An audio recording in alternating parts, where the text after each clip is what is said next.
Mommy, you first can see my cotoso. Me poga, send me sick from Lemonade Finance. While Brian did the shit and let me £10. Lemonade Finance. Say they're sending money back home from UK, Canada, and now US. I accepted instant charges. Exchange waiting and so unbeatable. We should make promo code Dr. Like Nanya £10, $10, and $10 Canadian for the first transaction. With this send this download to Lemonade Finance. Welcome to the Ghana ICT Hub, a partnership between MTN Ghana and the Government of Ghana through the Ministry of Communications and Digitization. MTN pledged to support Ghana's digitization agenda in line with its ambition to lead the delivery of digital solutions for Africa's progress. In fulfillment of this pledge, MTN Ghana has committed $25 million toward the realization of the Ghana ICT Hub project. The objectives of the Ghana ICT Hub project is anchored on the following: to create an ICT-enabled environment for human capital and ICT skills development, to develop an ICT ecosystem through remote access delivery to facilitate job creation for national development, to provide a modern, state-of-the-art physical infrastructure to serve as a pillar for the digital Ghana agenda. The physical infrastructure, when completed, will provide 4,000 square meters of space with the following facilities: laboratories for technology training and research, innovation hub, co-working spaces for tech innovation startups, Tier 3 data center, conferencing facilities, offices and meeting rooms, commercial lettable spaces, gaming area, restaurant, ancillary facilities. The technology laboratories will be fitted with the next generation ICT equipment and applications to provide the youth of Ghana with practical training in Industry 4.0 technologies such as artificial intelligence, AI, machine learning, cloud computing, 3D printing, robotics, Internet of Things, IoT, advanced manufacturing techniques, cybersecurity, genetic engineering. The project also seeks to establish a complete ecosystem at the hub through remote access delivery to facilitate job creation for national development. The ecosystem shall comprise of MDAs, technology companies, startups, incubators, research agencies, leading universities globally, foundations worldwide, to create a community. 1. The ecosystem community shall bridge the divide between academia and industry and provide solutions to challenges in the key sectors of health, agriculture, and educational sectors of the economy. 2. It shall also run an innovation program providing mentoring and networking for the youth in tech startups. 3. The ecosystem community shall establish an innovation fund to support startups, research agencies, and other entities in the ecosystem. MTN Ghana and the Ministry of Communications and Digitization are championing the Ghana digital agenda for Ghana's development. Welcome to the digital age.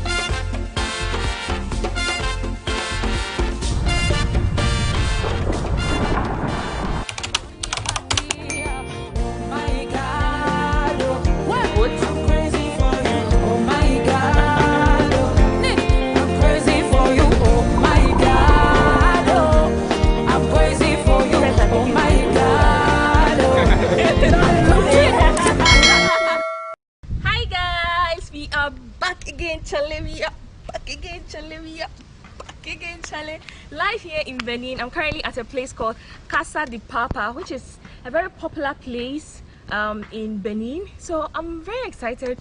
Even though it's a budget trip, I saved for this place just to experience everything here. So let's take a short tour. Let's see everything they have to offer. So yeah, let's go, guys. Casa de Papa is located outskirts from the main town. The option to get there was renting a minibus or going by motorbike. We opted for a motorbike, which cost us 2,500 safer.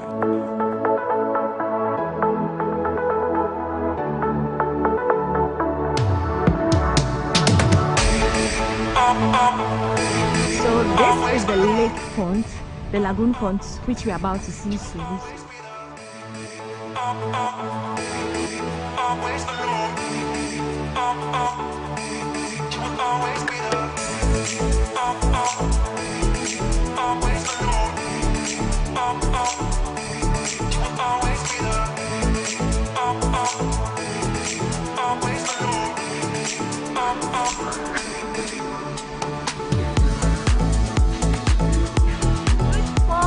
Good morning here from Casa de Papa.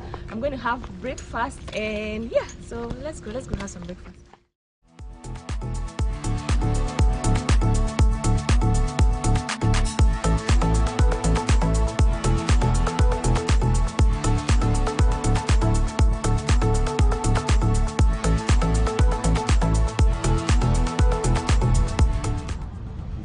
So guys, this is what I'm having for breakfast. Abigail is trying a local porridge. How does it taste like? Like rice, no, like oblayo. Oblayo is made of maize, right? It's made of maize, yeah. yes. So I think it's smaller. It's smaller. Yeah, you can see. Yeah. So this is what I'm having, and yeah, you're all invited. So guys, we are just walking towards the beach after breakfast. Oh, the place is really nice. It's a very huge resort. And Bahava is that kind of thing. yeah. And so the resort is close to the sea and it's also close to the river. So they have two. There's a road in between the resorts, which you will soon see. So yeah, let's go to the beach.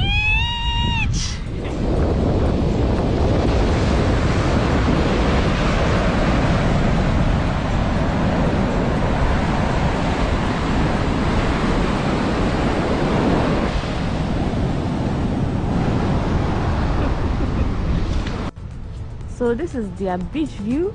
Hi, Abigail. Hi.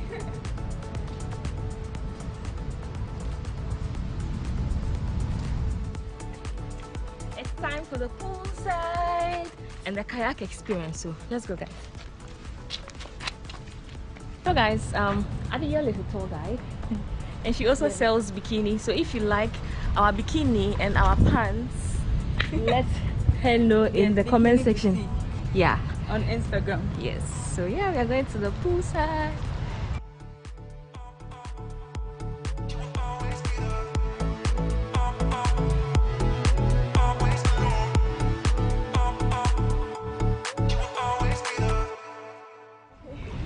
We are ready to swim. Oh my goodness. Feels good, right? It feels so good.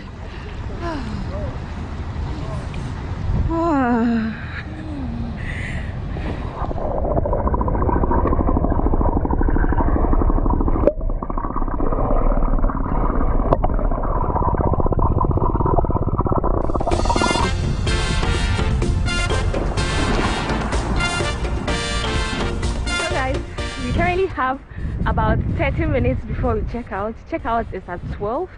So we are going kayaking.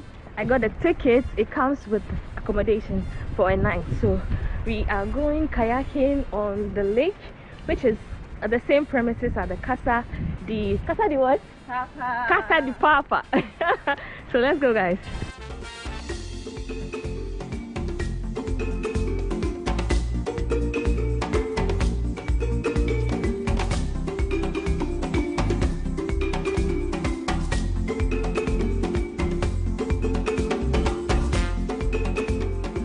We are going kayaking. So they have the 2-in-1, they have the 4-in-1, and they have the 1-in-1. So we opted for the 2-in-1 since we both know how to kayak. Yeah, let's see.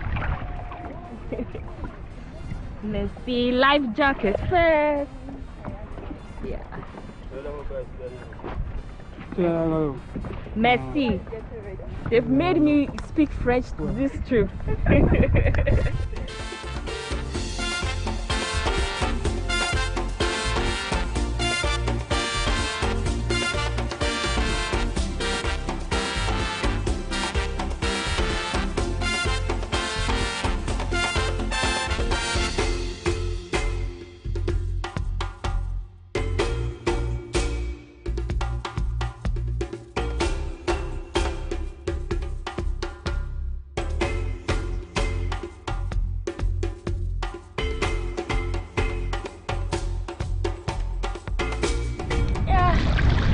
been so much fun.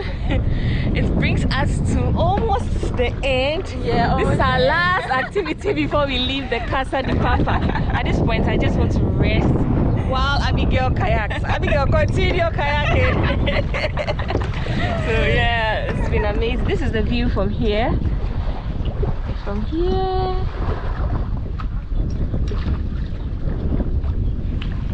Yeah.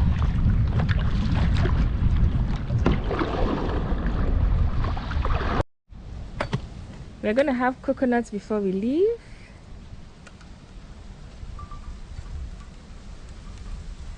Merci. Thank you. So guys, this brings us to the end of this vlog. I hope you enjoyed watching this video as much as I enjoyed documenting the entire place of Casa de Papa. Since I came here with my friend, we are going to share our experience. Abigail, come. Come. So we're going to share our experience. How do you think the place was? How was the place? How was the experience here? It's beautiful with the trees and nature. I think if you are a nature person, like you really love nature, this place is the best for you. The rooms are not like, I think we had high expectations. Yeah. We paid $100 for a night, Yeah. and since we were coming together, we shared and paid. So yeah, it's not really worth the amount. I don't know, maybe because maybe because I think it's expensive, or maybe because I had so many expectations. But aside that, we only had breakfast here, and I think the breakfast was great. Yeah. We had not a lot of options, but yeah, we had quite a number of options to choose from. Breakfast was good. Yeah.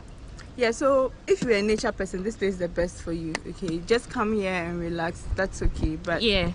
don't expect too much for the rooms, especially. Yes, but the place is really beautiful, very Instagram aesthetic, pleasing. Yeah. So yeah, you can come here for like pictures. Yeah. We really had a lot of pictures. If you're not following me on Instagram and you're not following Abigail too on Instagram, Yes. please do so. Visit Abigail's channel. This is Sewa. Yeah, show her some love. She's also a tour guide in Ghana, and we are also here to also find beautiful places in Benin if you want to add to our itinerary. So if you are in Ghana and you want to come to Benin, contact my lady. Just contact me. Yeah. So guys, until next time, we want to say bye-bye. Bye.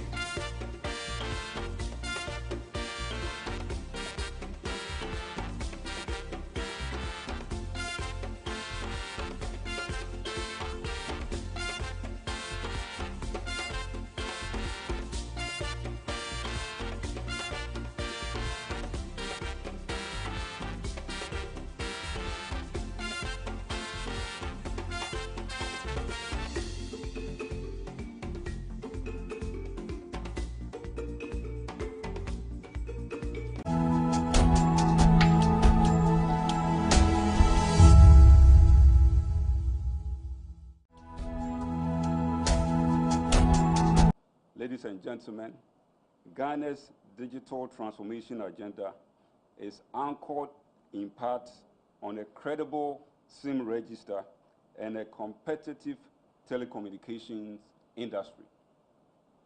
It is therefore worth mentioning that the secure and credible SIM database that has been established since the commencement of the exercise will eventually prevent fraudulent activities in relation to SIM-based transactions. Further, the exercise will create a safe ambience for consumers to use communication services. For the purpose of today's press conference, we will focus on two areas. Area number one, a directive by the NCA to an MNO to suspend a service for a number of reasons. And number two, we will explain the SIM registration exercise, the journey so far, and address some of the issues of concern that have been reported in the various media outlets in the past few weeks. So we begin with a briefing on MTN Zone bundle, which is part of a broader regulatory intervention we call the significant market player. So let me give a little background of SMP. There have been recent public concerns raised about a temporary suspension of MTN Data Zone Bundle. The concerns bordered on the relevance of the measures instituted to remedy the imbalances in the mobile sector in view of MTN's dominance in the mobile voice data and SMS service. We would like to shed light on significant market power, SMP, in mobile voice data SMS as they relate to MTN, and to clarify issues regarding the MTN Data Zone Bundle. So a high-level definition of SMP. Simply put, significant market power is a concept in market competition relating to dominance of an operator in a particular market. In Ghana, the National Telecommunication Policy 2005 established that S23, NCA took note of an MTN product called MTN Data Zone Bundle, a 24-hour data bundle which offered discounts of up to 35% for the various data allocations. Some market players raised concerns about the predatory nature of this package. Consequently, the NCA engaged MTN and reviewed the products. It was found that for a number of price points, the MTN Data Zone Bundle was the lowest in the market in violation of the SMP directives. Also, the required prior approval was not obtained before the product was rolled out. Further, the license obligation of all MNOs to publish their tariffs, including the terms and conditions, was not adhered to in respect of this product. MTN was therefore directed to discontinue the product until such time that all violations have been remedied. After a series of engagement with the authority, MTN complied with the directives and the product was withdrawn on 5th April 2023. MTN has since submitted a revised data zone bundle, which has been approved by the authority for implementation. It is our expectation that the product will soon be available to customers. Ladies and gentlemen, in conclusion on this session, we would like to assure consumers and the general public that the regulatory interventions resulting from the classification of MTN as SMP are intended to sustain choice for consumers and protect consumer interests regarding the provisions of innovative services and competitive pricing. The protection of competition in the marketplace will protect the interests of consumers in the long term.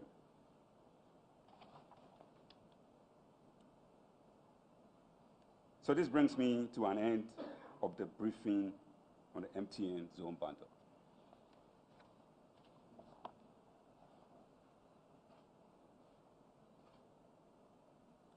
Honorable Minister, distinguished media partners, ladies and gentlemen,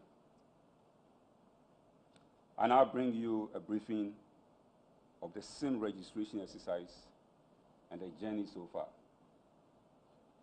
A little background, a little history of SIM registration exercise in the country. This is the second time the SIM registration exercise is being conducted. For those of you who may recall, the first SIM registration exercise commenced on 1st July 2010 and was supposed to run for a year. The exercise was, however, extended and the Subscriber Identity Module Registration Regulation 2011 LI 2006 was enacted to govern the process. The registration and verification of SIMs and IDs used were the responsibilities of the MNOs per LI 2006. The exercise also began with no verification of IDs used until the NCA set up a temporary SIM registration unit where only manual verification of passports was used for SIM registration. With manual verification, your guess is as good as mine with regard to errors.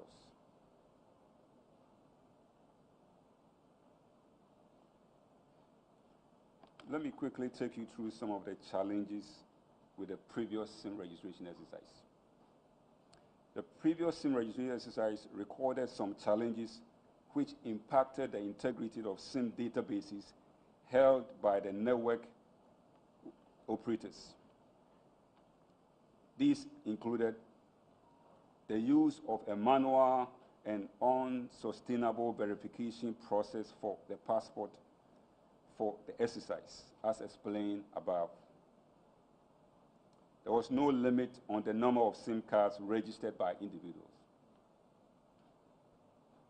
There was a lack of verification which allowed agents of the MNOs to use IDs of unsuspecting individuals as well as invalid IDs to pre-register SIMs for sale. There was a lack of central SIM registration database that will allow NCA to independently and adequately monitor the registrations that had been completed as well as activities of MNOs regarding the SIM registration. Was the use of multiple IDs for registration of SIMs. There's also the inability of security and law enforcement agencies to trace IDs of individuals involved in SIM-related breaches of the law. So, ladies and gentlemen, let's look at the current SIM registration and the modalities. In light of the above and to address the identified gaps, the Honorable Minister for Communication and Digitalization, Honorable Ursula Owusu-Ekufo, issued a policy directive on the current SIM registration exercise, which commenced on October 1st, 2021, in line with government's digital transformation agenda. Following the announcement, NCA began implementation of the SIM registration exercise in collaboration with the following stakeholders. All the MNOs participated.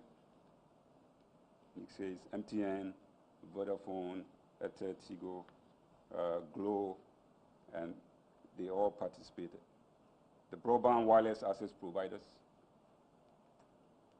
government ministries and agencies, including Ministry of Foreign Affairs and Regional Integration, the National Information Technology Agency, NITA, Registrar General Department, Ghana Immigration Service, Data Protection Commission, National Identification Authority.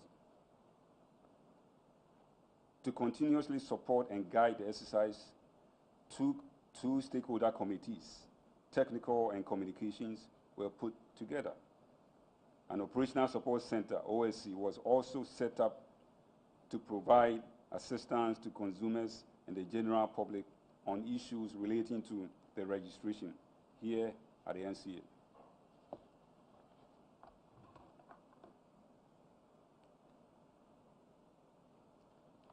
So what are the modalities of the current SIM registration? After extensive engagement with identified stakeholders, the following modalities were put in place to guide the implementation of the SIM registration exercise. The use of Ghana card for registration of SIMs in accordance with National Identity Register Regulations 2012 LI 2111 and Subscriber Identity Module Registration Regulations 2011 LI 2006. B. Verification of ownership of the Ghana card details against NIA database. And C. Collection of biometric data for verified subscriber after a positive likeness and liveliness check. D, we also have the limit of 10 SIMs per individuals and 3 SIMs per foreign visitors across all networks. And the last but not least, the establishment of a central SIM register in accordance with Executive Instrument 63/2020. So let me just take you quickly to the registration process. So SIM registration has existed for 2 categories. So there's the category of subscribers who are re-registering and for new subscribers. So we have new subscribers and existing subscribers.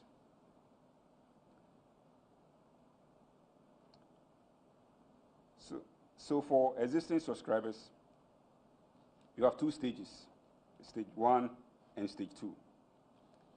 In stage 1, the customer initiates registration of existing SIM by submitting the underlisted Ghana card details via USSD code 404. So here you need to provide your first name and surname. You need to provide your date of birth, the Ghana card PIN, and then your sex.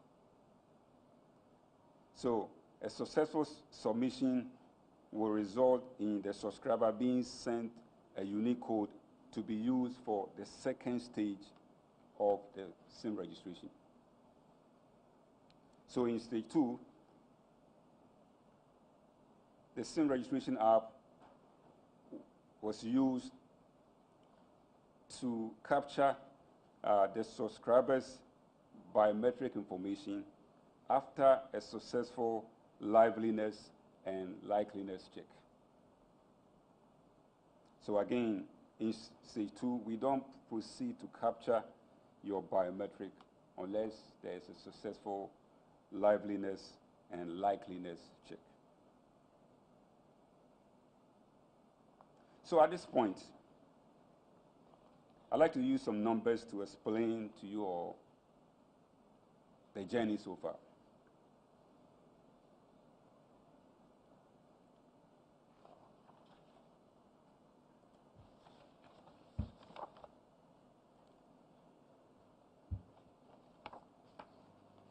So I don't know if you all can.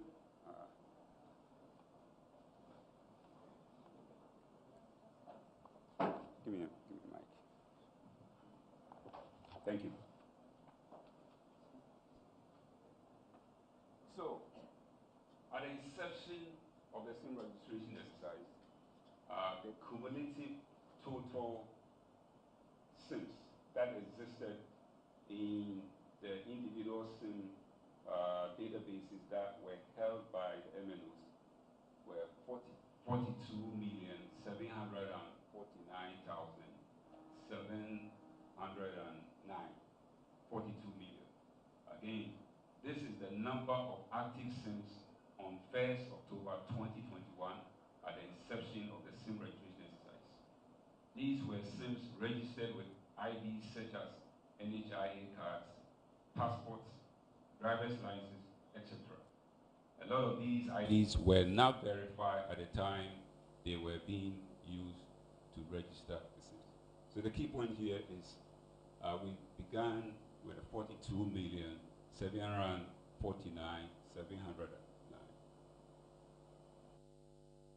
Next, please. So where are we currently? Where are we currently? Currently, the active SIMs in the system, and we'll explain these numbers quickly. It's 36,571,256. 36,571,256. Now, this is made up of 25,488,000 34,962 SIMs that have completed stage 1 and stage 2 of the SIM registration exercise. So again, what this means is that these 25,448,962 are SIMs that are in the current central SIM register, verified, all tied into a Ghana card. And then there's also what we call, there's also 11,122,285 SIMs. Now, these SIMs are active SIMs, but they are not registered in the central SIM register. We will explain why we have this number. Next slide, please. In the process of this exercise, 6,178,452 SIMs have been delinked from the SIM register. So when I say the SIM register here, I'm referring to the cumulative SIM register. So these SIMs were SIMs that existed at the beginning of the exercise, but currently they do not exist. They've been delinked or removed from the SIM register. Why were they delinked? These were SIMs that completed stage 1, but did not complete stage 2. So if anyone completes stage 1, it presupposes that they have what? They have a Ghana card. So they have a Ghana card, they began the process, registered for stage 1, did not do stage 2, and they've been completely delinked from the system. Just like this.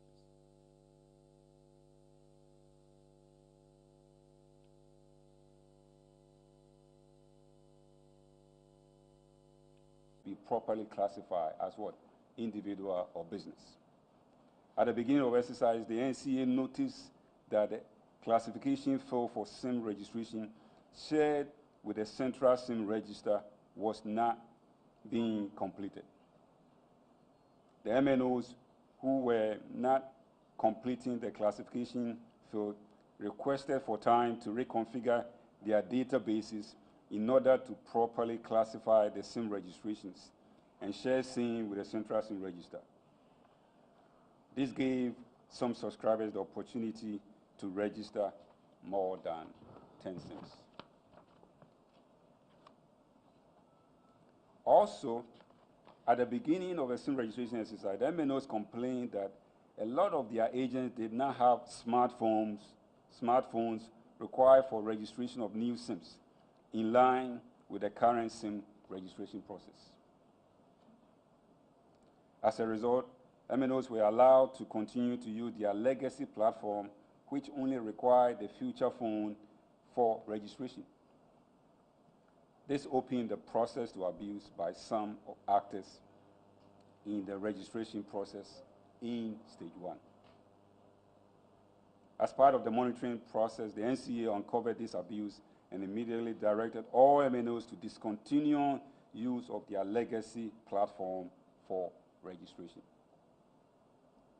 It is important to note that the legacy registration platform only allowed for completion of stage 1 of the SIM registration exercise without biometric capture.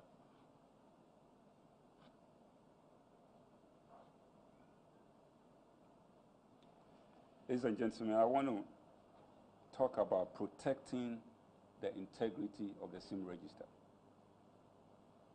In order to protect the integrity of the SIM register, NCA also directed the MNOs to complete the classification or categorization of all SIM ownership into individual or business SIM.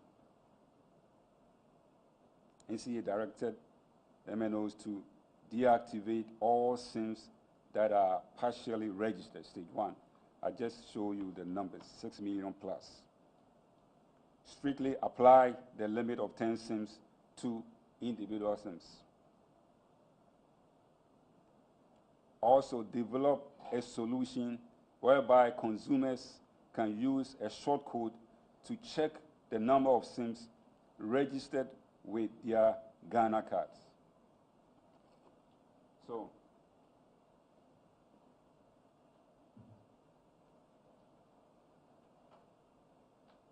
MNOs have been directed to implement a uniform short code, *402*1#, and you provide certain information. It will now display the number of SIMs that are associated with a particular Ghana card PIN. We will deploy this on 1st May 2023. So by 1st May 2023, you should be able to verify all SIMs that are registered and tied into your particular Ghana card.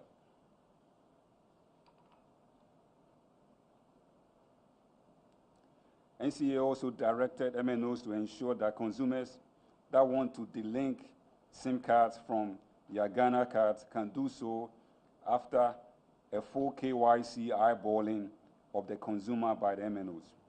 This delinking will also be done only at the consumer care centers of the MNOs to ensure integrity and to ensure only the right owners of SIMs are allowed to delink. So the point here is you are not only typing *402#*1, but in the event that you identify SIMs that are not yours, right, there's a process for you to delink. The MNOs have been requested to develop enterprise web-based systems for businesses to check and delink SIMs that are no longer in use or unwanted by the business. So ladies and gentlemen, let's look at claims that the SIM database has been breached. We wish to assure the general public that the SIM database has not been breached. In the first place, there has been no unauthorized access to the SIM registration database. The identified abuses of stage 1 processes, which have been resolved, do not amount to unauthorized access to the SIM registration database.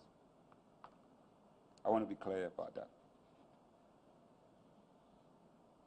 So what's the way forward?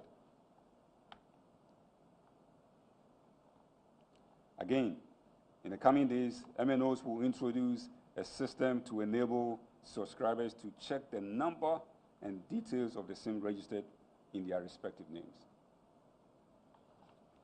It's very easy. *402*1#, *402*1#. And if for some reason there's a SIM that is associated with your Ghana card that doesn't belong to you, there's a process that you can follow to get that SIM or SIMs delinked.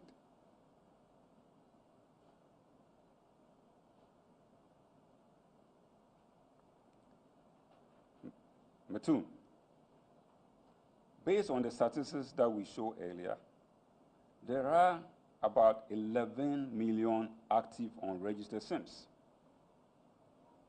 11 million active unregistered SIMs.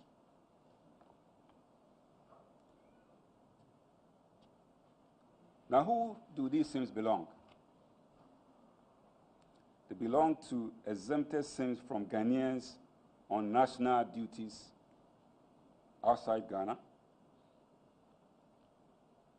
foreign diplomats, refugees. So Ghanaians on active duties outside Ghana, foreign diplomats have been exempted. But there's also recalcitrant subscribers who have Ghana cards but have refused to register. In fact, there's a lot more of them. some subscribers who have registered some but not all SIMs. There are a few of us who may have 5 SIMs, but we register 2, and we leave the 3. And of course, subscribers who do not genuinely have what? Ghana cards.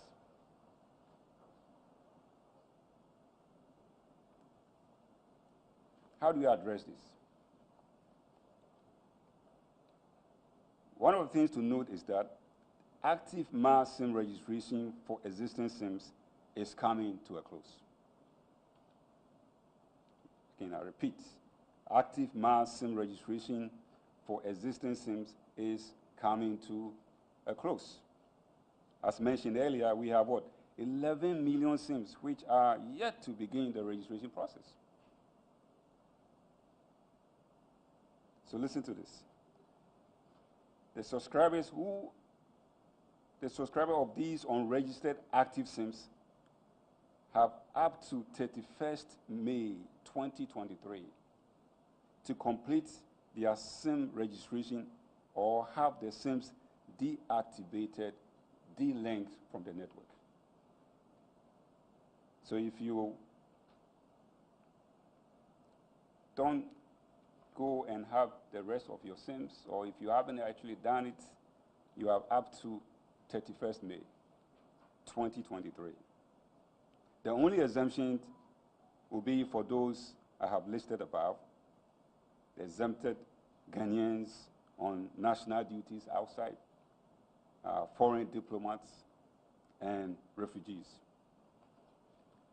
Subscribers who do not genuinely have Ghana cards will have to prove that they do not have Ghana cards to prevent SIMs being deactivated.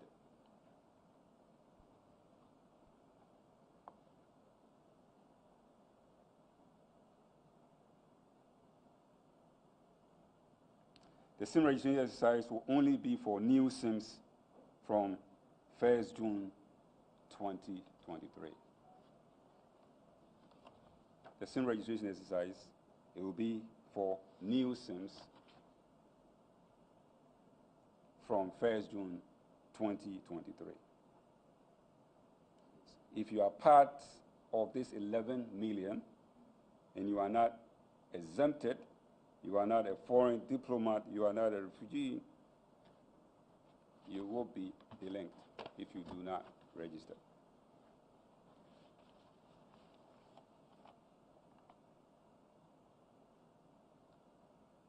But here's the thing, ladies and gentlemen.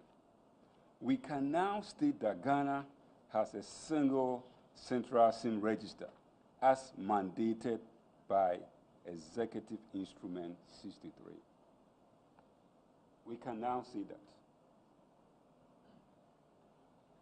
Again, when we began this exercise, there was no single central SIM registration database. The SIM registration database were held individually at the MNOs. That made it very difficult from a management standpoint to even have visibility into it. As we sit here today, we can now say that there is what? A single central SIM register.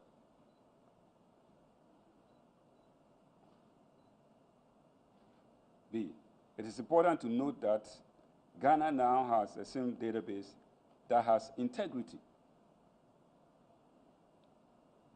Let me repeat this. It is important to note that Ghana now has a SIM database that has integrity. Why am I saying that? Well, every active registered SIM in the current SIM registration database can be traced to a unique Ghana card. Every active SIM in the SIM registration database. And when I say SIM registration database, I'm referring to the central SIM registration database, not the individual SIM registration database that is held by MNOs. The individual SIM registration that is held by MNOs include those 11 million. Those 11 million, they are not in the central SIM registration database. They are not in the central SIM registration database. The central SIM registration database has 25 million 448,962, and these can be traced to 13,982,557 unique Ghana cards.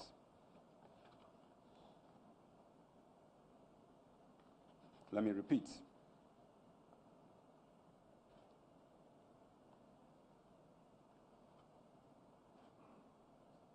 It's important to note that Ghana now has a SIM database that has integrity.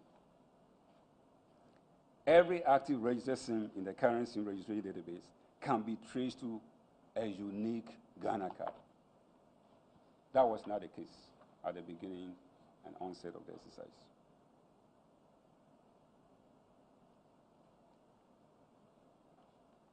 MNOs, listen to this. A team has been put in place to periodically audit the individual SIM registers held by the MNOs and BWAs to ensure they are consistent with the central SIM register. And any MNO or BWA found to be in breach will be held accountable to the fullest extent of the law. Understand that NCA doesn't do SIM registration. It's the MNOs who do SIM registration. They register new SIMs. They re-register existing SIMs. They are required by directive at the end of the day to make sure that they sync up with the central SIM register. So it cannot happen that we will have a central SIM register that is not consistent with any MNO's own SIM register. That's what I'm saying here. So there's a team at NCA that has been put together that will be doing this periodic audit to make sure that we are in sync. So to our valued consumers, we can assure you that your registration information is safe. Your data has not been breached, and the NCA is working with stakeholders, is committed to ensuring the continuous integrity of the SIM register. We are committed. SIM registration is a key national assignment fundamental to our digital transformation agenda. It is critical for the building of trust and confidence in the use of telecommunication, financial, and other essential services. A reliable SIM register will support security and law enforcement activities to safeguard our common peace and to promote socio-economic development. We count on all stakeholders, including you, the media, to drive the support to enable us achieve a successful SIM registration exercise.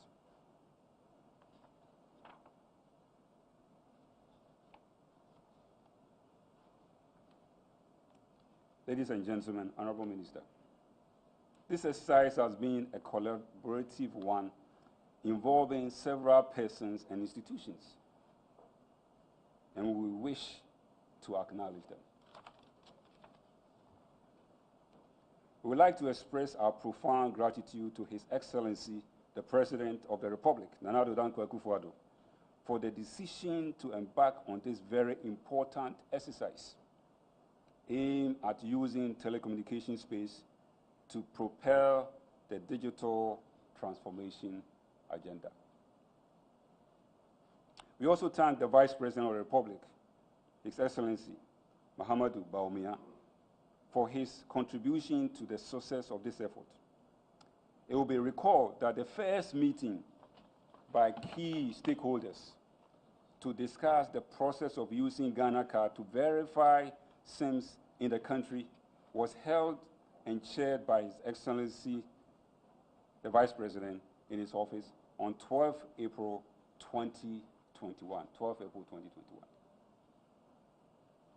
We wish to acknowledge the Minister for Communications and Digitalization, Honorable Esla Usu Ekufo, for providing policy direction and continuous support to this exercise.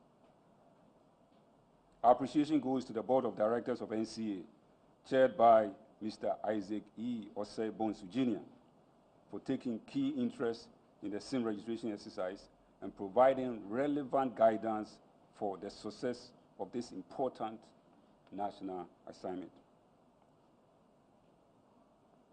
We wish to extend our appreciation to the MNOs and BWS. Here I mean MTN, Vodafone, Tigo, and Teleso. We wish to extend our appreciation to the Ghana Chamber of Telecommunications. We wish to extend our appreciation to Ministry of Information and other ministries and sister agencies, civil society organizations, among others. Special thanks to the National Identification Authority, the National Information Technology Agency, and the SIM registration technical partners, Kali GBG. We are also thankful to consumers for their participation in this exercise.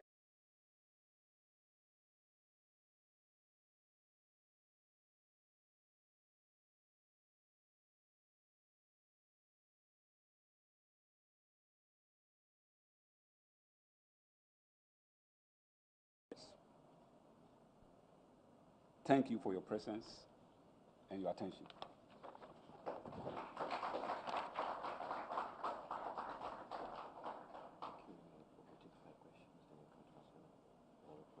Sure. I have to write it.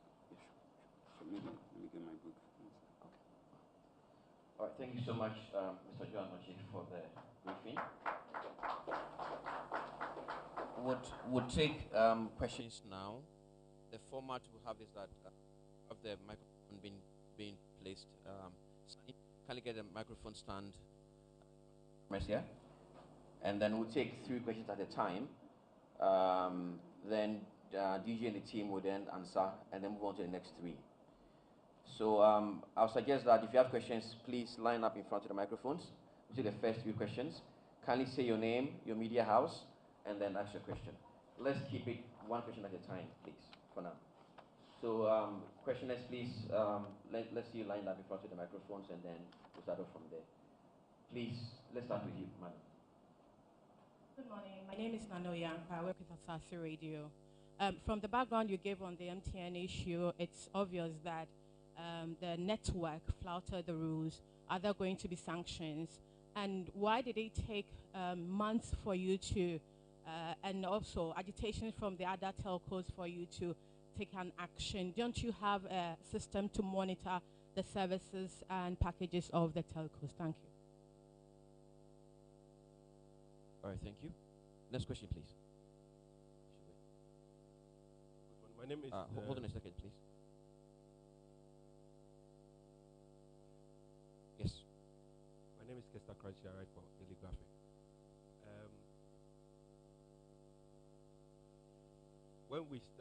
When it was announced that the SIM registration was going to start by the minister, she said it was going to be done with the registration of devices so that we would run concurrently. But that hasn't happened, so I wanted to find out when we are going to register devices. All right, thank you, Kester. Many more questions, please, before DG takes up. Yes. Good morning. My name is Ibrahim Al-Hassan, GH1 TV, Star FM. Yes, I just want to find out, in your submission, you mentioned that during the SIM card registration exercise or the process, when you submit your Ghana card, it's verified. I want to find out what form this verification takes. If it's indeed verified, then how come we have some other SIMs that do not belong to some subscribers haven't been registered with their Ghana card? And what's that? What is the relationship and collaboration between the NCA and the National Identification Authority relative to this SIM card registration exercise? Thank you very much. So you will take the 3 questions from the 3 questioners, and then we'll take the next 3. DG.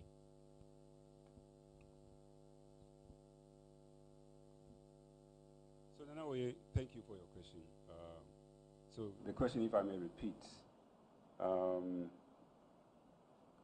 So your question was MTN flouted the rules, and what is NCA going to do about it? And don't we actually have a system to monitor? So very, very valid, good questions. So the SMP have been in place in a little over a year, and so we continue to monitor. And as I stated in my submission, that was actually the very first time that MTN have flouted any of the conditions that were attached to conditions or remedies that were attached to the SMP. And so a decision was taken that since this was the first time, you have to caution them. So that's what we did. Right? We cautioned, we wrote to them to caution that this is going to be the last time. Again, SMP has been in place for 2 years, and that was actually the very first time.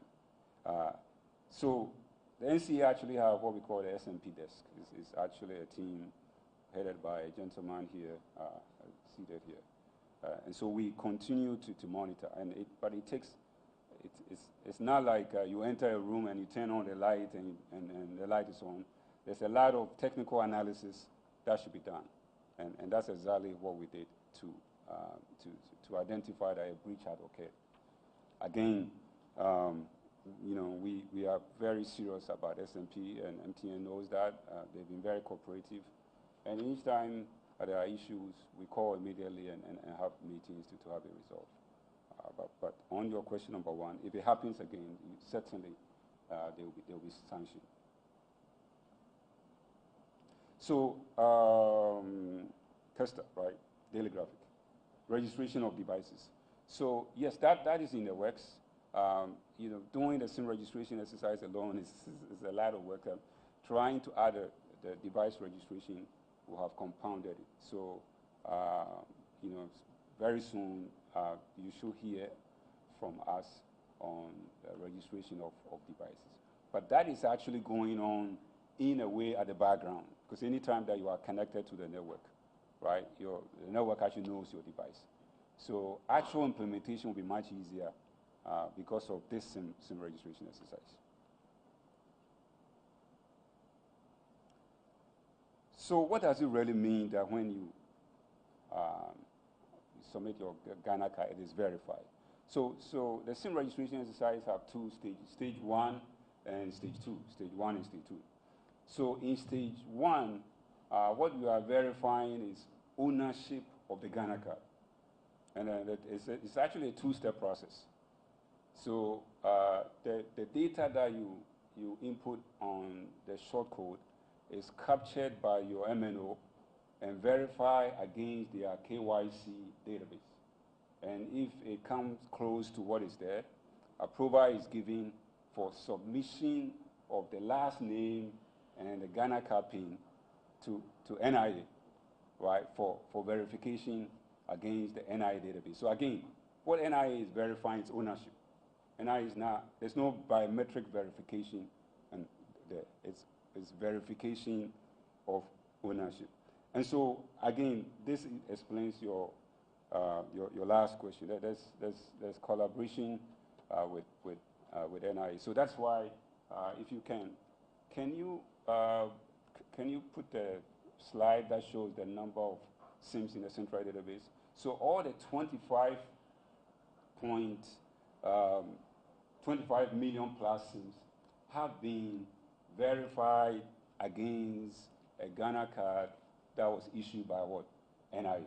This could not be done if there's no collaboration between NCA and NIA.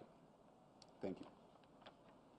Yes, again, one of the positive things that have happened now, if you are in law enforcement or security or any other service, you can verify every SIM that is in a central register to what?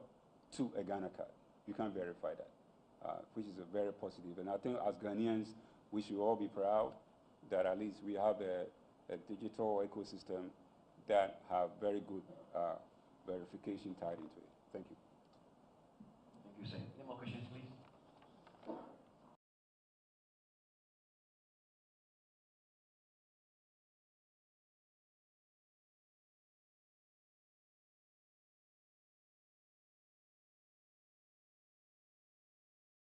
I just want to find out how the declaration of MTN as an SMP helped correct the market imbalances since 2020. And also, he said that this is in the long run going to help the consumer.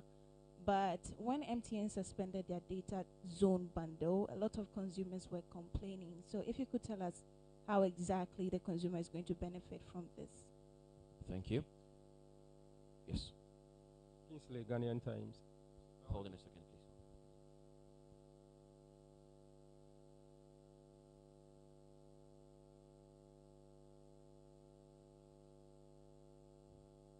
Kingsley, Ghanaian Times. I want to find out of the Ghanaian Times, out of the 11 million unregistered SIMs, how many belong to foreign diplomats, refugees, and exempted? Want the breakdown of the 11 million? Yes, please. Okay.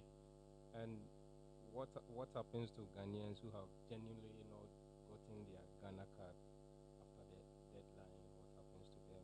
Is there going to be a window for them? Speak up a bit. I'm sure your colleagues can hear you.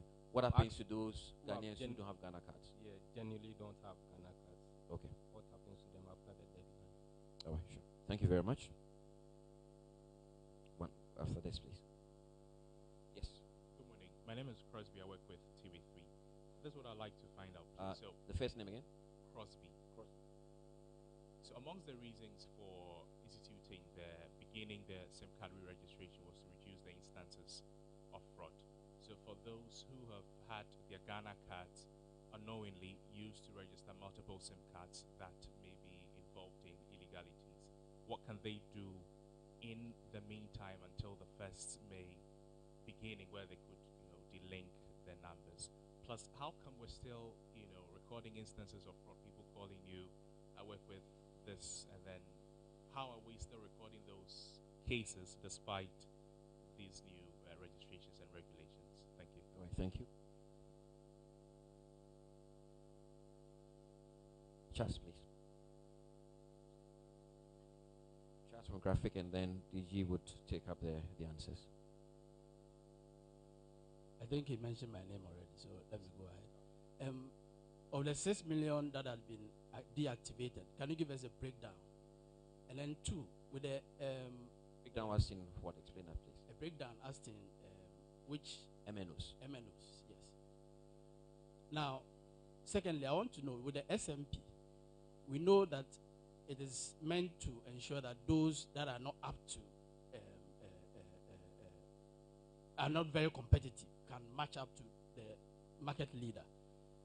If you look at what is happening in the sector now, you see that the smaller ones are not putting in any investments, substantial investments to come up. When are we going to see them do such investments so that they can match what the market leader is doing?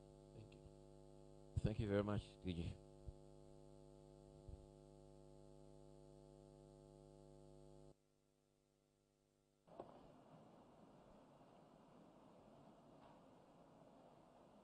So, Ajwa, I think you wanted to understand the process that leads to the SMP. Right? It's actually it's a laid down process. The key is you really need to follow the process. Because one of the things that had happened was, recall that when we announced that MTN was SMP, they actually did take us to court. You can imagine if we had not followed the process, we would have had issues with that.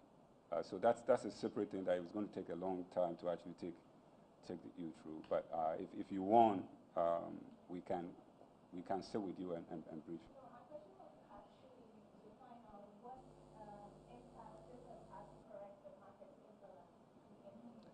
Okay. Yes. Okay. So the other one that I need to add to that is, can we take me to him? We don't have that. Yes. She doesn't have it. Yeah. So go to the next slide. Next slide. Keep going. Next slide. Next slide. Next slide. Next slide. Keep going. So that was before. Yes.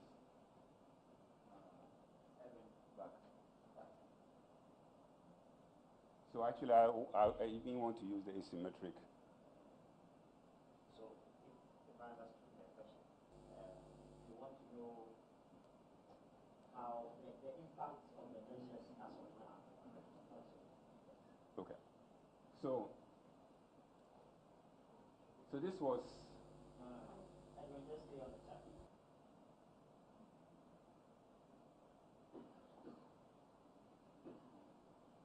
So this, if you look at the one on the left, that was December 2019, pre-commencement of the review of data that have come in for us to make a decision. So you could see that at that time, MTN, and this is voice actually, MTN was 55% voice, Vodafone 22, Airtel to go 21, and Glo was 2%. Right now, if you fast forward to February 2023. Yeah.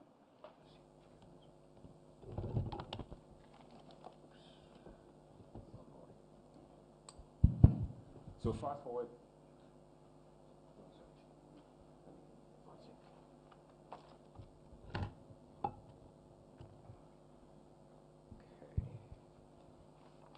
So if you fast forward to February 2023, for voice, MTN is 67%, Vodafone is 18%, Airtel Tigo is 15%.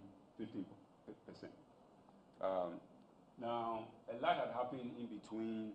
At the time, the SMP was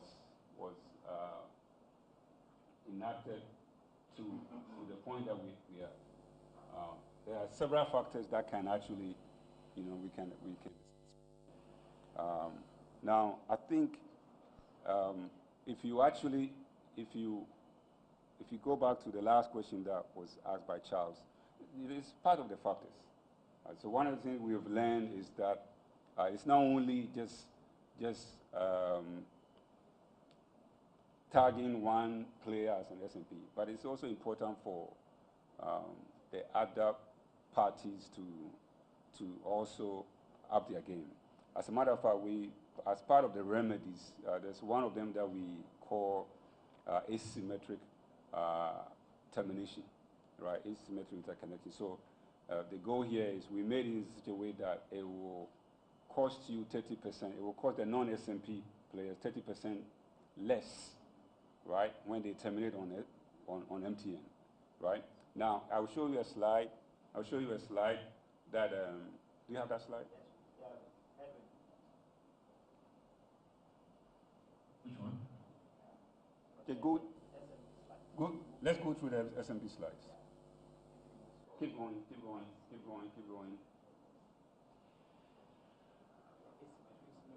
One slide back. One more. Thank you. Okay. So,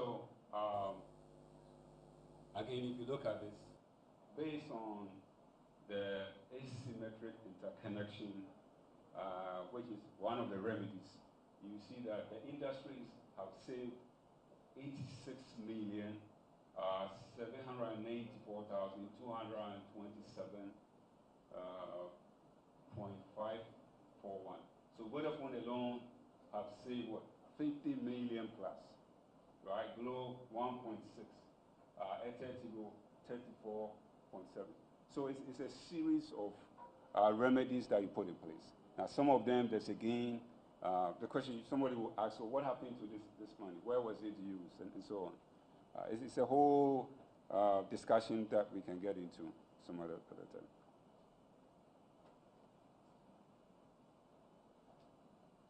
So Kingsley, the question was the details of the 11 million plus. Details of the 11 million plus. So that information, we can make it available, hopefully, maybe before the end of the week. But it is made up of foreign dignitaries that are in the country, Ghanaians, that are on national assignments, the disabled, but majority of them are actually Ghanaians who have not registered their SIMs. Because even when we began this exercise, I believe the number of Ghanaians that were outside, I believe were around 400K. And the exemptions that we've given to foreign service, it will be less than 100K. So a good number of this 11 million plus, right, are Ghanaians who either don't have Ghana card or have Ghana card but decide that for one reason or the other, right, they will not register. Hopefully we'll find out who they are come end of May.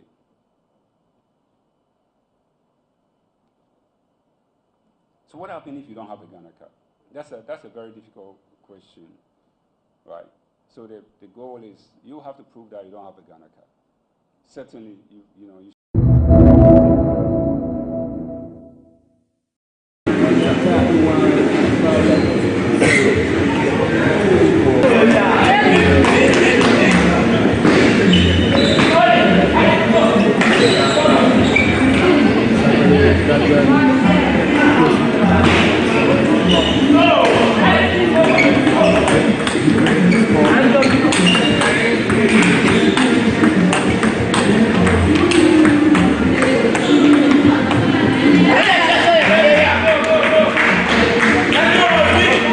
This is the West African Regional Championships. We began on the 24th of March, 24th of April, and we are going to end on the 27th. We were playing the men and women single, and we also played a team. So far, there are 9 countries, West African countries, who have taken part. And from the look of things, Nigerians are really doing well.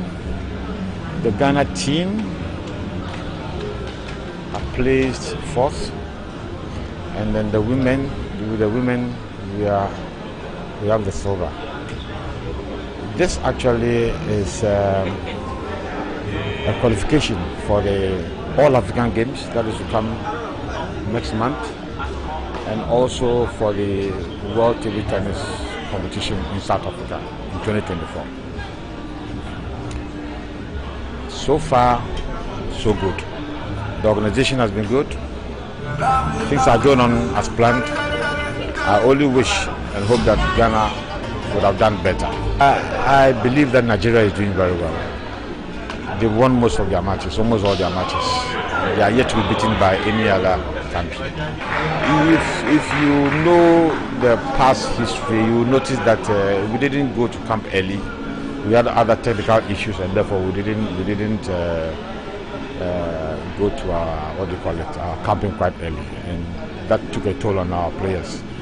We brought them together, and within a week they went through a lot of intensive training, and that took a toll on the players. So these are some of the things. Oh, I can assure you that most of the players you see here are very young. They are now coming up. They don't have experience, and these are some of the factors. Most of our very top players are now in Europe, and so we've lost quite a lot. But these are new ones, so the new ones are coming are actually doing well, and we are going to groom them after this for other laurels in future.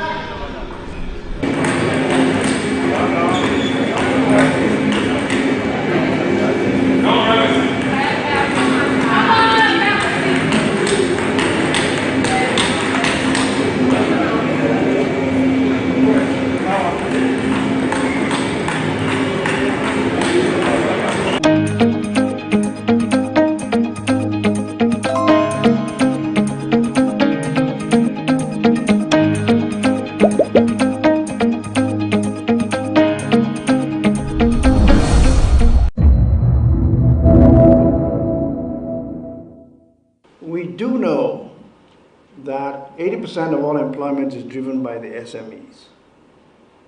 But where international investors are concerned, there's silence on African SMEs. We're always looking for the big names, big brands who can bring in all the money.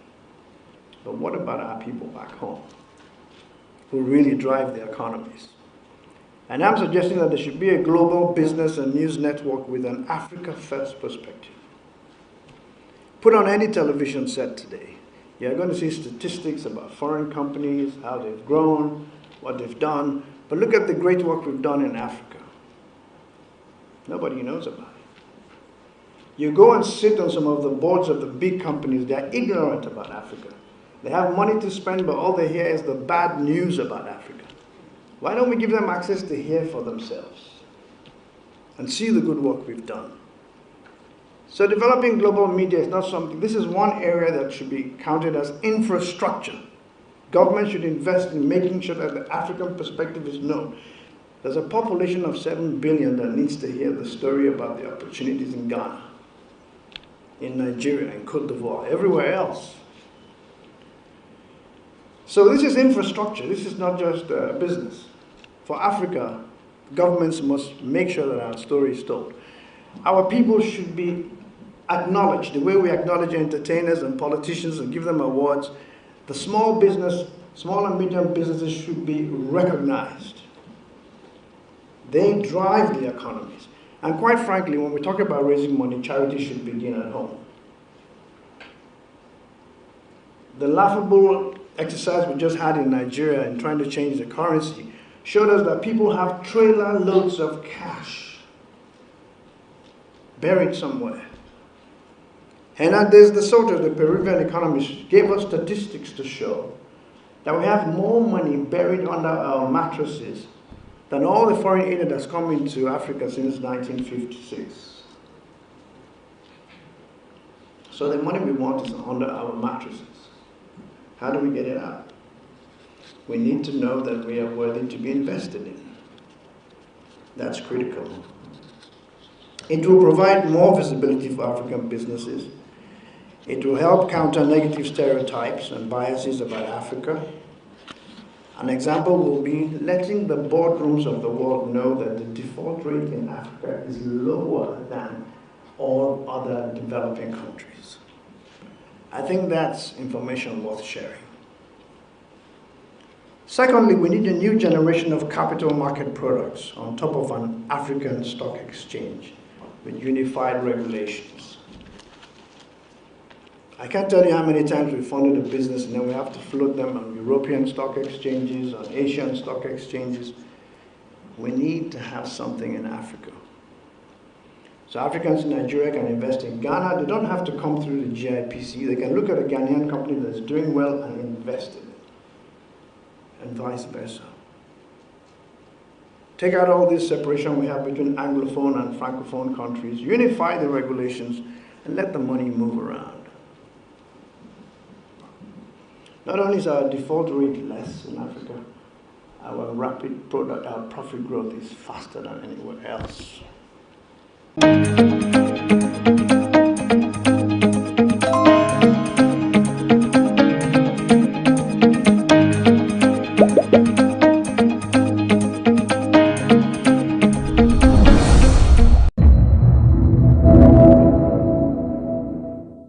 Ghana, as you all know, proudly hosts the AFCFTA, and the GIPC has been working very hard with the AFCFTA and trying to reposition Ghana in terms of our attractiveness as an investment destination so that the country can reap the benefits that the AFCFTA holds for Ghana in particular and Africa in general. The Ghana Investment Promotion Center is a government agency mandate to promote, coordinate, and facilitate investments in the Ghanaian economy. We work closely with other government agencies, including the ministries. We have the Minerals Commission, Petroleum Commission, the Free Zones Board. So depending on the sector, we have close collaboration with these agencies so that we can deliver on our mandates. In terms of resources, Ghana, we can boast of numerous resources, both especially in the natural resource area, and the recent finds of lithium and the others will further boost the country's attractiveness as an investment destination. Now, with all these economic potentials, it's important that those of us in Africa will come together so that we can also reap the benefits that these opportunities present. Because whatever benefits we reap will stay with us, and it will help us to develop the continent.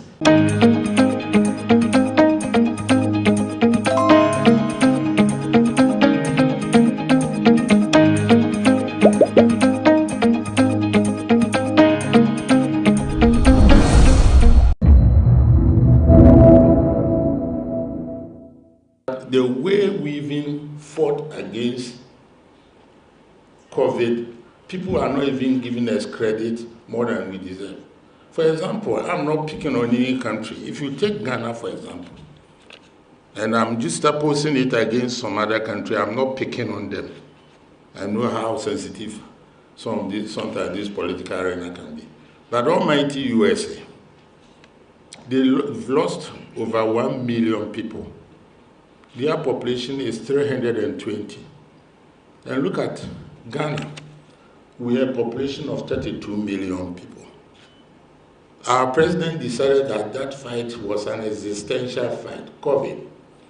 Our president took charge. America has lost 1 million people, more than. By extrapolation, Ghana should have lost more than 100,000 people, assuming our health systems were normal.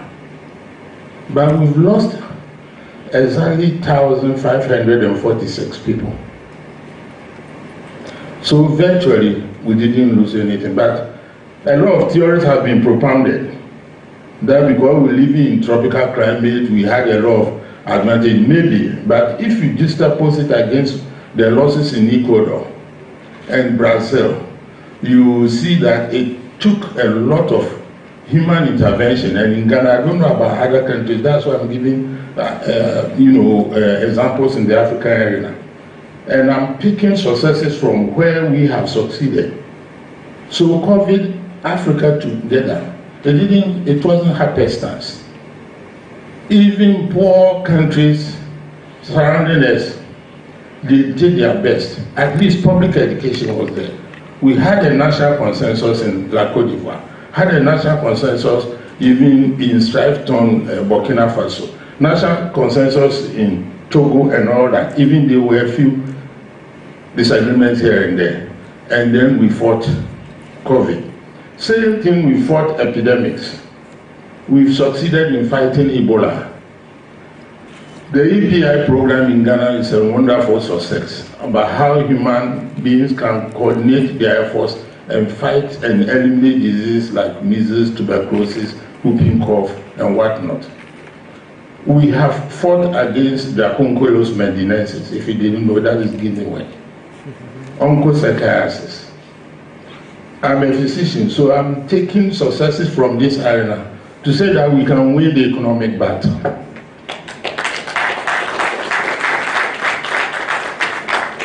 We certainly can prevail, and it is not too late. Nigeria, please do your bit. You are an economic giant. Pull the whole of West Africa along. You are not living up to your billing. You must be told in the face.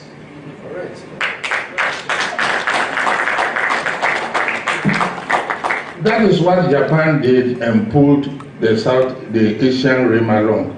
The Koreans and whatnot. They would not have developed if Japan had not developed. We are looking up to you, big boy, Nigeria.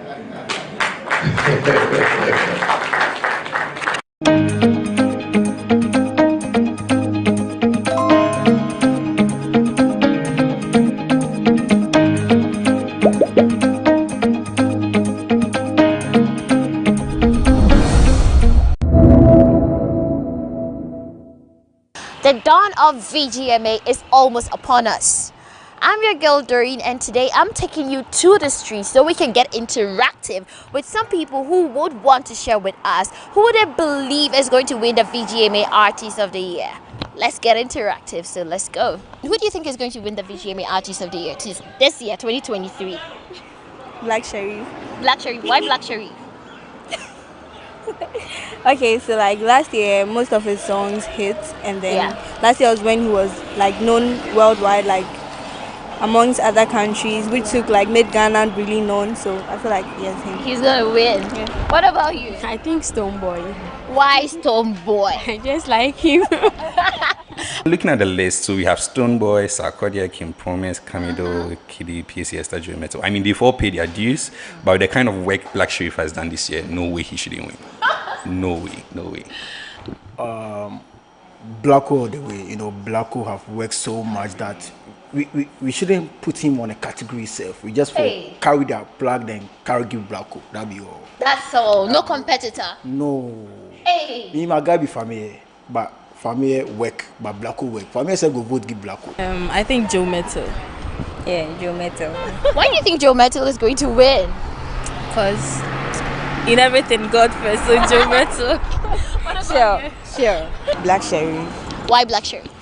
Okay, so far for the past 1 year or 2 years now, he's releasing hit songs. Consistency. Yes, sir. I think it's Stoneboy. Black Sherif is the best person to win the VGMA this year. Yeah, Blacko. I think it's Blacko. Blacko, yeah. of course, Blacko. Well, I dare, so I think. Yeah. But why are you supporting Blacko? Yeah, like quite international, you know, when back to back, so you know, it's trying. But so I think Kenya Blacko and why not the banner? maybe opinions are quite kind of. Yeah. Okay. All the way to Konongo. Hey, yeah, so Blacko all the way. I'm an SM fan, but you know my boss is not in, so. Oh, so you throw your weight behind Blacko. Yeah, sure. So if Blacko wasn't on the list, who would you have given the list of nominees to? So there's Stoneboy, there's Sarkodia, there's Kim Promise, there's Kiddy, there's Pacey Esther, and Joe Metal. Stoneboy. Stoneboy, aside Blacko. Joe Metal's hit last year and this year is so superb, and it's likely he's going to take it again. So who do you think is going to win the VGMA Artist of the Year? Blacko Sherif. Blacko Sherif. Black Sherif. Black Sherif. You said Black Sherif is going to win. Yeah. Is it the only artist you actually believe is going to win that? I believe. Why Black Sherif? Because that guy is good. Being good is just blunt. You have to give like, me a reason. I like his songs. Yeah, of course, I like his songs. So why never win? Medianka Stoneboy and a Stoneboy. But what can you see? I think it's Stoneboy. Stoneboy. Now, so why never win? Kiddy. I didn't see that Kiddy. Me I don't know. Me part a Blacko. I didn't see. Oh, nenyom na guy or two I in na etiasi enyansa nso wo mfine. Oh, street guy nana. Oh, enyesa ye street ntia. Enyesa nenyom no two enyansa wo mfine. Yetiasi enso kama. Blacko. Yeah, Blacko, of course. Yeah. Hey, okay, hi. Who do you think is going to win the Artist of the Year? Black Sherif. Black Sherif. Blacko.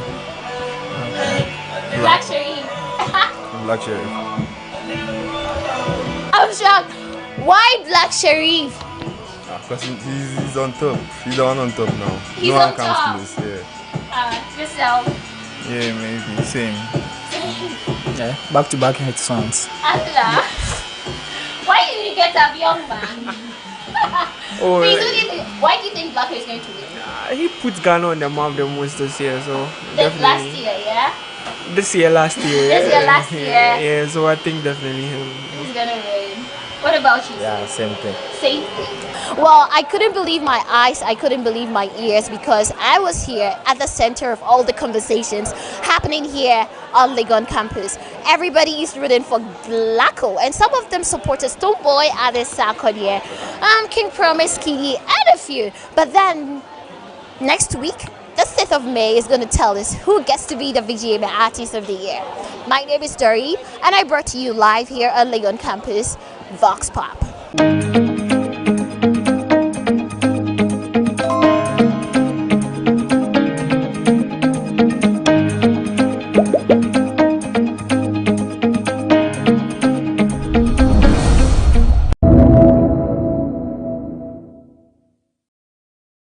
That the African Continental Free Trade Agreement, which is housed here in Ghana, is a very big opportunity for the continent.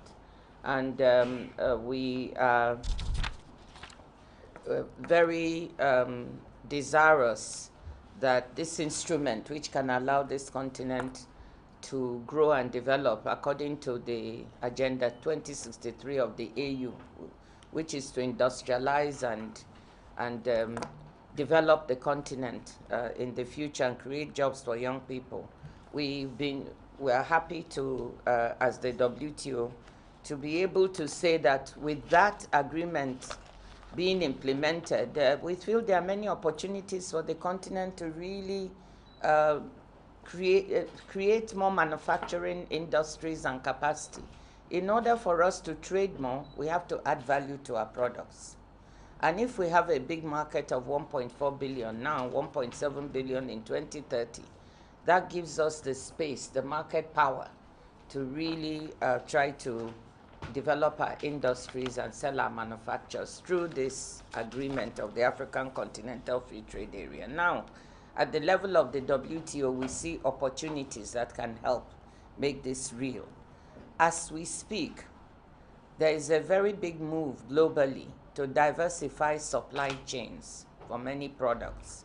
We saw that during the pandemic, there were some vulnerabilities that were obvious in the way that manufacturing is concentrated in the world for several products.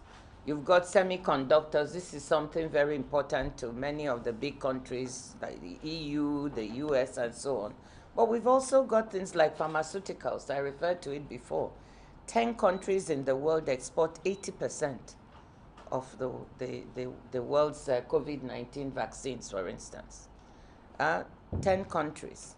And if you look, pharmaceuticals are very concentrated, the manufacture of that. So this is one supply chain, just an example of one, that we could think about how do we take advantage of this desire to build resilience in world trade and in supply chains. How do we take advantage on the continent to build here? And why not Ghana? Why can't Ghana be part of that? As I said, His Excellency started with manufacture of COVID-19 vaccines, and hopefully we can also spread that to other types of pharmaceuticals. We can look at other types of supply chains that we have, from building on some of the resources we have here, textiles and garments. I know that a lot of garments are imported into the country, but we grow cotton. We can add value to it. We can manufacture our own garments. We can sell within here, and then we don't need to be importing those kinds of things, whether they are first-hand or second-hand, into the continent and into the country. I could go on and on, but there are many value chains. What I want us to do is think on the continent and here in Ghana, how can we develop the things we have and add value?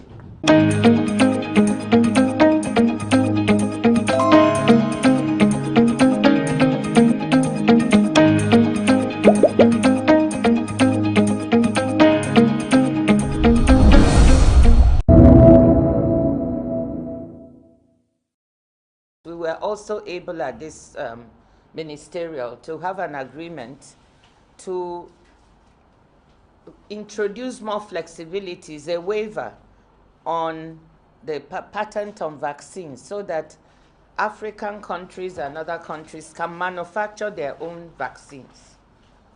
It is not proper that we import 99% of the vaccines we use on the continent and 90% of our other pharmaceuticals. So the WTO holds the agreement worldwide on intellectual property. So for vaccines, we're able to waive that so that we can manufacture for a period of 5 years.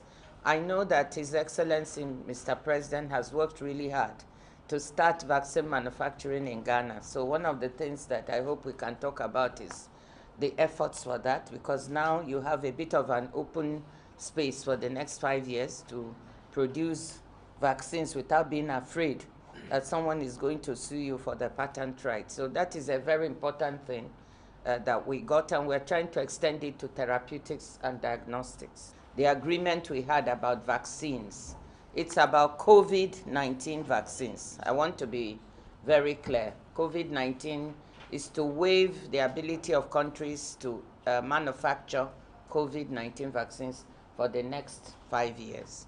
But hopefully some of those technologies that are used to manufacture COVID-19 vaccines will also allow us to look at other ways in which we can expand the ability of the continent to have a pharmaceutical industry, working with the manufacturers in terms of transfer of technology and so on.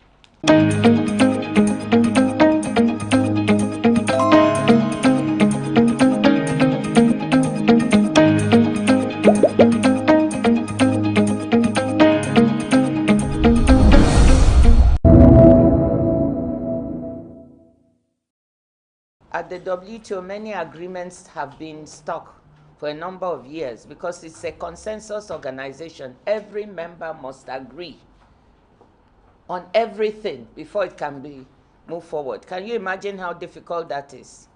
So as a result of that, things have been a bit stuck, but we were able last June to move things so we can conclude some agreements. And one of them was on fisheries. This agreement is to do away with $22 billion in harmful fisheries subsidies that allow countries to fish illegally in the oceans, to overfish the ocean's fish stocks, on which many people depend. 12 million people in Africa depend on fisheries. So this agreement will now make it possible if someone is doing illegal, IUU, illegal, unreported, and unregulated fishing. If they are doing IUU fishing, they can be brought to the WTO and reported for doing that. So this agreement is very important. You have many artisanal fishermen and women in Ghana. Ghana has an important population along its coast that lives on fisheries. But very often there's illegal fishing in your waters. So ratifying this agreement is going to help be able to control that kind of illegal fishing and overexploitation of your waters. One of the things I've come to ask Your Excellency is to please, Ghana should ratify this agreement as quickly as possible. If you ratify it, there's also a fund called the Fisheries Fund. We're raising $20 million and already about 7 has been pledged to help developing countries strengthen their management capacity to manage their fisheries. Many of our countries need strengthening. I'm sure our colleague from fisheries can say something about that. So how do we strengthen the capacity to even know statistically what kind of fisheries we have, to be able to have the appropriate data, to be able to even pursue those who are fishing illegally so we can report them? What are all these mechanisms? This fund will help you strengthen the capacity so you can implement the agreement. So that is one of the agenda that I came here to ask you, Your Excellency and Mr. President, to please help us ratify the agreement.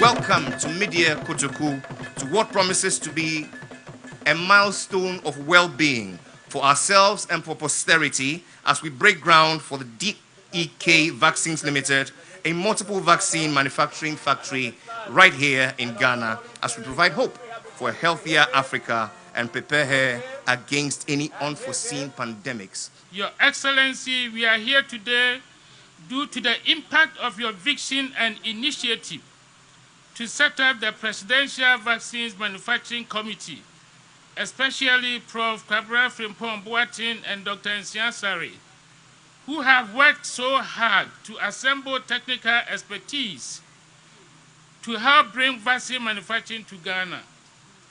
Today, DEK Vaccines is here to make Your Excellency's vision a reality. Ladies and gentlemen, it all started on 28th February 2021 in update 24 of what has come to be known as the Fellow Ghanaian series of addresses to the nation at the height of the COVID-19 pandemic, when I declared to the Ghanaian people my determination to see to the manufacture of vaccines here in Ghana. The vaccine nationalism that was played out by the developed world with the rollout of COVID-19 vaccines meant that we had to take urgent, critical steps towards making sure that never again would we be victims or pawns of the international vaccine order. It was imperative that we took our destiny into our own hands.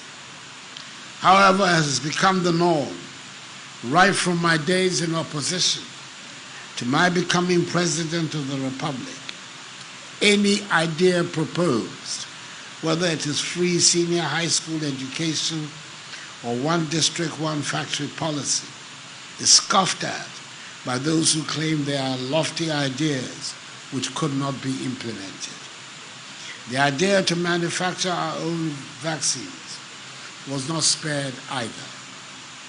In spite of these, I went ahead to establish a committee under the chairmanship of the former Minister for Environment, Science and Technology and Innovation, Professor Kwabena Frimpong Boateng, to formulate a concrete plan of action towards domestic vaccine development and manufacturing.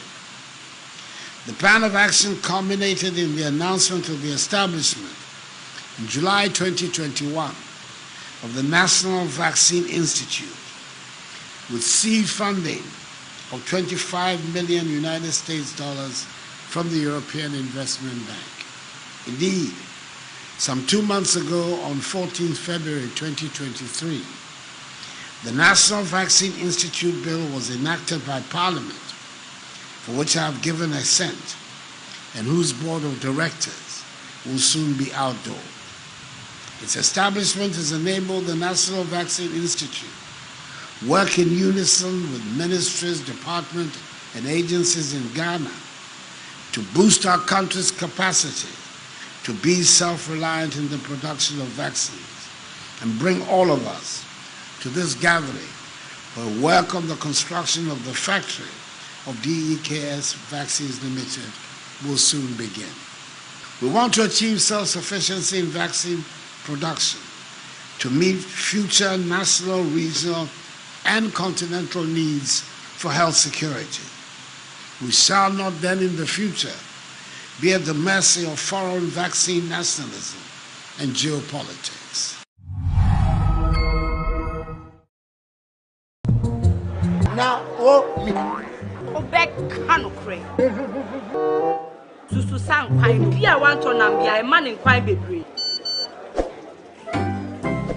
Mommy, you basically see about Kotoso. Pepoga, send me sick from Lemonade Finance. While Brian did the shit and let me £2. Lemonade Finance. Say they're sending money back home from UK, Canada, and now US. I accepted an instant charges. Exchange waiting in Suya.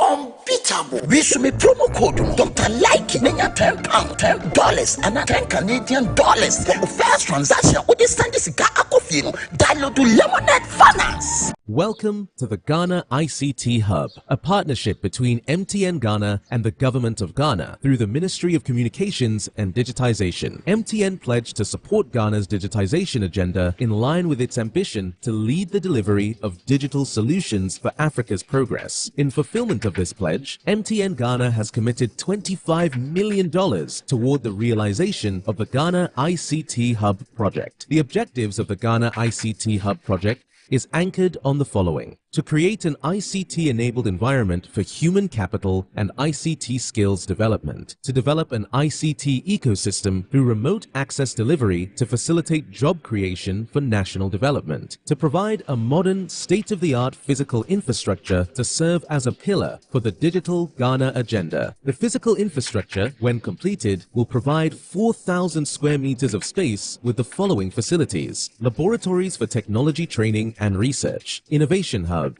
co-working spaces for tech innovation startups, Tier 3 data center, conferencing facilities, offices and meeting rooms, commercial lettable spaces, gaming area, restaurant, ancillary facilities. The technology laboratories will be fitted with the next generation ICT equipment and applications to provide the youth of Ghana with practical training in Industry 4.0 technologies such as artificial intelligence, AI, machine learning, cloud computing, 3D printing, robotics, Internet of Things, IoT, advanced manufacturing techniques, cybersecurity, genetic engineering. The project also seeks to establish a complete ecosystem at the hub through remote access delivery to facilitate job creation for national development. The ecosystem shall comprise of MDAs, technology companies, startups, incubators, research agencies, leading universities globally, foundations worldwide, to create a community. 1. The ecosystem community shall bridge the divide between academia and industry and provide solutions to challenges in the key sectors of health, agriculture, and educational sectors of the economy. 2. It shall also run an innovation program providing mentoring and networking for the youth in tech startups. 3. The ecosystem community shall establish an innovation fund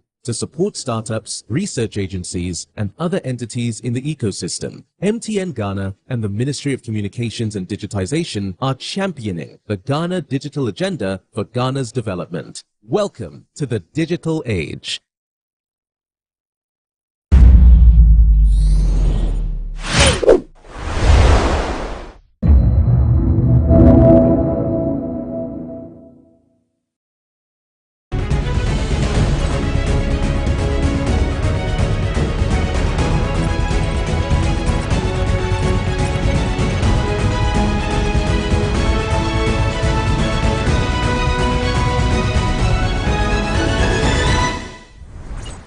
Hello and welcome to another edition of Sports Check. My name is Perez Ezwakwa. When I'm speaking to Mr. Seth Jima, I mean, if you're on social media, on Ghana media platform for the past 24 hours and over, I'm sure you might have seen him, his works, his emotional interview, his story. He's been trending. He's been all over the place for his incredible work in the UK for the past 24 hours, and we are delighted to be speaking to you. Hello and welcome to GhanaWeb, Mr. Seth Jima. Thank you for having me, brother. How are you doing? I'm doing well, my friend. First and foremost, let me say congratulations on your victory. There is a bit of confusion. Is it your first or second victory? Professional? Yeah, it's my second bout. Oh, okay. And so the story says that you were a laborer or a mason here in Ghana. Then you traveled to the UK. So how did it all start for you? Obviously, I'm from Ghana, and I grew up in there's a small village called Bima. It's in the Asokore sector east. You know, Asokore Fijase, Asante region. I don't know if you have heard about it before. So that's the part of my life. I grew up there. I got 10 sisters, and I'm only one boy of them. You know, so when I was growing up, I literally noticed that life wasn't easy because my parents was going a lot of challenge, but they never gave up on us. You know, so they did everything in their way to support us. Yeah, I used to travel 5 miles to school from village to my school. Early cassava, plantain to go to sell them before we get money to buy something to eat. And we use the same money to buy some stuff we don't have at home, you know. So that's the kind of life I grew up. And then I went to T.I. Ahmadiyya Junior School in Asokore. And then I went to Krobia Asante Technical Vocational Institute. That is where I studied building and construction BC. You know, so that is where I'm become more about mason, and because it's part of my subject I was learning in school, you know. And in the vocational time, I traveled to big city with my to go to see my sisters in Brema, Kumasi, and that is where I bought a shovel to looking for jobs. But whilst you were in school, did you do any kind of sport? Were you doing some boxing or some football, or you were not a sports person at all? Nah, I was the goalkeeper. I was catching girls, you know. I was I was really good with when it comes to goalkeeping. I was really good with that, you know. But and also I was a very active kid. Like, no many of them so those times. Yeah. It's goalkeeping. No, but what time I was school team, baby, and I said it was just if you what time I was my dear, no, but what I go and I said, oh, yeah, baby, mom, and I said, yeah, na me da omugo. And if you so na I said crack it to a bit now also without much the boss so but boxing there was not part of my life because me quite my dad or how you can become a chef. I never boxing home. Me quite my home boxing gloves that when I was back home. So after school, I'm technical school, and then we before eventually the opportunity came for you to fly out. Like I said, it was all about hustling. Yes, nominate one of my brother-in-law was selling trainers shoes in Babio from Mercury, Kumasi Mercury. Now he's selling Pabo. Then after that, one of me cousin this goya Juma was Santiago. I was Kali a heavy load like beam, you know, take or we can take our forest now you load loading place, then we pack them in a big truck container and we ship them to overseas like Europe, India, Americas and stuff like that. So I was doing everything it will help me to look after myself and my family. Yeah. So at what point did the opportunity come for you to fly out? Around 2012, and when it came up, obviously opportunity come up once, like we all know. So once it's come up, I was like, why not? Big city. Let me go and see how it goes. So I came here, and there was nobody here I know. How did it happen? Is it a case that you knew someone and you got invited, or I mean, how did you go from Kumasi to about a opportunity there, and maybe you'll be invited to and I said, "Bibina." No. Charlie, now everyone go a dream. What you say? Everyone, what you way there, your dream is maybe just say your dream is maybe to travel to maybe big city like New York or maybe California to continue your life there. You don't know anybody. You don't need to have, or you don't need to know someone there. What you say? So as long as you work, you have a capacity, you have amount to look after yourself. Charlie, answer, you need to go. What you say? So I said to myself, listen, baby, I'm a I'll go. So Brabby, and then let me know. I will chromo. I mean, Casa catch him. Oh, let me know, Freezy. When you come, I'll come and meet you at airport. So I was very excited. But when I get to Heathrow Airport, he turned me off. Oh, wow. Yeah, he turned me off. After my friend I could see home phone. I can't remember. And no. Home, home phone. Okay. Yeah, house phone. And Madame be picking what looking for, and I'm body penetration. Was it one of the I was like, oh shit. So how did you survive your early days in the UK with all these challenges? That is a good question.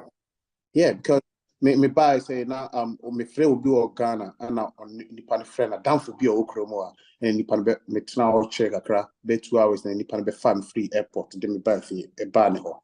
No say had the this is how the life is in the UK. You got to pay bills, you got to sky one more promise. I the pyramid that kind of nama scanning a sign. Then it came to the point that I need to move out from the house. Because that comes from UK life Ghana. If you know something to do, you just enter there and say, oh, please, I'm looking for a job. You know what I'm saying? You need to go all the process and here your documents and stuff like that. So it take bro, Charlie, you need bread. And even at some point I met uncle Bia or Munim, me papa. They grew up with my father in that village, Bima. So they try to help me, but once you grow up, you need your own freedom, you know. Sure. And I get out from them, and I get my own place, and then my own place in the crowd. It end up so bad then, bro. I end up sleeping in the bars, on the street, McDonald's, you know, and a whole lot happened, Charlie. Nipa bread, but obende. Yeah, Naminti, yes. So at what point did the boxing dream start? Tell me the 2015 to 16. Let me wait that pack of boxers. That is the boxing fight I'm sure. Yeah, I was like, me boxing with the bam. And then I may wear that would Johnny start checking me. I said, my way they made my dunia. So I just say just like that, you know. And Madam would say, no, bro, these guys are different. They are different level. I'm saying, no, I can't, because one thing about me say, I'm always say, I do be anyone meet me. That is my motto. Okay. You know, I always said, Ajuma be anyone meet me. Ajuma, because Ajuma be anyone meet me. It's Ajuma, I will do it because Mekai Brahma bread, Bima Masua, Timba, Masua, like yet trek, Equa did that one thing, to say be a Techima near Tom, in Kum near any phenomenon. I've been there before, you know, so it's part of hustler, it's part of me. So I was like, there is no job I can't do it. I can do it. You know what I'm saying? So in some point, you know, 2017, I start boxing, and I'm a core. Nipa class one Jimmy Sika na me the Bible registered Germany because he asked me how old are you now? I said 27. He said, nah, that's too late, bro. Let me tell you the truth. You can't be a good boxer, bro. Yeah. I said, why not? He said, we start boxing at the age of 9, 10. Look at these kids. Obusa and crying. So more 10 years, 9 years. They said, you see, you can't do it. You're too old for this shit. Sorry. So how did you feel when they told you that you were too old to start a boxing career? For you were just determined to do it. So I think them can cry out here. And then one can last word none one can. Yeah, the all kind of cry and meet here. And one can man say the more kind of cry. Man say the more can because now my imagine say I will do it. And one thing about me say if I want to do something or I want to achieve something, the only thing it can make me stop from your side as a friend or someone who try to get me down is, Charlie, you can't do it. When you can't ask me to pay, you can't do it now. And you any one can cry, I will do it. That is my thing. May I not catch a day with you can't do it. You fail. Oh boy. I will show you say I can do it. I did not mean I do what yet. I distribute. What you say, but we are saying, who say, and you school can many pay therefore, and then many pay what you say. You know, and how smart you are and clever you are, you can be successful. You know. So, yes, I mean, my thing, me call and say, buy one now, or so one just come. Then later on, me buy any papa friend or so. All right, I'll take the money. Then I start from there. And I started training as an amateur. Then yet, my job crying right hand and yet bibia Charlie na kakra kram dimusa. But starting also I was doing cleaning jobs like cleaning some churches, you know, changing beans, stuff. Or that was my job. I was doing it every day. Then later on, the emergency said, but number one job we call it key job. I don't know, say what can be a key job. But key job here, I do say the fancy I have no office. We two more will be keen back on the Bema cleaner. It was also bad, no about being a Juma. So he got one of my key from my office. What you are saying, I'm a key job to go at any time be a depend be free office be. So we have got a key job to be called Makoya, was soon as well, gentlemen, you big a cry there. Up to Mohammed, the chairman that can be so my brewa. Now, we upon training, some side jobs. Yeah. Work Namsa that you need a night shift.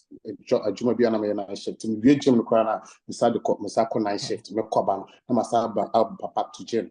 Bro, I was like, I don't know. Honestly, we need the chasing me, but I can feel like say I want to be, I can be someone great. What you say, but it's like I'm chasing. I say, you like you chasing the greatness. That is how I can say. That is saying me too much. Actually, I say, Minna. Otias, even sometimes we walk around, me call Juma, he said, "Send me for bus," and we walk around and 9 miles. Me for bus, me call me backpack, me boxing boot, me club, boxing outfit, everything in the bag. Now me run this work. Me come wash shower so na my shower na my start Juma. Go a chef for no motion me so strong with you. Wonder. Because na me a kitchen porter, na me kuku near the idea. Through kitchen porter, no, I work so hard and I become a chef. Okay. Yeah. Okay. So at what point now unya sa breakthrough? So Charlie now I mean you got signed onto a record onto a label and you were billed for professional bout. When did that happen?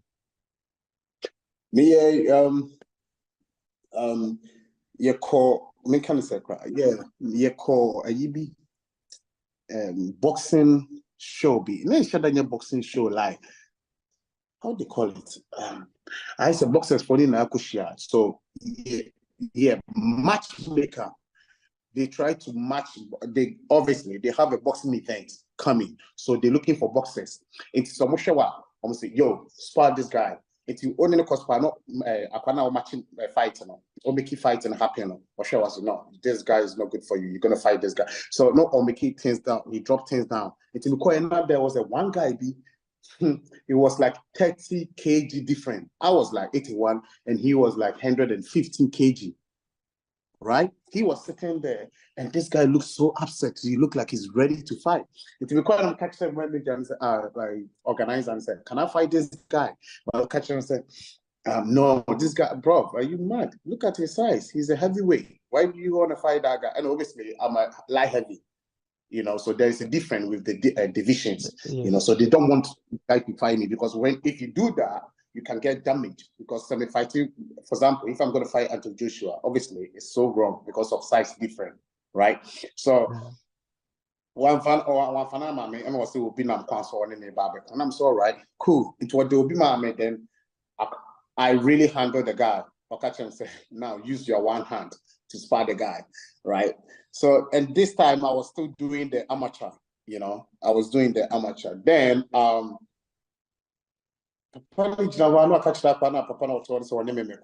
then the guy came up in the ring. He hit me and he pissed me off. I went inside and boom, I knocked him off. I will send you that video if you haven't seen the clip. When I knocked him out, and the way the combination, everything comes, strength and anger, aggressive, and everything, boom, I knocked him out, and then everyone film it, and people start to share it, and it's go viral, and it go everywhere. And then the following week, guess who posted? 50 Cent. Wow. 50 Cent posted the video, and everyone tag me under the comment and say, "Yo, this guy is Freezy." That time I was my followers in the Instagram. I was nobody. I was like 300 or 3,000. Then 50 yes, I'm now for follow post tagging me thing was said. Then I wake up and my followers went up. Boom! It go up like 15K. I was like, wow. Then I got an interview from Sky News. I was like, then they was like, why you actually British Mike Tyson? That is where I got that name. Yeah. Then it started, British Mike Tyson, meet British Mike Tyson. Then the name stuck, and everyone's talking about up to date. When you go to Google, you type British Mike Tyson, you will see who will come first. And the honor a shot. That moment, I know that wow. Now I know who I am, so I'm not going to sleep. Mike Tyson needs no introduction when it comes to boxing. So, for you, someone with the kind of story you have, how did it feel for you to be tagged the British Mike Tyson? What I was saying. It feels great because he's the guy I look up to. Okay. I watch him. I watch his fight. I watch how he jab. I watch how he punch people. I watch his anger fight in the ring. I love it. And one of the things I love about him is his boxing skills, which is pickable. Put your hand up, move your head, come inside, and I love that. And his height and my height is a bit higher than me. I'm 5'8", and he was like I think 5.10 or 11, something like that, so it fits me, and obviously, so I was like, yeah, I want to be, I want to learn his skills, and see, it was cool, but I no share me thing. I'm not going to lie to you. My bad. And no share me thing, maybe a Jumano, and mommy cause so I that because they will say, wow, I can see myself like in the future, and things are going to get better. But so when did you get signed onto a label, a promotion, and when did you get your first bout? How did it come about?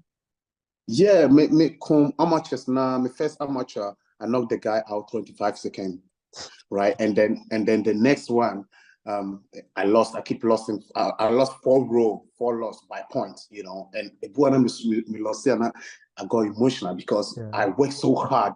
I said, you enjoy something, you do something, but okona and kuyema. What you say? Like, oh, what? Then I changed gym. When I changed gym, I switched gym to another gym. Then that gym called Double Jab Boxing Gym.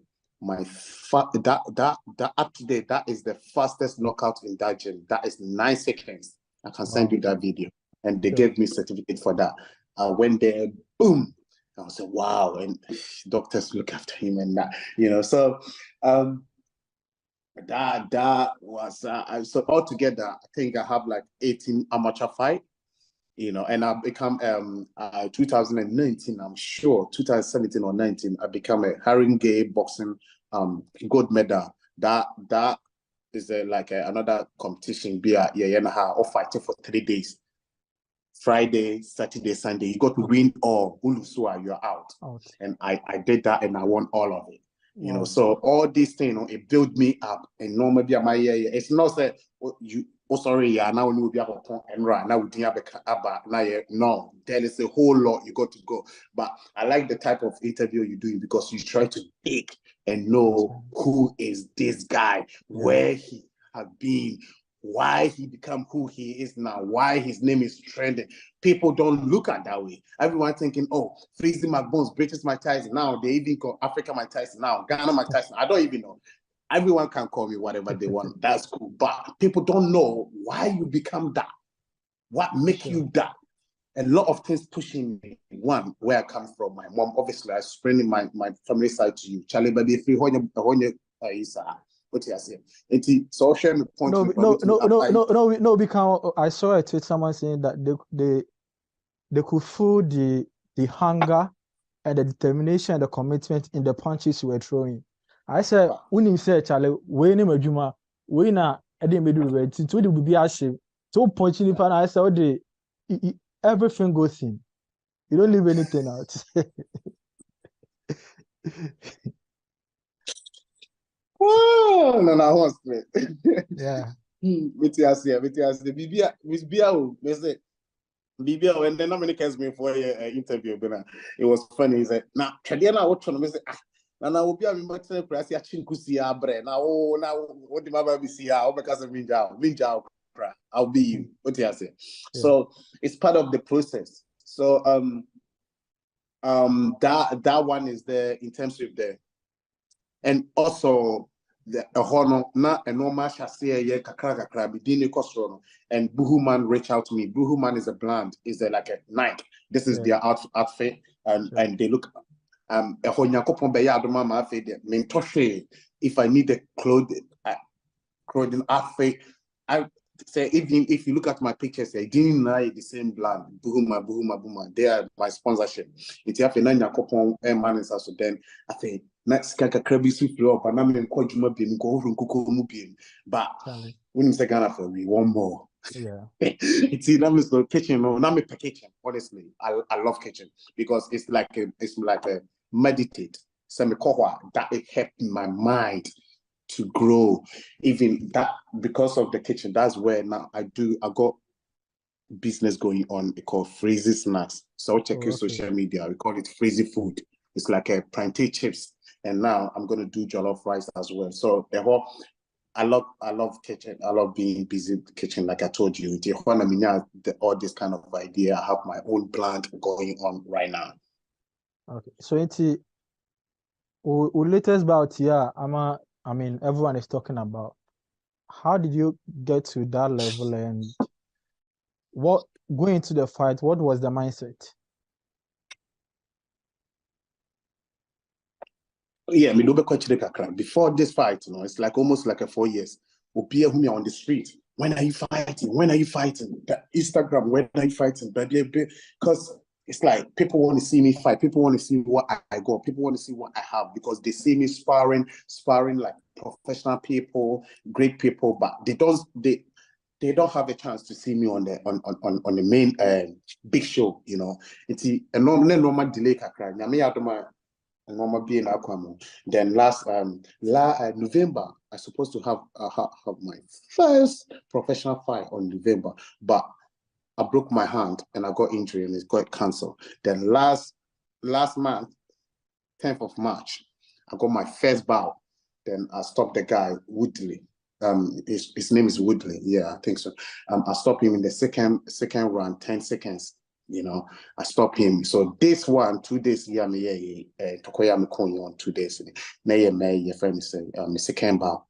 Okay, I say. Now the man here, he said, this guy, he's very tough guy. He got 113 fights, and he lose more of it. Honestly, he lost a lot of his fight. But the thing about him is that he's one of the toughest guy in boxing in UK, which is journeyman and stuff like that. So he know more about the ring. He know how to take a punch. He know how to. So when in my mind, me, I just say, so Aquari, he know more about the ring than me because he started boxing. What I say, and now I get the opportunity. So if you go in like you jab, move your head, jab. Now this guy is gonna get away with it. So I'm not going there to play with him. I'm going there to beat him like a thief.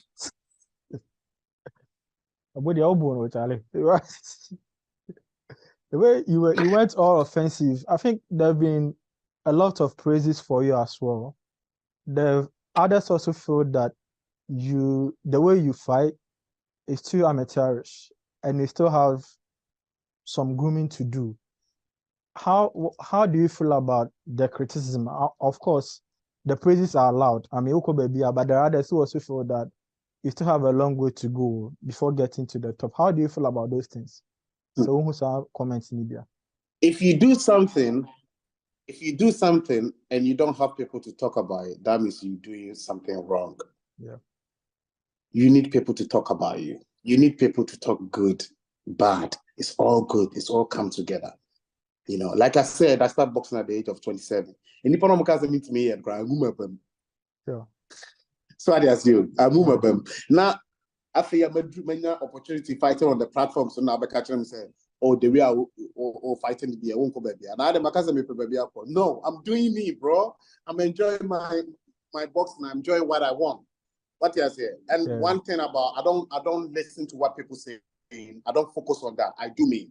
When I came back, I watched the fight. I see things I need to do to make myself happy, not what the others saying. I always focus on myself. I always put myself first, and I always make sure I'm comfortable for what I'm doing. Okay, but of course, Ghana, for instance, our history of, producing great boxers, the likes of Azuma, Joshua Kulete, those guys, they need no introduction when it comes to training boxing coaches. Are you going to reach out some of these people? Maybe Azuma, maybe Uber send you a video and I say, oh, senior man, what they're sharing, maybe I'm my advice, maybe. And now, for now, we know with team, you know, no, focused on. Sorry, no. Boxing is like politics. You don't see MPP goes on this to get information or idea or help.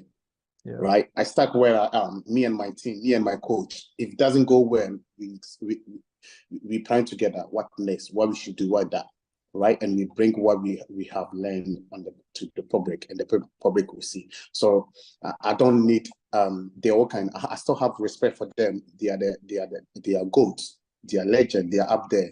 I have love for them, right?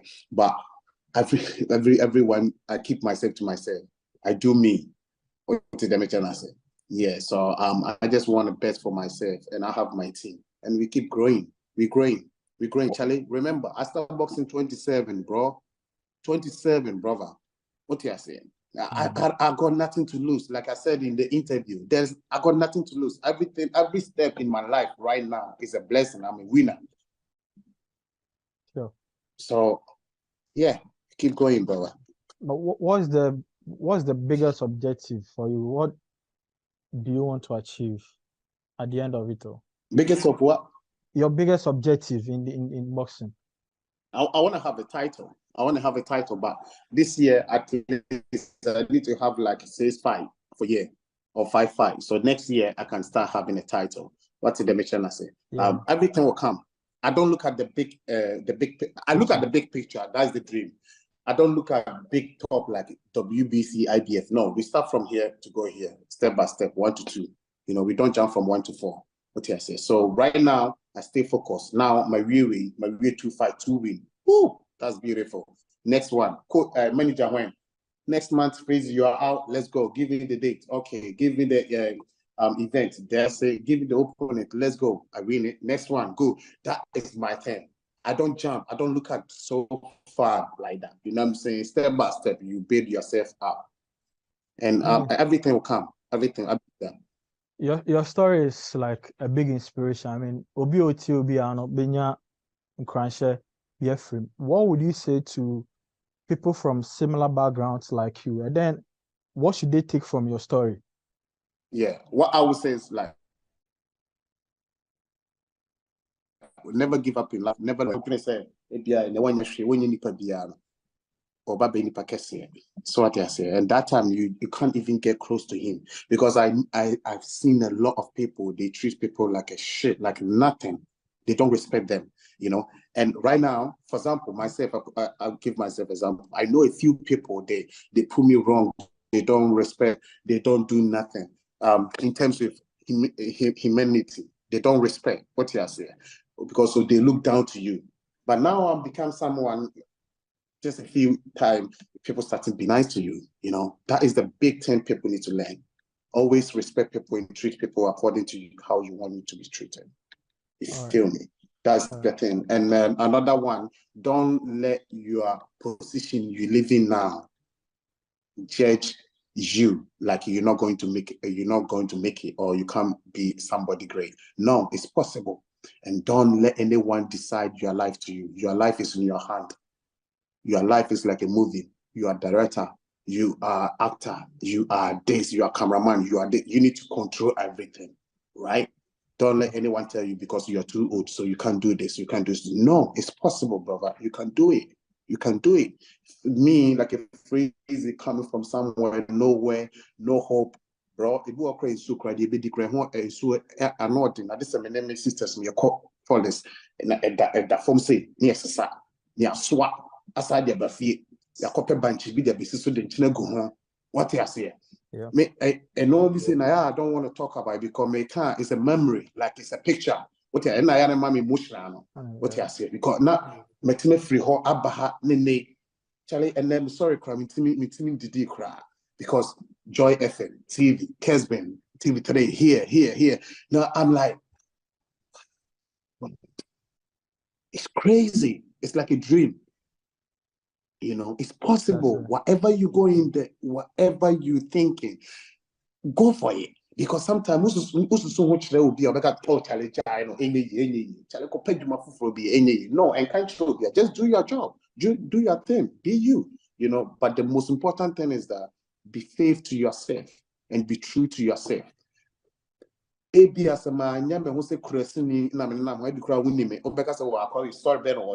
boxer. Be true to yourself. But everyone got story. And you depend do baby on person you say chrome for that be media January. Now I know as a bro. No, Charlie. We you crossing me, you know what you say, Naja. Yeah, baby didn't know so at training was also the sanity. I mean, thank you very much for sharing your touching, emotional, and your great story with GhanaWeb. All the best to you and your career, and I hope to see you at the very top. Thank you very much for speaking to GhanaWeb. All right, so this is GhanaWeb, this is Sports Check, and I'll be speaking to Freezy McBones. So we'll come here with another edition.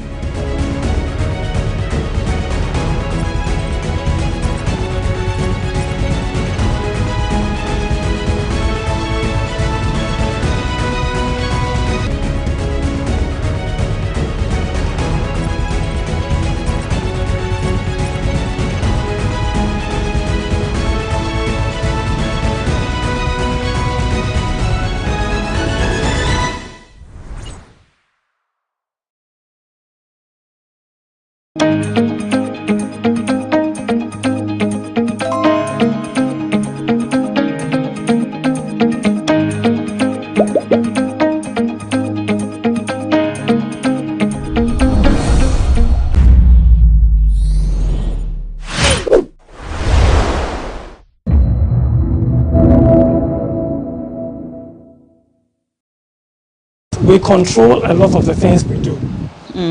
And so in terms of quality, in terms of quality, we can really assure our clients that we are giving you quality and value for your money.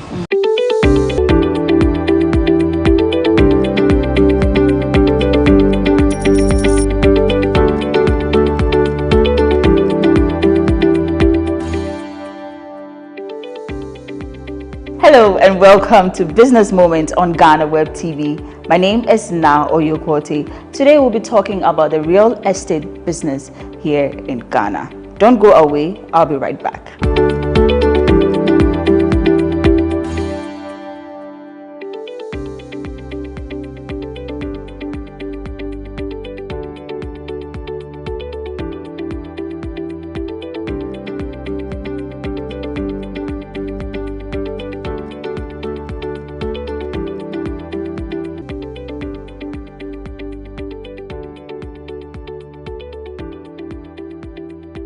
Welcome back. I am at the Greens Estate here in Tema Community 25, and I'll be speaking to the Chief Executive Officer of this beautiful estate. Her name is Kiran Daswani. Daswani, I hope I got the name right. Yes, you did. Hello, Kiran. Welcome to Business Moments. Hello, how are you? Thank you for coming to visit us and join us here at the Greens today. Thank you for having us as well. How long have you been in Ghana? So I moved to Ghana in 2014. Okay.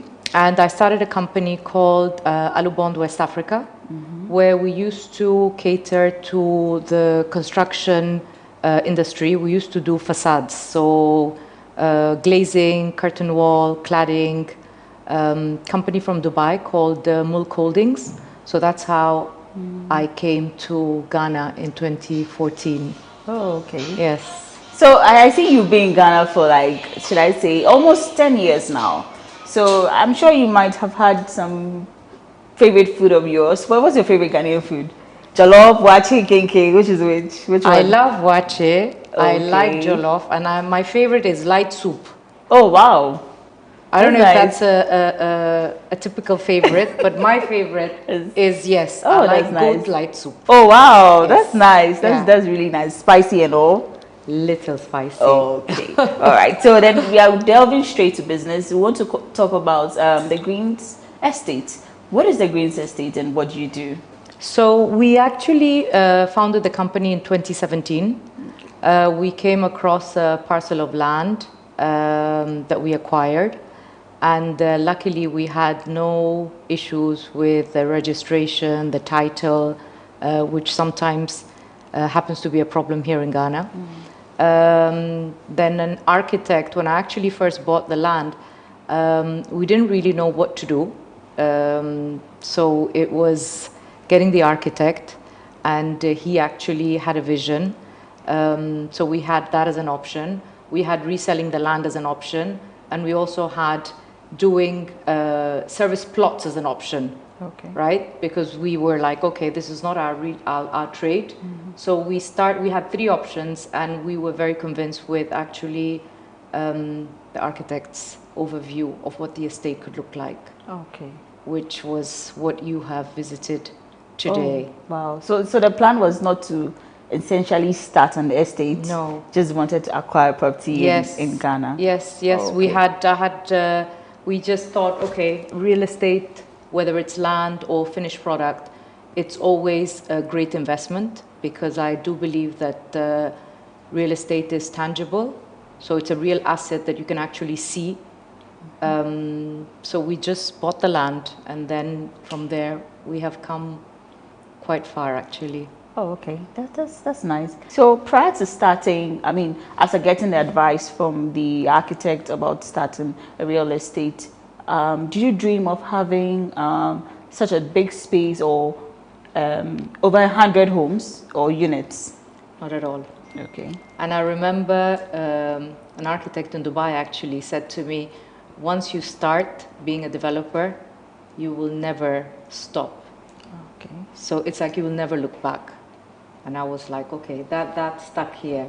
And where we are right now, we've acquired another parcel of land right next to here, another almost 6 acres, where we'll be building another 75 homes. And we are also doing a joint venture with ANC Mall. They are developing ANC Village in OEB. So there we're also going to be building residential complex within the ANC Village. Okay.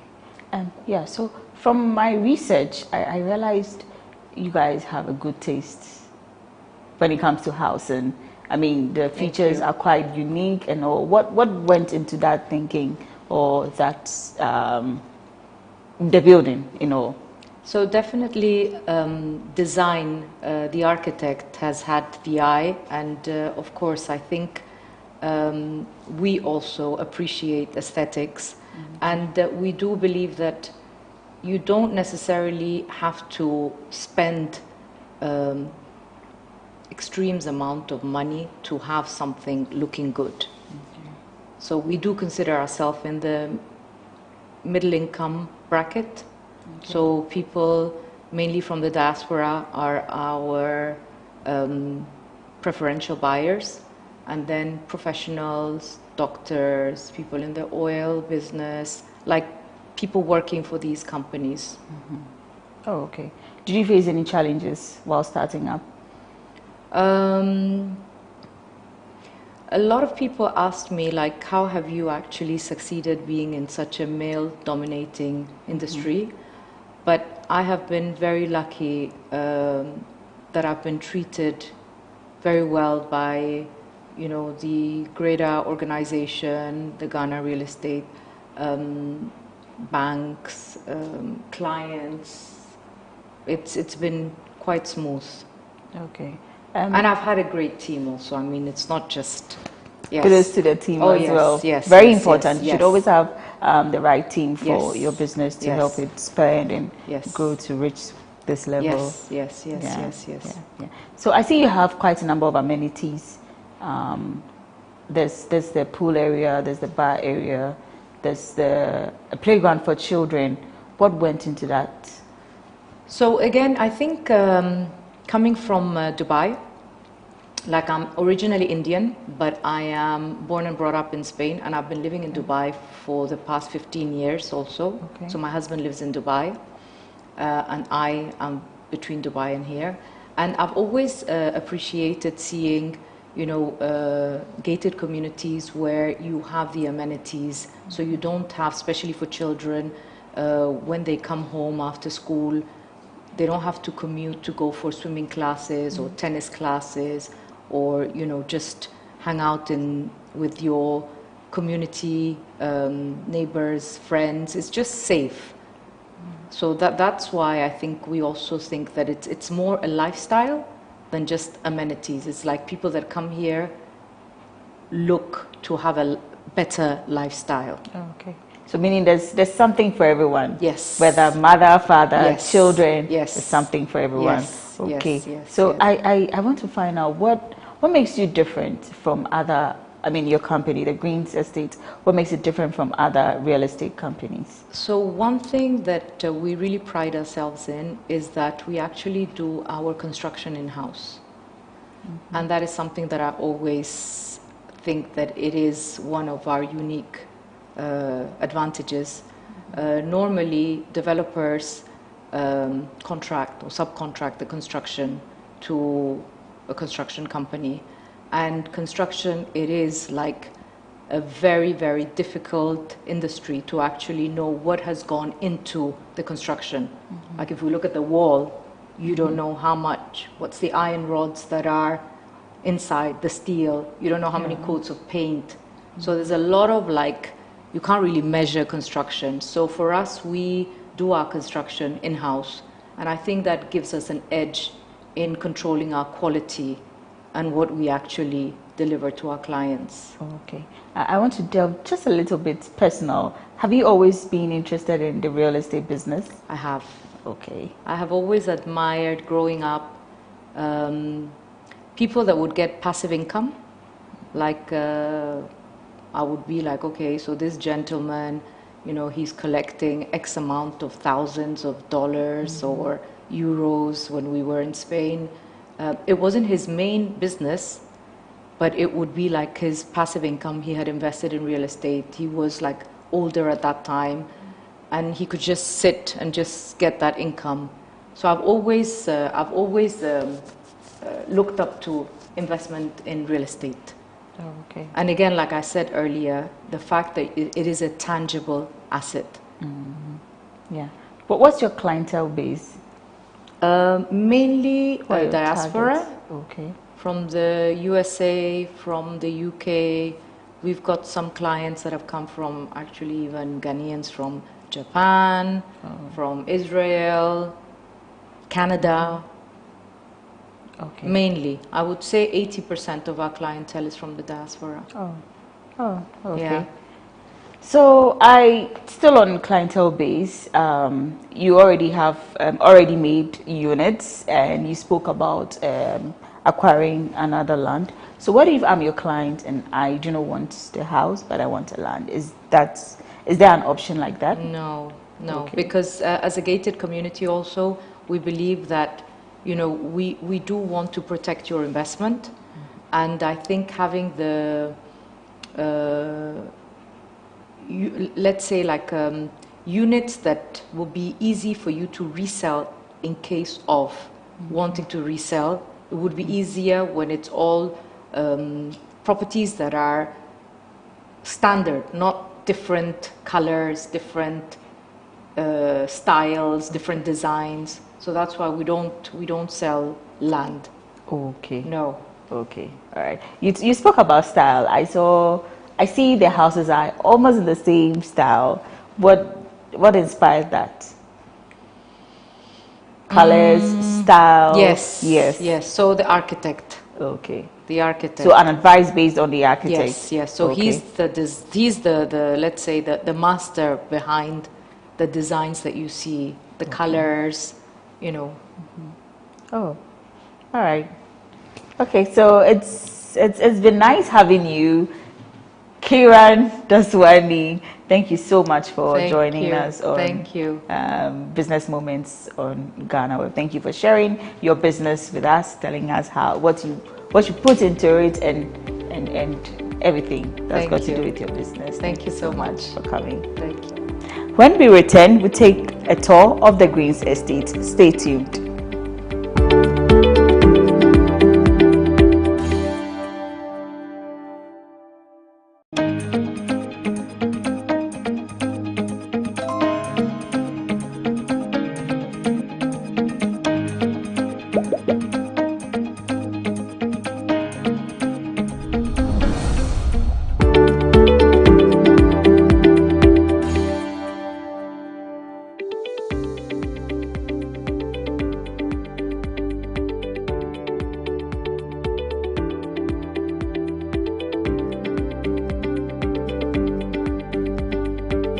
Welcome back, and thanks for staying with us.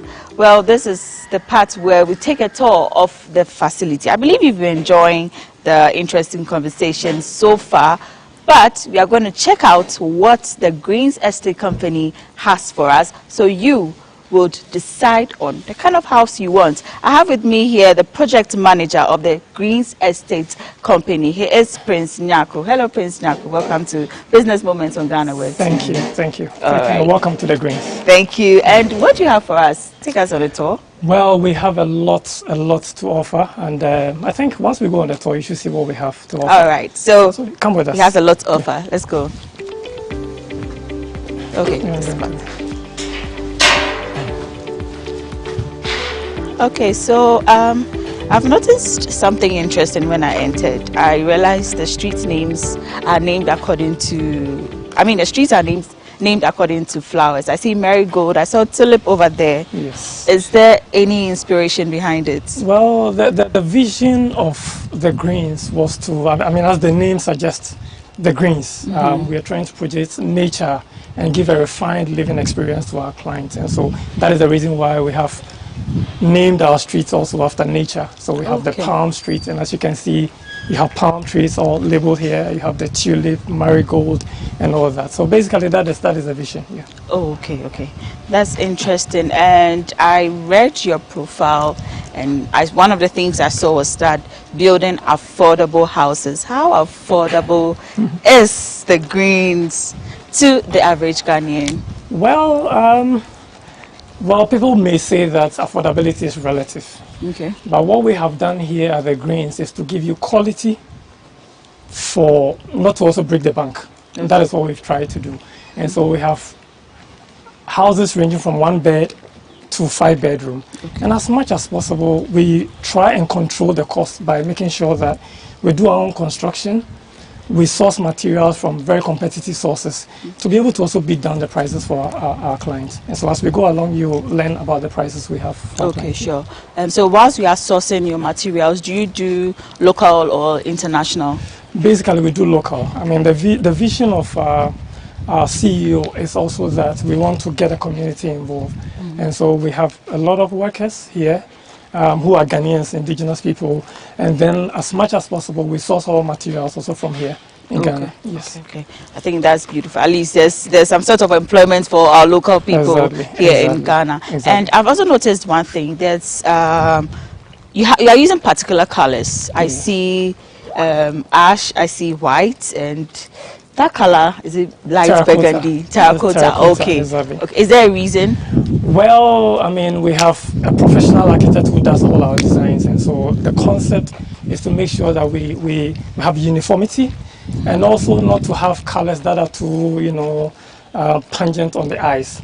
Exactly. Okay. So we have white, which gives you a brighter of the environment. We have grey, which is also like a bit of a shade of not too deep a grey.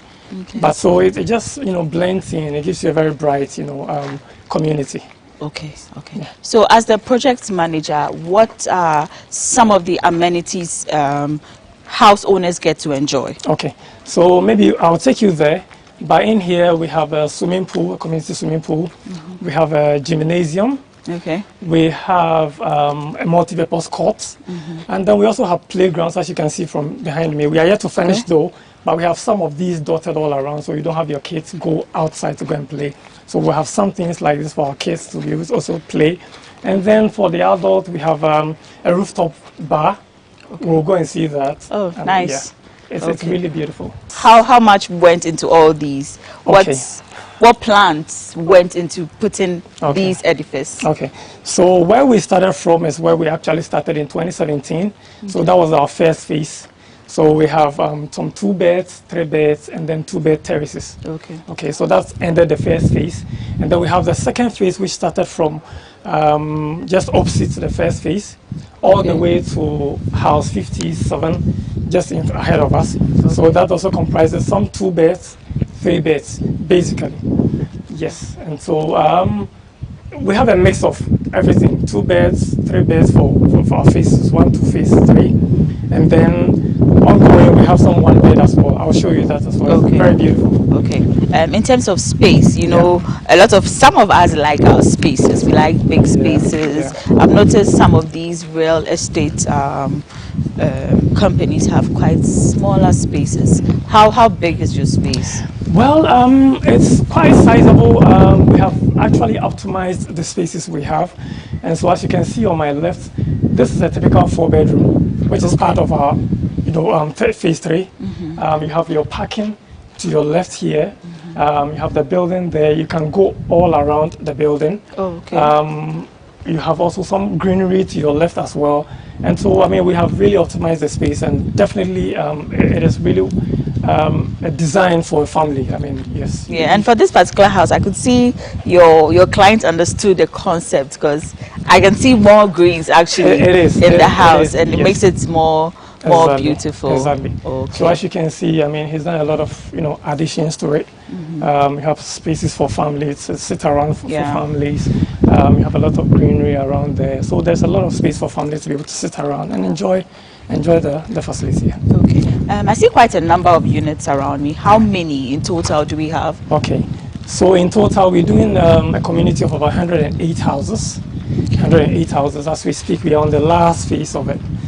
We just have about 6 buildings to go. So those of you who want to be part of this community, you better run. Rush while the deal is still hot. Exactly. Okay, that's nice. So we are heading towards the phase 3. The phase I want 3. to first show you the recreational area, so you appreciate what the entire community also comes with. So when you talk about the recreational area, is it just one particular spot? Because you showed me one particular one. Is that the only place for the units? No. So that is a playground for kids. Yes, and then we have an additional space where you have an open top bar. You have the gym. And then you have also a multi-purpose swimming pool. So that is where I'm taking you to now.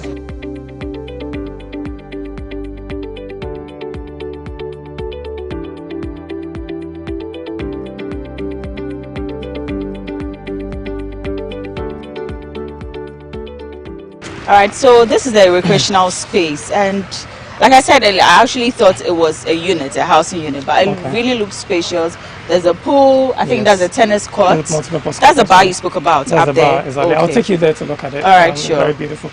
But let me not catch you. But we also have apartment, 1-bed apartment here, a 3-bed apartment as well. So those of you who are looking to do some investment can consider a 1-bed apartment here. That's fine. For Airbnb. I mean, it will give Airbnb, you very good. Yes, I was going to ask if you do Airbnb. Okay, so take us round and let's see what you've got. Yes. So here is a community pool. As you can see, it's all done, ready for swim. I don't know whether you brought in the costume. Unfortunately, I didn't. Okay, and then we have the multi-purpose court here. So that's for long tennis. You can do basketball as well, and even volley. How deep is the pool? We have the deepest side is about 1.3 feet. Okay. And then we have very, very shallow, even for babies. You can sit on the staircases to your right. Okay. Yes. But is this enough for the 108? Oh yes, I mean this is about 15 by 8 meter pool. So quite, very big. It's quite big. Yes. Okay, sure. So the gym is not finished yet, but that is where the gym is. Okay. So we have about 162 square meters of gym space with washrooms, male and female, with lockers. Okay. Yes, it's not finished yet. So I see. And then up here is our rooftop bar. Okay. Maybe I can also take you there to look at. Before we go to the rooftop bar, let's have a look at the 1-bedroom. Okay. Apartment or unit. So you have 2 of these, right? We have 2 units of these. Okay. These are not completed yet. Okay. They are not completed yet, so maybe if we we can just have a fair idea of what it is. Of how it actually looks. Okay. Oh, I see some of the cabinets already. Exactly. So it comes with an open kitchen. It's an open kitchen concept with an island. Okay. And then you have the sitting area here. You have a bedroom to your left. Yes. So you have closet space. Okay. You have a closet space here. That is the washroom. Oh, wow. The washroom is even spacious. Exactly. And then the bedroom here. Exactly. A total of about 95 square meters. Okay. So how much is something like this? Does something like this cost? Yes. So this is going for a cool $109,000. $109,000. $109,000. Yes. Oh, okay. Yes. All right. Okay, so that's the staircase. That's the staircase leading up. Exactly. Yeah. Okay. So how was it for you handling this huge project? I mean, how did you feel from the onstart and to where you've gotten to? Well, I mean, for me, it's been an experience. My background is actually in quantity surveying. Okay. Exactly, yeah. And veering into project management has not been too difficult because our training really allows us to do that. Okay. And so we started off in 2017. As you can see here, we are building our last gate. And so, I mean, it's been a beautiful experience for me, a learning experience, and we thank God for it, for how far He's brought us. Well done, actually. So tell us about the space. Okay, so this is about 252 square meters of space. Okay. You have a pergola here for if you want to sit under a shade, and then we have a bar. Okay, so this is where the bar will be. This is where the bar is going to be. So we have also a kitchen as well, a kitchen in there. Then you have washrooms. Okay. We have about 4 slots of washrooms in there for visitors. Okay. It gives a very beautiful view, as you can see from here. Yes, actually. Up here. So you can even watch your kids. Exactly, play from here. Exactly. Yeah. You can watch your kids play from here. Okay. Yes. Is it open to outsiders or just homeowners here? Yes. So what we're trying to do is to be able to manage the influx of people from outside, and so we have an external gate that brings people from outside to come and enjoy the space, while not disturbing the community. So as you can see, the whole recreational area is fenced. Yeah. So you're going to have a biometric, access system from outside into the estate. So once you're a member here, you can just access and come in here without necessarily going through the estate. Yes. Oh, okay. Talking about fencing and all that, I would like to talk about security. Yes. How secured is the place? Extremely secured. I mean, we have a 24-hour security. It's, as you can see, you saw there, it's manned. We have a second gate here as well, which is also going to be manned. Okay. And as much as possible, we try to incorporate other things to enhance the security. So the perimeter fence wall is actually electrified. I mean, we have electrocuted ones. And then we also adding on CCTV cameras into the estate and all that. And so just to enhance the, the security of the estate. All the street lights are solar powered. So that when there's blackout, you still have, some light. That's good. Yes. That's a fair deal. Exactly. I mean, aside this space you have, is the Greens planning to move on to another space? Because I remember you told me this is your final unit or your final gate. Exactly. You're constructing. Yes. So definitely yes. I mean, we are in this for the long haul. So as we can, just right behind these properties, we have a land there which is starting very soon. And I mean very, very soon. So those who want to book their units should talk into us. We have another one probably coming up in OEB as well. So, I mean, we have other developments coming up. Okay.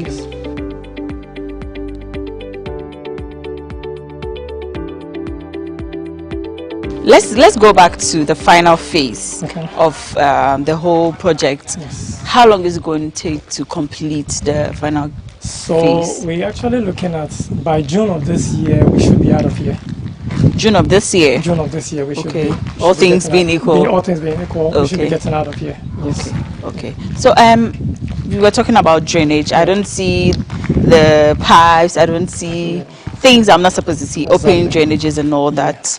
Yes. How was that? How did you So as do our that? tagline goes, refined living. What we try to do is to keep a very safe environment for kids and also give a very hygienic, environment for our inhabitants. So what we've done here is that we have an underground drainage system, as you can see here. It also serves as a walkway. Okay. So all our drainages are underground. And then as I indicated to you last, all our street lights are also solar powered. Exactly. So when there's blackouts, the homes can have lights because they all have 1.5 kV solar panel, solar inverters, and then the street lights are also lit because of the solar lighting. Okay, so meaning you're walking the talk of being an eco-friendly estate company. Exactly. Okay, that's amazing. So we are moving to a show house. Prince here is going to show us what exactly a house at the Greens look like. So come along and let's show you what's up.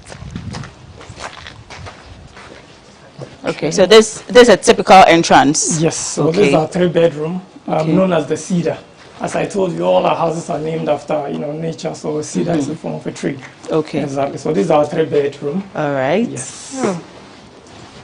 So should I call this a grand entrance? Exactly. What we have done is to give you a very big, it's our 1.3 meter door. Okay. It's quite very wide. Okay. So where are we starting from? The hall? Let's go to the living area. Okay. Yes. So very beautiful, I guess. Yes, I see. Exactly. Neutral colors. Well, that's my kind of furnishing a lot of people like these colors. Exactly. Yes. So what we have done, to your left here, you see a very big sliding door. Similarly, we have one to your right. Okay. Exactly. So that is what we call, it gives you cross ventilation. So you don't always need to have your ACs on. You can just, shift one door here, slide another one here. You have a mosquito netting here, so you can just slide, and then you enjoy the fresh air. Okay. It also gives you a lot of lighting into the house, so you don't have to always put on your artificial lighting. So I see a lot of modding decorations. Yes. With regards to the ceilings, the lightnings, the tiles. I was looking at something on Facebook actually, and people were teasing landlords or complaining about landlords that they use a lot of brown and those multicolored kind of tiles, but I see this is quite different for their buildings. So simplicity, they say, it's the way to go. Okay. So does the client have an option to have a furnished house? Oh, most definitely. We are very open. Okay. We are very open. So if you want us to furnish for you, we can also do that for you. Yeah, okay. Exactly. Yes. Okay, sure. Yeah. All right. So the TV sits here, TV, exactly. And then the couch. The couch here. Okay. All right. So we go upstairs. Yeah, we can. Let me show you the kitchen. Okay. You want to enjoy my sofa? Yes, I do. It actually looks cozy. Yes, it is. Oh wow. You could sleep here, take a nap, spend the night here. Oh yeah, it's a very and I think it's space. even spacious for family gatherings. Exactly. And all. Exactly. Okay, so a space like what was the space? So this is about 30 square meters here. Okay. For the dining and then the living area. Yeah. All right. That's nice. Let's move on to the next. I can't wait to see what you have in store. Oh, okay. So let me show you what we have here on the ground floor. Okay. So we have a guest washroom to your left. This is it? Yes. Okay. And a guest washroom here. Oh, okay. Very beautiful. Well, this is what some people call the powder room, I guess. Yes, the powder room, exactly. Okay. Yes. All right. Let me see. Let me have a look at it. Yes. Okay, spacious. It's quite spacious. Very not really small. Yes. The door is deceptive. It looks quite tiny. Yes. So yes, yeah. So next, I see the kitchen. That's the kitchen. Okay. So we furnished the kitchen for you. We give you an extractor. It comes with the gas. Oh, wow. Exactly, yes. So and these are the storage spaces. These are the storage spaces, yes. Okay. Quite spacious. Yes. And to your left, you have a storeroom. Okay. Yeah, you have a storeroom here. That houses your washing machine. Oh. And then the solar inverter is also kept in here. Oh, okay. If you want us to do some additions for you in terms of shelves, that can also be done. So there's an option for renovation. Oh yeah, additions. Okay, we are additions. Very additions. Oh, yes, okay. Yeah. Okay, so where does this door lead to? This actually takes you to the backyard. Okay, but let's finish with the yes. Okay. So I see the same tiles you use for the hall is where you are using. Same. We carry the same tiles throughout every space. The space. Yes. Oh, okay. So all right. How safe is this? Very safe. The glass panels. This is about 10 mm thick glass. Okay. 10 mm thick glass is very quite tight. And then we also have the option of metal hand railing. Okay. So whichever one you choose, we can do that for you. Sure. So here is the master bedroom. Oh. So this is the master bedroom. Whoa. Yeah, this is the master bedroom. This is lovely. Yes. This is master bedroom. Oh, it has built-in wardrobe. Exactly, yes. Oh, well, closet. Okay. That's a queen-size bed. Yes. Oh, wow. And then you have the washroom to your right. Okay. Also quite spacious. And then we give you a balcony here. Okay. Oh. So you can enjoy. This one there, face me, I face you. Oh, that's nice. It's quite airy here. Very. Yeah. Very airy. Yeah. It's quite airy. Very airy. Yeah. Okay.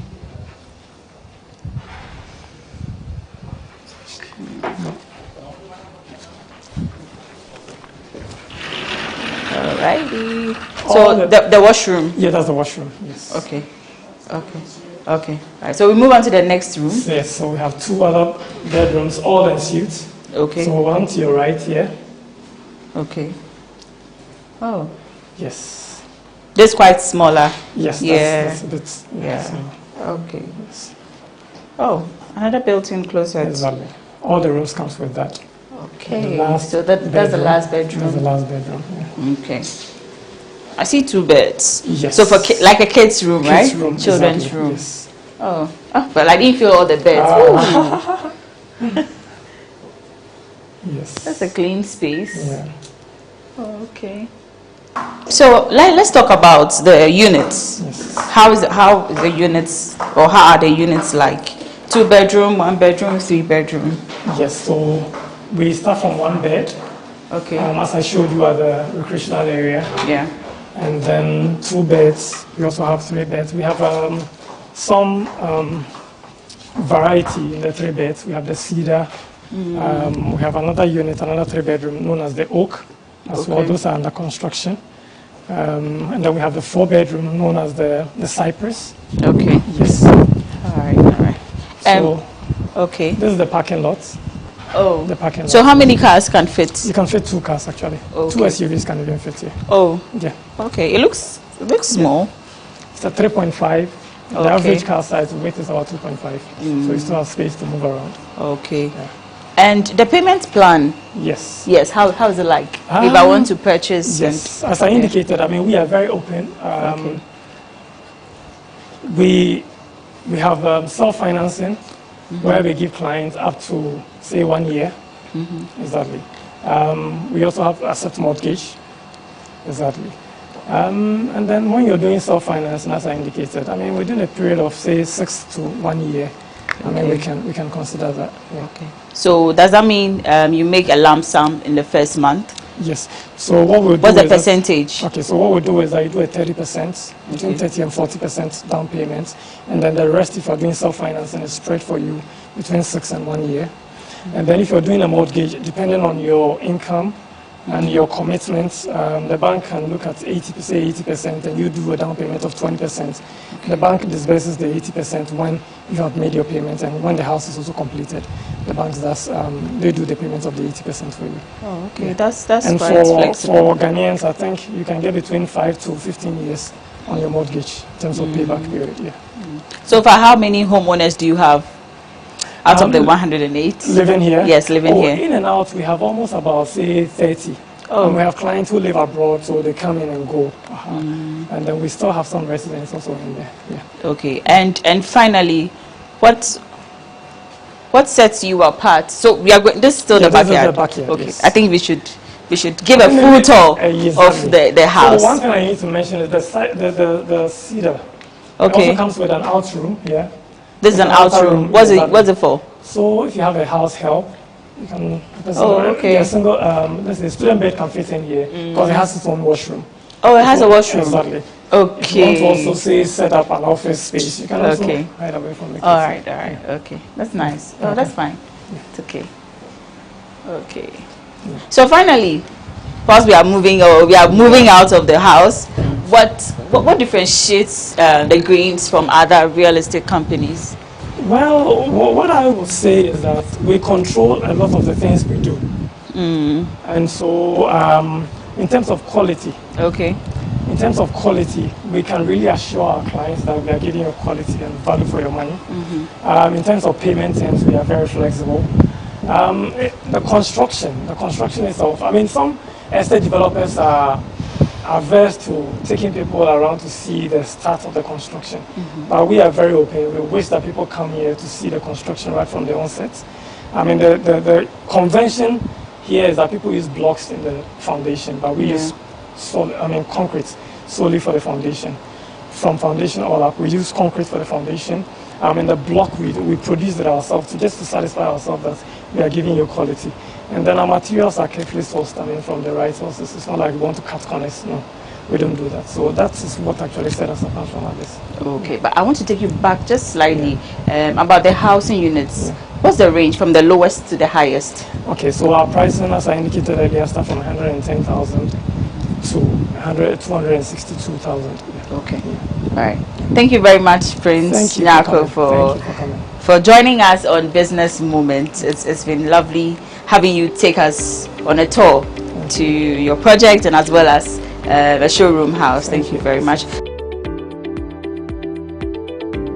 We've come to the end of another interesting conversation on Business Moments on GhanaWeb TV. Our guest was the Greens Estate. If you are interested in owning a 1-bedroom, 2-bedroom, 3 or even 4, the right place to go is the Greens Estate here in Tema Community 25. Also, if you're a business owner and you are interested in being featured on Business Moments on GhanaWeb TV, see the numbers below and give us a call. Log on to www.ghanaweb.com for more news stories. Get interactive with us on all our social media handles. We are at the GhanaWeb on Facebook, Instagram and Twitter. Also subscribe to our YouTube channel for more videos. My name is Na Oyokwoti. Thanks for watching.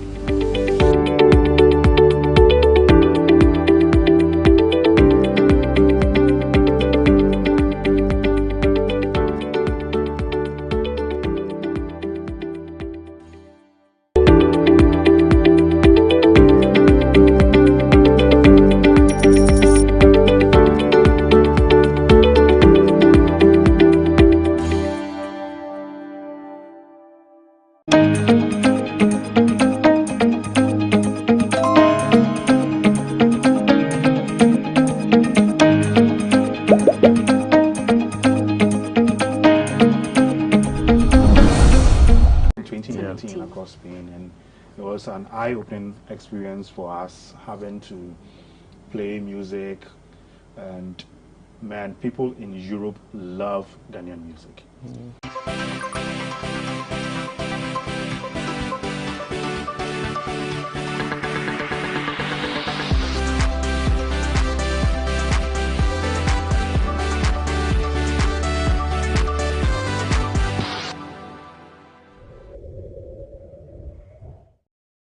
The African continent is blessed with some of the greatest music bands, and Ghana can boast of the band Fra. Young, talented instrumentalists and singers making waves with their sound. It's a 360 conversation here on Talkatainment. I am Paula Amabruni. We'll take a quick break. We'll be right back. You're welcome back. You're still watching Talkatainment on GhanaWeb TV. Now, I have here seated on my couch 2 members of Ghanaian band Fra. George and Salom. Salom is the guitar player and George is the band leader and bass player.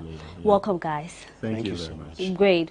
It's good to have you. I've been following your progress and I love your music. You guys are doing amazing. And if you haven't checked them out, it's like, you are missing out because they do real authentic African music. But let me find out from you. What do you do? Will you say it's Afrophone, high life? How would you describe your music? It's Afrofusion. Okay. Yeah, but it's dominated strongly by high life. High life is like the bedrock, and we fuse it with various genres: jazz, pop, funk, Afrobeat, you name it. Okay, so just as your name say, Fra, I feel that energy. Great. So the band, just tell us the genesis. How did Fra come to be, and then the members? Let me start. How many are you in the band? So the core members of the band are 6. But we have a 7th member who's like an ad hoc member. We started out in 2015. But prior to that, we had been playing together as friends. We were actually in the same church together. And George and the drummer had been friends since high school, and they met the keyboard player along the line.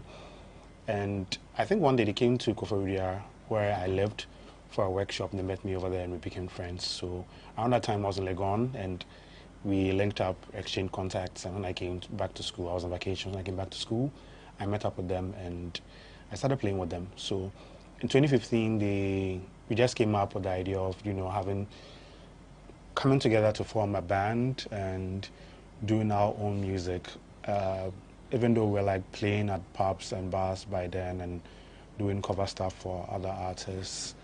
So later, the following year in 2016, we decided to brand ourselves properly, and the name we came up was Fra. Fra. Yeah, you came up with, yeah. So what is the real meaning? I know like Fra is in Chi, you say it's a mixture. It's it means mix. Mix. Yes. Great. You make mention that you started from the church. Yeah, some musicians say, oh, once I was born in my mother's womb, I just knew how to sing. I started singing and all that. But with the church, we have some instrumentalists who say, okay, maybe when you play for the church, you feel like, oh, it's free and all that and all that. What would you say about that, the church where you came from? In churches where maybe they feel like, okay, the instrumentalists, they are part of us, so, you know, no money and all that, they are just playing for the God and all that. How do you balance that? Because I've had a lot of people say it's just free like that, all of that. Well, I think it depends on your personal arrangements or agreements with the church. Some people play for free, and some people play to be paid. So, yeah. I think it's a personal decision. Okay. Yeah, some people decide just to play to help the church or, you know, for God. And others also see it as a business. But, you know, for us, we play in church just to support the church because we are already okay with the band. I see. You understand? I see. Yeah. Well, one thing I observe is that with bands, it looks like it starts with a 4-member. So if somebody that you want to start up a band, what are the core instrumentalists or what do you need on board or in your team to make up a solid band?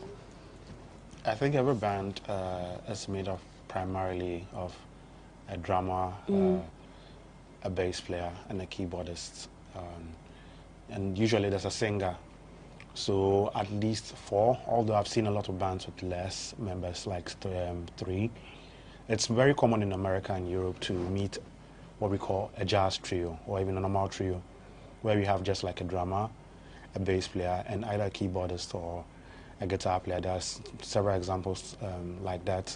The most popular one I can think of right now is John Mayer, who has his own trio. He plays the guitar and sings at the same time. Okay. He's being backed by a drummer and a bass player. So if one of the members is going to double as a singer, then 3 can do it.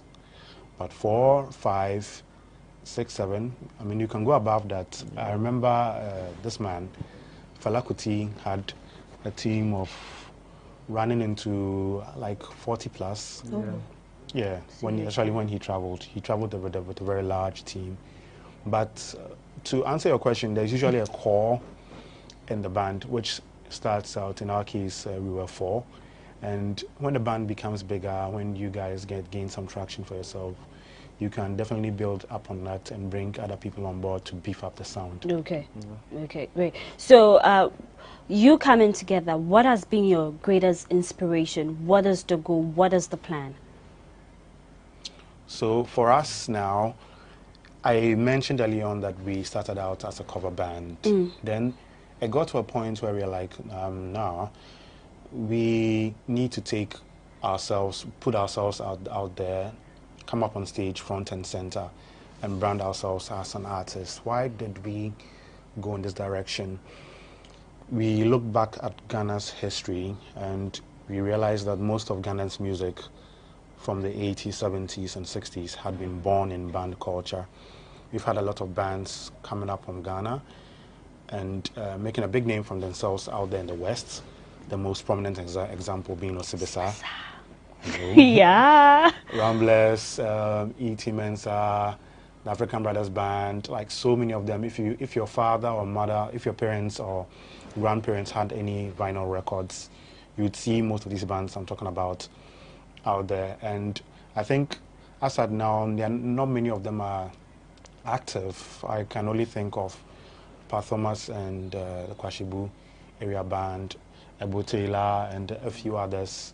Yeah, but we don't have any current crop of like contemporary bands doing the same thing that they were doing back then, making the same impact that they were making back then. So we decided to take it upon ourselves to be the guinea pigs in this case, and our little experiment has blown up, and you're looking at it right now as FRA. So proud, because if you're Ghanaian and you experience the quality, the kind of music that you do, the energy, everything, it's crazy. Yeah, George, so what do you think has contributed to Ghana not having like a lot of vibrant bands and all that? What has been the challenge? I think Selom stated earlier that back in the day, in the 60s and the 70s, when you are asked to mention your favorite artist, you definitely mention the name of a band.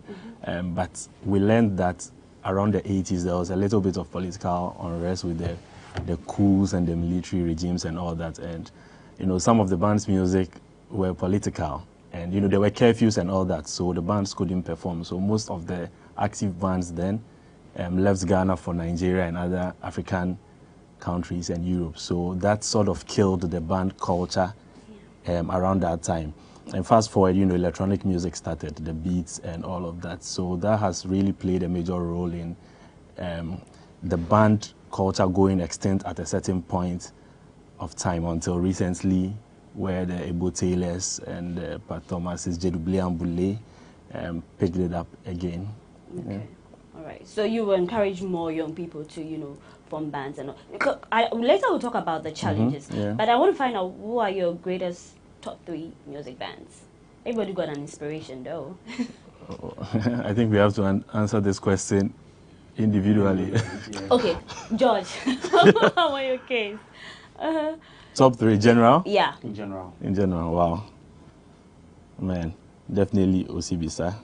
Definitely Osibisa.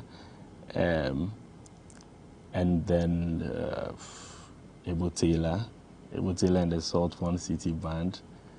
The last band. Okay, I'm going to come back to you. Salam, give me your favorite. Yeah, so Osibisa is also a favorite with me, not just because of their sound, but even because of their style. I actually love the album covers because they have this very psychedelic feel to them. Looking at the album cover and listening to music totally transports you somewhere else. So Osibisa definitely my top 3. Actually, the band, most of us love Osibisa. And I can also talk about a band which I got into recently from Nigeria called The Cavemen, who are also doing very well in Nigeria. I think they're one of the new bands in the scene who have really shaken things up and gathered a following in a very short time. Okay. Yes, and I actually love vintage stuff, so I'll also talk about Earth, Wind and Fire, which is a band from the US. I don't know if you've listened to any of their songs. After the Love Is Gone, September, and a few other very hits of theirs. Yeah, they're very popular with older people, but I like to revisit stuff like that because sometimes they lend you ideas when you're crafting up with new things, and that is actually something that we also like to do. Yeah. Inspiration is really key. Now let's talk about music. I've got a lot of your favorite, but then 30 Billion is one of the things I like. Tell us the story. How did it come about? What is the thing behind it? Okay, so I really wish Virgin, our drummer and composer, was here to give more light on this because he usually comes up with the song ideas. Okay. But he came up with the idea for that song. He was like, he wanted us to try something which was more hip, had this Afro beats and poppy vibe, which a lot of youthful people who resonate would kind of vibe along to. And somehow that phrase 30 billion came into our minds because the video has a song along those lines. Yeah. Yes, and it's not like we took the phrase from him. We looked at the elements of the song. People who play songs like this like to go out to party, like to rave. So it's usually money, flashy lights, strobe lights, and all that. So we thought of these things and we injected them into the lyrics. That's how come you have a 30 billion over there. So it's a song about money, but money makes the world go round. It's a song about partying. All right. As well. So if you haven't checked out 30 Billion by Fraz, it's a good tune. You should check it out. Then I'm Gone. I love it when musicians take issues that are in society and, hammer, call for change and all that. So your music should have something inside where, and then in I'm Gone, you talk about domestic violence and all that. I've seen musicians here, not just band, talk about issues, even in government, when things are not going to do so, they go talk about that. Yeah. But then the moment a musician is bold enough to address issues of the society and maybe go after the government, you tag that's partisan. Yeah. Why is it so? Even though we all have political parties we belong to. But then the moment you want to voice out, you talk about domestic violence, but someone want to talk about politics and the hardship, and then they want to go after you and say you're partisan. How do you feel in that space as a musician, you know, drumming something home? Or you just don't want to play the politics part? Political. I think there are enough artists addressing political. So you leave it to them. Oh no. Okay, we can address it. We actually have a song called Doom. So although we didn't explicitly make it like a political song, it's like kind of like a satire, because we compared the erratic power supply during those days to the affection you receive from a lover who is inconsistent. Yes. Yep. Yeah, so the same way today you have power, tomorrow you don't. Like, we just liken it to you having a partner being a man or a woman, and it's like today they are minding, or they are mind OD. Like, they kind of like playing this she loves me not ping pong thing with you, and we made that into a song. So although it's not explicitly political, we used the situation in Ghana at that time. So you could read some political meaning into that, but we didn't want to go all out for a very good reason. And people hate it when you talk about the truth. People hated Jesus Christ for it.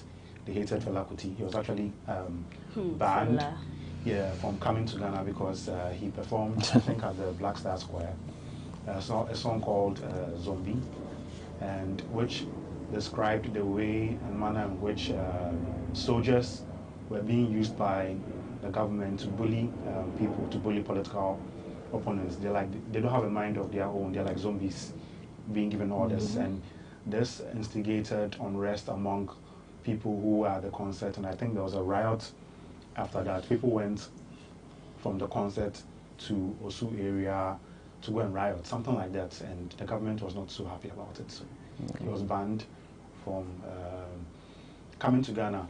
Thankfully, Ghana's political climate is much calmer.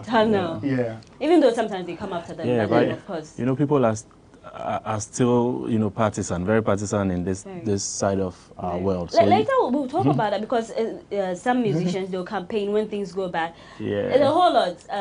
They say they always go after Sako, they don't go after Samini, but then we've all got choices, you know.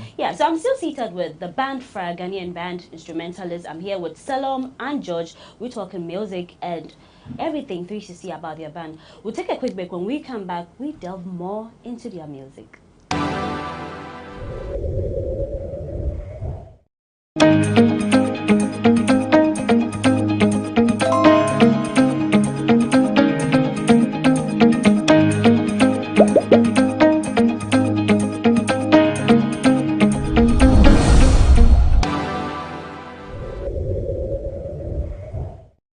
Welcome back. You're still watching Talkatainment on GhanaWeb TV. I'm here with the band Fra. Would you say that Ghana, the country where you are, they've given you your flowers in terms of the good music that you do, the traction, everything, appreciating on all levels? Would you feel like the flowers have been given? Well, I think they have, because anytime you come to a Fra concert, the place is always packed, and that wouldn't have been the case if people were not supportive of what we do as a band. But you know, there's always more room for improvement. Like, we would like the media to, you know, throw more light on what's going on in the band side of music. It's like all attention is towards the artists, the people who do solo projects and all of that. But a lot of attention has not yet been given to the band side of things, but there's wonderful things going on at that side of music too. So I think the media should try to also look towards our direction. We have good musicians there, and if you were at our concert, our last concert, which was just 2 weeks ago, you would have been so impressed. We had some of the finest bands in the country perform on that night, and they may not be known down here, but trust me, everyone gave the performance of their lives. That's what we do at our concerts. It's always a jam, involve the audience in everything that we do. So they always go home with a lot of great memories. All right. Yeah. So Ghana, Shatawale got the Esther movement, and then Stonebwoy being native. So if you are a fan of Fra, how you call yourself? We are part of the family. Framen. Family. So family with Fra. Hey, just said fraternity, family. Oh, yeah, okay. Yeah. Okay. I love that. But then, currently, is there any artist or band that you wish to partner with, to like collaboration and stuff like that? Well, I think I know you have a new project coming out. Yes, we do. I think we have already collaborated with a couple of bands and artists, but definitely there are more bands we would like to collaborate with. We already have a song with Checheku. He is a Ghanaian musician based in France, and he has a band. He actually introduced us to all these touring circuits and all of that, so he helped us, get our first tour to some extent. So we have a song with him. We also have a song with Senku Live. I don't know if you know of the Senku Live band. They're also an awesome group that plays in Ghana. We have a song with them, but I would definitely like to do something with Wiala. Oh, Wiala. Definitely Sound Trophy, probably Jeduble and Do you have something with Aduma? Oh, yes. Aduma was the first artist. Because I love her vibe, and I'm like, when you mention, I'm like, yeah. Great. We do. We have two records with Aduma. Yeah. One on our first album. It's called Ima. Yeah, it's a guy's anthem. They really love it. You should check out Ima. Yes, and the second one is Hanimaya, which also features Queen Ayoko. So it features Aduma and Queen Ayoko. That's on our second album. All right. Yeah. Right. So music-wise, you guys are doing great music and all that. But Salom, what would you say has been some of the challenges working together as a band and, selling your music, your sounds to everyone, to the rest of the world? So the very first one has been the acceptance.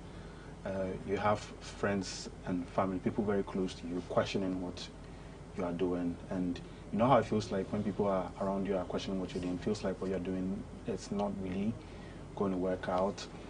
So that constant negativity tends to get into the way. You need to be very mentally strong to look past it and remain focused on what you are doing. So I can reasonably say most of the band members, the band has been very, very strong in that regard, with that resolve. We've stood our ground and we've been able to overcome that very first block, that is acceptance, people around you questioning what you're doing, whether it's actually going to work out, whether is this marketable, is this going to bring money. Your parents will always ask you, why have you gone to university and dropped your degree and playing in bars and pubs? It doesn't make sense to them. So that was the very first hurdle. The second part had to do with finances. So let me start with sponsorship. Right. So when you're going out to look for sponsorship as a band, the same way it's difficult for individuals to view you, the group, as an artist, corporate institutions also have that difficulty because they're used to seeing rappers and solo singers show up on their doorsteps with some kind of proposition for a partnership and all that. But when we do it, and also coupled with the fact that they think you're not so big, they tend to shy away. And we've had, it's quite tough in that department. So far, we've had to be organizing most of our projects with a combination of band contributions, like individual contributions, and also the coffers that the band has, money we've made from doing gigs. Yes, in our, when we are not doing our own music, we do cover events for weddings, and yes, weddings and all that. Also for other artists, we've actually worked with quite a number of artists, both gospel and secular. I can mention so many. And we save up that money and put it down and try to organize our own stuff because we don't have any investor or any okay, I'm going to take care of this for you. Nah, it's not really been there. God being so good, I think with our last event, we had Ravens Consultant stepping in, coming on board with us, and I think that they are our very first investor, so to speak. So the finances have been very, very tricky. Very, very, very tricky. But can imagine. I think we are at that point where we are, at the peak of the mountain, about to slide down. it will happen. Yeah, but you know, it takes someone who really appreciates music to, you know, appreciate sound. So when someone like, oh, they are not, I'm like, you don't know music. You don't appreciate quality sound. You're used to the, you know, less party thing. But if you really feel music, understand, you'll fall in love with Fra. So if we don't have to attend your concert, do you play at sport? How do you play? Or you have to wait for Fra their concert before we see you live in action? You mentioned that you do like weddings and corporate events and stuff. Yeah, but most of those events are private events, so we can't put it on our pages and all of that. You understand? Yeah, someone's party, wedding, they are private events. I think besides the main fraternity, we always try to hold another concert, something little, be it in the form of an album launch or something. This year we're actually trying to do another fraternity out of Accra. Okay. You understand? Because we've been doing the past editions within Accra.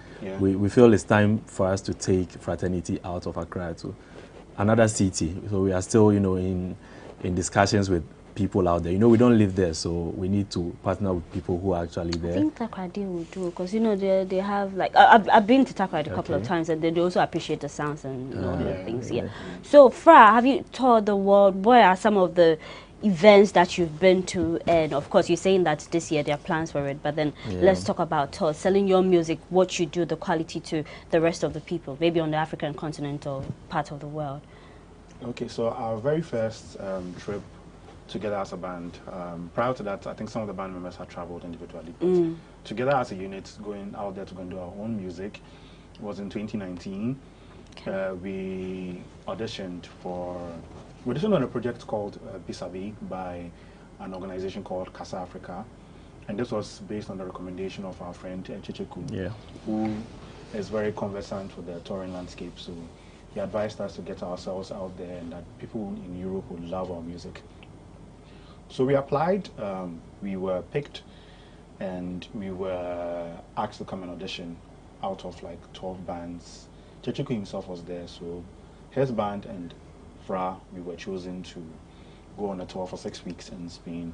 So that was, I think, our first major breakthrough. We did 9 shows in 9 different locations. Which year was that? 2019? 2019 across Spain, and it was an eye-opening experience for us, having to play music, and man, people in Europe love Ghanaian music. I'm saying this because anytime we went on stage, every single venue we played at, the place was full right before we came on stage. And from the first song to the last song, even though they don't understand the language, the way they relate, the way they look at you, they try to repeat the words. It's funny when you hear Europeans speak to you. Can you imagine? And they try to repeat the words, they try to get themselves involved in the music, and it's very encouraging because we saw songs we wrote in our bedrooms, we sat down to piece together being repeated, choruses being sung by our audiences in Europe, and it didn't end there. We came back and we did a showcase in Morocco, in Rabat. That was later that year, called Vista for Music, and the feedback from that one too was very phenomenal, and we had a number of bookings from that particular show for the next year, 2020, in summer. That's so I think in 2020 we went to Zanzibar. There's a show called, there's a festival called Southeast Abuzara, which is one of the biggest in East Africa.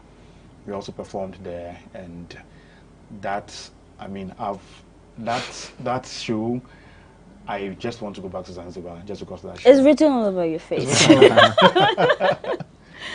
Okay. So, when we came back from Zanzibar, and I think that's when COVID struck. Yeah, okay. So we couldn't make it for any of our bookings.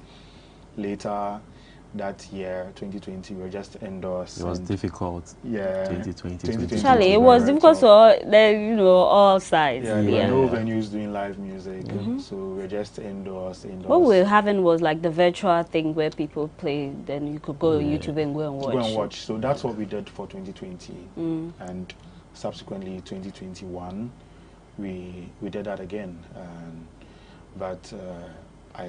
With a few people in attendance. Yeah, with a few people in attendance. Yeah, we did that again. Okay. Later that year in 2021 was, I said like that year, it's just last year. In 2021, we had the chance to do a festival called Nyege Nyege. Okay. And that was 2022. 2022, rather. Yeah, that was last year. That was last year. That was last year. I Yeah. thought 2021 was last year. I'm so living in the time capsule. So last year, yes, we did Nyege Nyege in Uganda, and we went there with Adoma. Yep. So we did a set with her, and also we did a set as Fra as well. It was somewhere in Itanda Falls on the Nile River. Yeah, that experience was you know, you had to sleep in tents and all of that. As earlier we had the conversation, usually people love the band, you know, you have to go outskirts, just somewhere. There's no network even. It was beautiful. Yeah, there's no network. I see. We're just off grid. You had to bath in the river. Yeah. Wow. But in Africa, one of my favorite bands, Southeast, like, would there ever be any something with them? Because they are cool too. Yeah, definitely. Never say never. We just need to, you know, build a connection and it will happen. All right. But then in Ghana, when we talk about music, a lot of artists say that, okay, sometimes they do amazing, but when it comes to our awards, they are sidelined. But a band, would you say the Ghana Music Awards, the Ghana music industry, you have like a safe spot for you, a safe category that you know that, okay, this is it. At the end of the day, we are appreciating bands, we are hammering, and then letting people get the attention that, okay, bands do, not just about the musician. So when you talk about Ghana Music Awards, how would you say? I don't think so. They usually nominate us under Group of the Year, which I think is too broad. It's an umbrella term. Yeah, for the type of music we do, because you are in that same group with groups like Keche. I know. It's like, you know, those people are mainstream, so you definitely wouldn't win the award. So I think moving on, award organizers or event organizers should probably do a band category. Yeah. Probably band of the year or something. That makes more sense, because when you put us under one umbrella, Group of the Year, it's too broad. I agree. Yeah. I totally agree with that. But then before we wrap up, what are the plans for the year 2023? 2023. Yeah. Yeah, so I think I was going to mention that we did a showcase in Portugal last year in October, which is called the World Music Expo. WMEX is the biggest meeting of music professionals in the world. They bring people from all over the world. I think about how many people are usually in attendance? Around 3,000 music professionals. So you get to connect with these people. You get to expose yourself to them and sell your brand and your band or your music to them. And a lot of things can come out of that: record deals, bookings for tours, marketing opportunities for your music, having the ability to get you out there on Spotify and Apple Music playlists. So we did WMEX, and the response once again was very good. And out of that, we have some bookings for this year, 2023. So we'll be going back on the road. Okay. God willing, in June. Yeah. And then maybe later in the year we could have another fraternity. Yeah, in another region, as I said. In our region, great. Since you missed the last one, you have to travel. I was working, for me though, but it was great talking to you. Then what for the fans? Where can they find you, your music, and also on social media? Where can we connect? So you can find us on all social media as the band Fra. The band Fra. Yeah, and it's same on all online music stores. Just search Fra. I think it's Fra there, with the exclamation mark. Don't leave it out. Okay. FRA with the exclamation mark. You find our music everywhere on YouTube. Yeah, we're everywhere. Great. So thank you very much, George and Salom, for today's conversation. And I must say, you guys are doing amazing.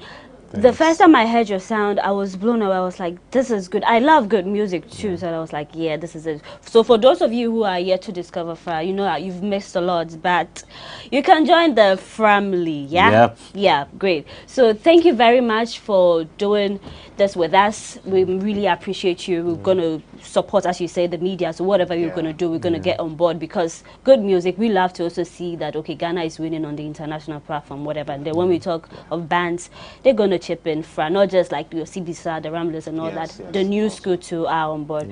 Thank you very much. And to you who did the watching, I must say thank you very much for watching this episode of Talkatainment. I am Paula Amabroni. We'll be back with something bigger. Thanks for watching.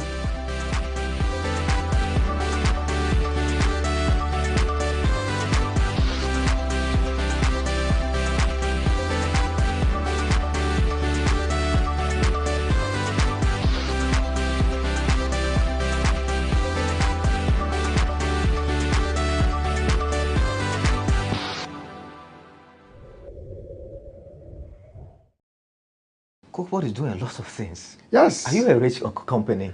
CocoBoard has its own challenges we are dealing with.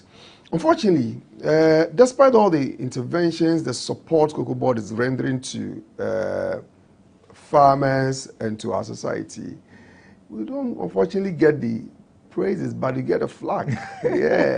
Why is CocoBoard not doing this? Why is CocoBoard not doing that? But indeed, CocoBoard is doing a lot.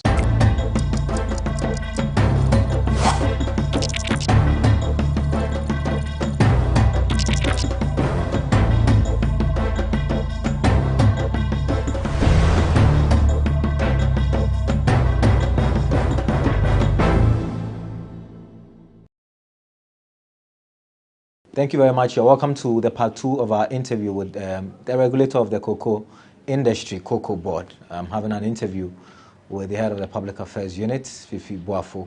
We started talking about smuggling in the cocoa sector, as well as climate change and the effect of galamsey on Ghana's cocoa production. In our next part, we try and touch on some, if you like, interesting bits about CocoBoard and some of the interventions that they give to the ordinary citizen of this country. The CocoBoard scholarship is one of the things that a lot of people have benefited from, and it's one of the items my colleague said I should ask about when I was preparing for this interview. Fifi, thank you very much for sitting with us once again. CocoBoard is doing a lot of interventions, doing roads, giving scholarship to people.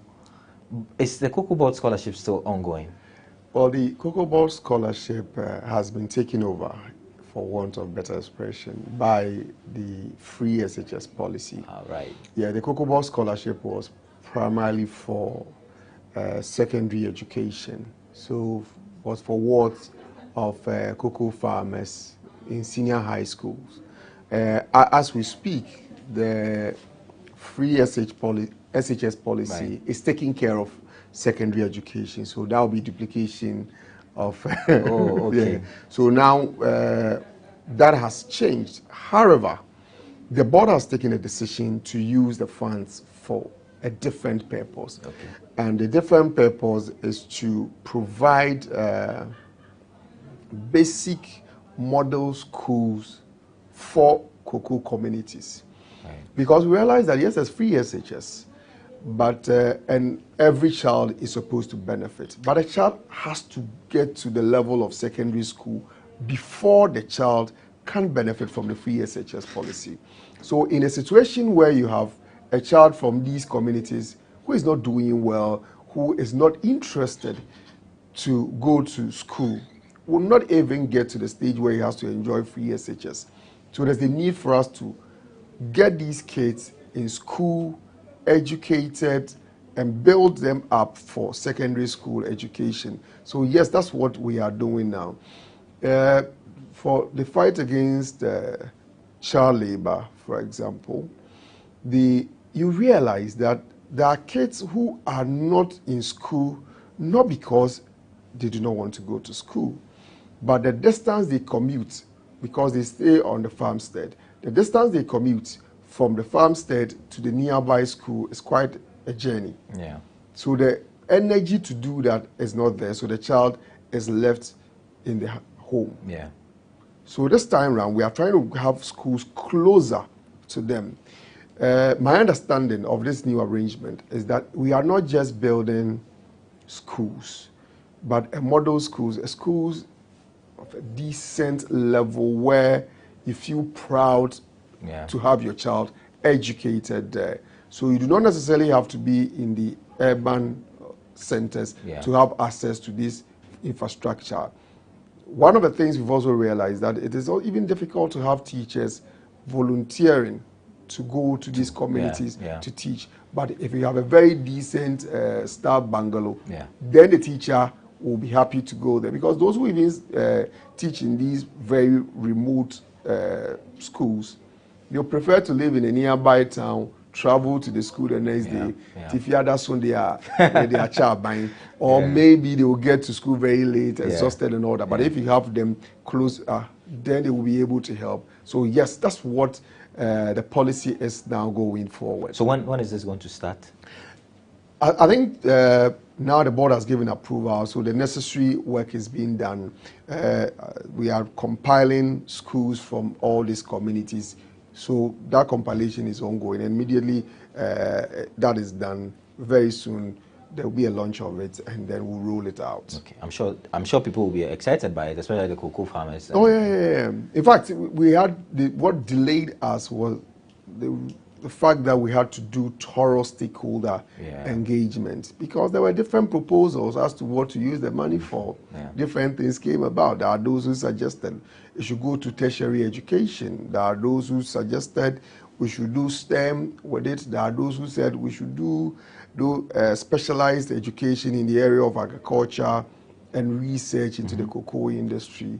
But after the consultation, I think a lot more people within the stakeholder engagement were of the view that a better basic education system will be more beneficial compared to the others if you put them on a scale. Yeah. On that topic and on that note, I want to link it with the international report about Ghana using child labor on the cocoa farms, and for which reason maybe there should be sanctions in terms of the foreign countries buying our cocoa. Do you think this, by a long stretch, is going to eliminate that notion? There are a number of things we are doing in dealing with the perception of child labor. We say perception because we do not subscribe to how we've been described as a country that is allowing child labor to happen.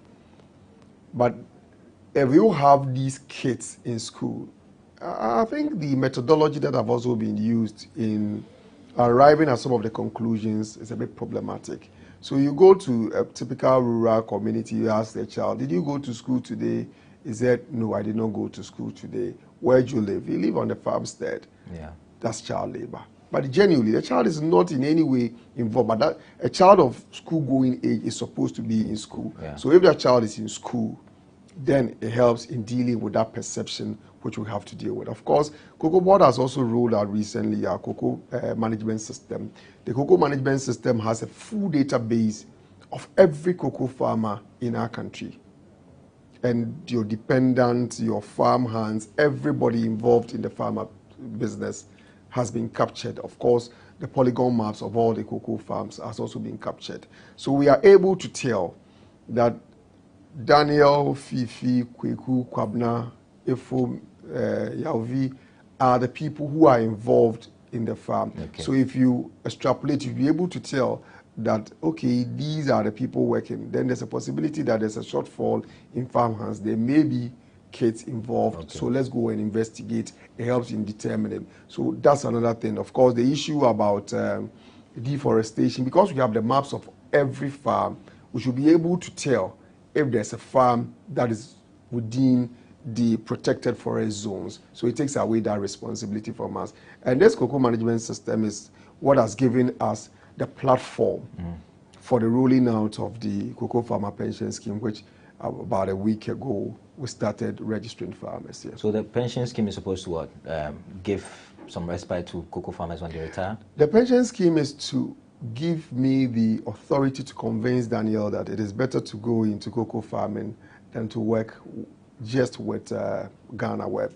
Because one of the things farmers have complained is that after all the work you do as a cocoa farmer, if it's time for you to go on retirement, there's nothing to rely on. How beneficial is it for me to be in such and an enterprise.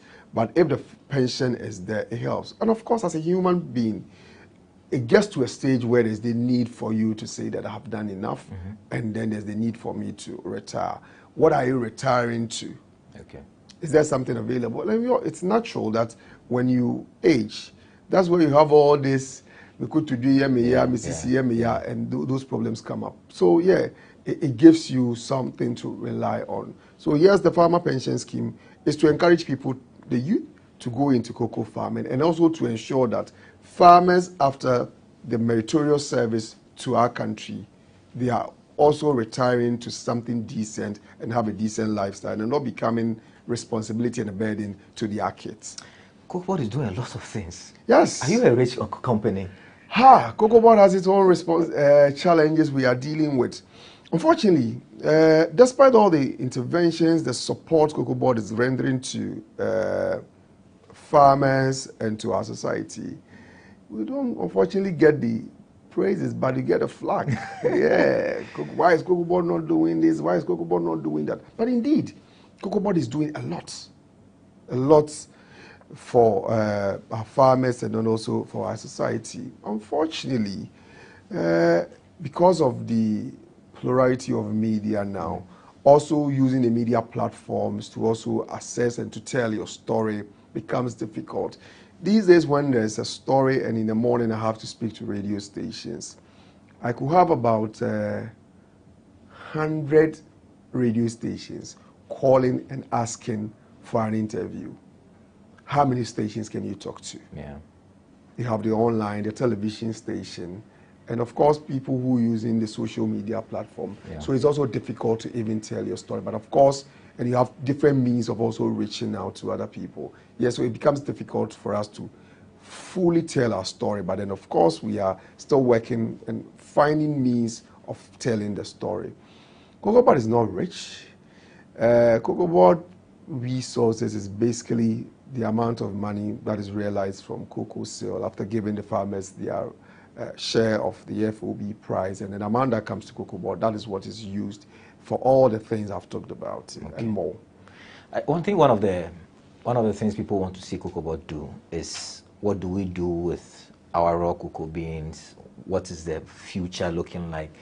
The last international news that also painted Ghana as using child labor said these children even work on the farm and they haven't even seen a chocolate in their lives or haven't tasted chocolates before. Are we going to reach a point where we are really working on the final product and not just selling it off? You know, the discussion about whether the children of cocoa farmers have enjoyed chocolate, I do not think it should be premised on the fact that they produce cocoa, so automatically they must enjoy chocolate. Yeah, my father probably could work as a tailor, but it doesn't mean that the things he sew, I'm supposed to wear them. I mean, I feel people feel like, I mean, if you are working on it, I mean, it's small. You know. Yeah, but you see, the question is, so if I produce cassava, I may not eat fufu. Okay. So the fact that I produce cassava doesn't mean automatically I am supposed to enjoy it. But for me, the argument is the health and the nutritional benefit we derive from cocoa is the more reason why the children of cocoa farmers must enjoy it. Okay. Because there are lots more they can get as an individual, as a child, by eating the chocolate or taking the cocoa products. So it is not just because I am producing it, so I must necessarily enjoy it. Okay. But it is because you can get a lot more. The flavonoids and all the things you get in cocoa. The fact that it helps in improving your cognitive performance. Right. The fact that it helps in dealing with a lot of diseases in its prevention. That's the more reason why you should take it, not because you produce it. Yeah, I may produce something, but hey, that's not what I want to. Yeah. I don't like chocolate.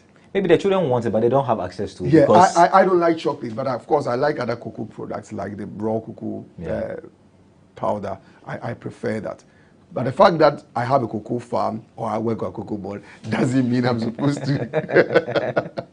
Right. I get the point. I get a point. But I mean, I'm sure it is your wish and hope that because of the benefits, nutritional benefits, these children would have access to. In fact, for me, I have a responsibility. I now chair the national committee tasked with the responsibility of improving cocoa consumption. So for me, I believe strongly that every individual in Ghana must consume cocoa products. Right, right. I am happy that if you look at the effort we've put in recent years, our per capita consumption has increased by 100%. Oh, okay. And there's a lot more we can do. There's a reason why when you go to a restaurant, you are not asked whether you want tea or coffee. You should be asked, do you want a cocoa beverage or a chocolate drink? We want to see that. If I'm getting a dessert from a restaurant, it must include chocolate products. Right. If you visit a hotel, you should be given a chocolate or a chocolate product as part of your treats. If I enter into any hospitality center, you should be given a treat, a taste of Ghana, and the taste of Ghana is a cocoa product because Ghana is known for cocoa. So if I'm given a treat, the treat must include a cocoa product. If someone gets into Ghana as part of the visit, the tourism infrastructure available to us, there should be something within the cocoa value chain. If someone leaves Ghana, the fact that you were in Ghana, if you are getting back to your country, you must take away something from Ghana. And if you're taking away something from Ghana, definitely it must include a chocolate from Ghana. Okay. So for us, there's a lot more we can achieve within the space, apart from just processing the cocoa. Usually we complain as a people that yes, we produce the cocoa. If we look at the cocoa value chain, that's over $100 to $120 billion. Yeah. How much do we get as a people? If you do the calculation, it's worrying. But the people who benefit, if we are able to expand, do the processing, it is not just the farmers. If, for example, Fifi Boafo, I have a company that is into cocoa processing, and I want to advertise. I come to GhanaWeb and I advertise. You are also beneficiary of the value chain. Yeah.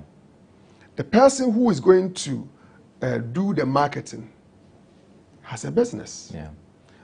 Those who do the logistics and the transport, they have a business within the value chain. The person who has a company that is into branding or packaging, he also has a business and is part of the value chain. So we have a lot of people who are going to be beneficiaries of the value chain if we are able to go there. So that's the more reason why we are stepping out our campaign. We are advocating for consumption of our chocolate product because yes, it will give you good health. It will build you as an individual, but it will also help you in getting a job. Yeah. Because yes, if someone decides to have a small setup where he's selling chocolate product, I think there's a company called Chocolate Soraya. All the young men and the women who work there have been employed. Where they get their product from, those who are producing milk will get a business out of it. Yeah. Those who are producing sugar will get a business out of it. So there's a lot more we can achieve. Unfortunately, one day I met a friend who was very harsh in his critique of Cocoa Board. And it was following a story that had been published that there's a platform that had been created by a Chinese that was being used to dry cocoa. And he felt like, why is Cocoa Board not doing this? And he went on and on. So after listening to him, I just said to my friend that, I know you are an engineer, and that's basically your field. What stops you from creating something like that? Cocoa Board and say, this is something that we can work with. And Cocoa Board can help you in getting the farmers to procure it. So we usually expect that, yes, because there's a regulator, there's an institution that has the responsibility of doing these things. They are supposed to put together engineers, they are supposed to put together all these people to do that. But it's an opportunity. The avenue is that the fact that we produce cocoa, what can you also do within the value chain as a business person or as someone who has an idea that can help grow the industry and you take advantage and get a business out of it. Right, right. So that's Fifi Boafo, the head of public affairs at Cocoa Board, the regulator of the Ghana's cocoa production. We've been talking about a myriad of issues. We're into the final home stretch. We'll go for a short break. When we return, we'll wrap up our conversation on Ghana's cocoa production sector. Stay with us. We're back after this break.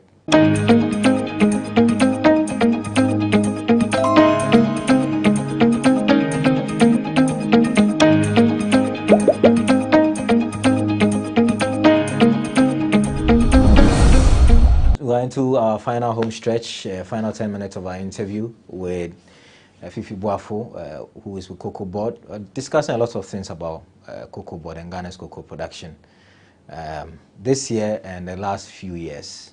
So Fifi, quick question. Would Ghana meet its projection in terms of cocoa production this year? One of the things I do not usually enjoy participating is discussing production figures during the year. The reason why I do so is that this is a market that is largely speculative. So if I tell you we are producing 800,000 metric tons already, we have done 600,000 metric tons, or we have sold 500,000 metric tons, then the market can predict you that you have 200,000 metric tons, and based on that, they beat you to the price. Okay. So it is one very uncomfortable topic for us. And I usually, when there's a discussion about production numbers and then sales, my trading room people come like, Charlie, this is a no-go area for us. So yes, I know the media enjoys that. Of course, it's news like, oh yeah, Ghana will meet its production targets. So it's the news bit of it is there. Yeah. But you ask yourself the implications or the effects of it. There are some media houses, they are snooping around to know how much have you sold and all that and put it out there. But the question you need to ask yourself is that, who is the beneficiary of that, putting out that news? Okay. Yes. So yes, we have a number of challenges this year, but what I can assure you is that our production numbers will be able to meet our responsibilities to our lenders and then the farmers for the year. Okay. So finally, what would you say to farmers, to prospective farmers, now that we are losing our farmlands to Galamsey? What must be done? I was worrying that you said there are no major large-scale farming in the country. What can we do? What can government do to help Cocoa Board to achieve all of these things? The reason why we have a challenge with the having large-scale cocoa farming is largely also due to the land tenure system we have in our country, because the interest there very intricate, and who is prepared to give out his land for cocoa farming and all that. So that's a challenge we have. But apart from that, I think the people who also do have the resources to do the large-scale farmers are usually absentee farmers like myself.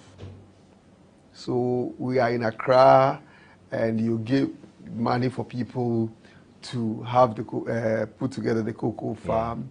You barely have time to visit, so you are at the mercy of the farm hands. So it's a bit difficult, but if we have resourceful people who are prepared to go in there and start taking it as a business, then we are getting there. Recently, there's one business person we've been engaging to see how Cocoa Board can support that company in establishing a huge cocoa farm. And if you look at what they are looking... They have the land already? Yes. Okay. I think we've had, our research team has been on the land, they've taken samples and all that. I'm constrained in giving details as to where they intend setting up and all that. But clearly, you can tell that that is the way to go. Would that be a game changer? It will have a huge impact. Okay. It will have a very serious impact in terms of our production numbers.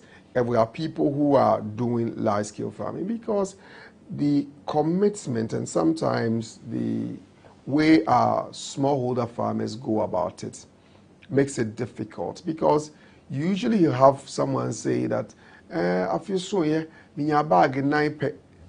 you ask the size of the farm, it's a very small farm, and it is difficult to rely on that small farm to feed the household the entire year. Right. But if it is a business where you have a huge farm, and then you have the investment also going in there, because if it is a smallholder farmer who is producing just 3-4 bags, the person has to take care of the home. Yeah. So if you ask that farmer to invest some of the money that has been made from the business into the activity, it's difficult for the farmer to do so. Not because he's not prepared to invest into his business. I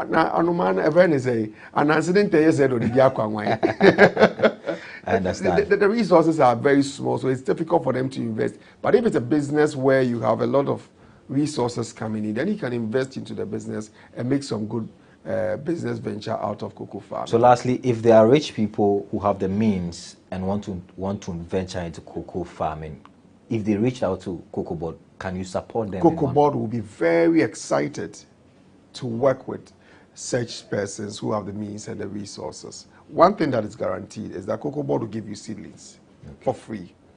Cocoa Board will have the extension staff who will be readily available to support you at the various districts. Our people, friends, people, random people I meet who come to me and said, Fifi, I want to go into cocoa farming, this is my area. And then quickly I call the district office and then I link them up. And then the next time you meet the person, says, oh, your people were there. Now I've started. Oh, nice. Yes. So, yes, just get in touch with us. Let us know.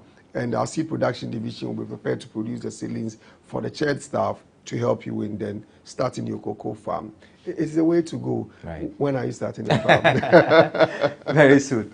Thank you very much, Fifi. It's been a very enlightening conversation, and I'm sure for those of you who are watching, you've learned one or two things and how to also participate in Ghana's cocoa value chain. It's one of our biggest revenue earners, and we need more people, more educated people to enter into that space. My name has been Daniel Odro. It's been another edition of The Lowdown here on GhanaWeb TV. My guest has been Fifi Boafo with Cocoa Board. Thank you very much, Fifi. Thank you, Daniel. We're back same time with another edition of the show. Until then, it's bye for now.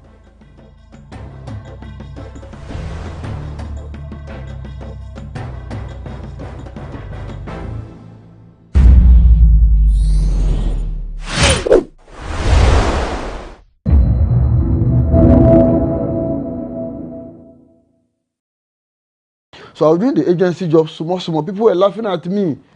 Agent who doesn't have a place to sleep. How can agent be sleeping in a kiosk while you give people mansion to sleep in?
Today is a good day, and indeed it is, because you know sometimes for many people they get lucky and also unlucky at the same time for several reasons. Welcome to this week's edition. We tell you the story of the man they call the celebrity painter, Bright Hojo, whose story is an amazing journey from village life into the city. Today, he's the man that paints the Flagstaff House, or what we call the Jubilee House. Once again, welcome.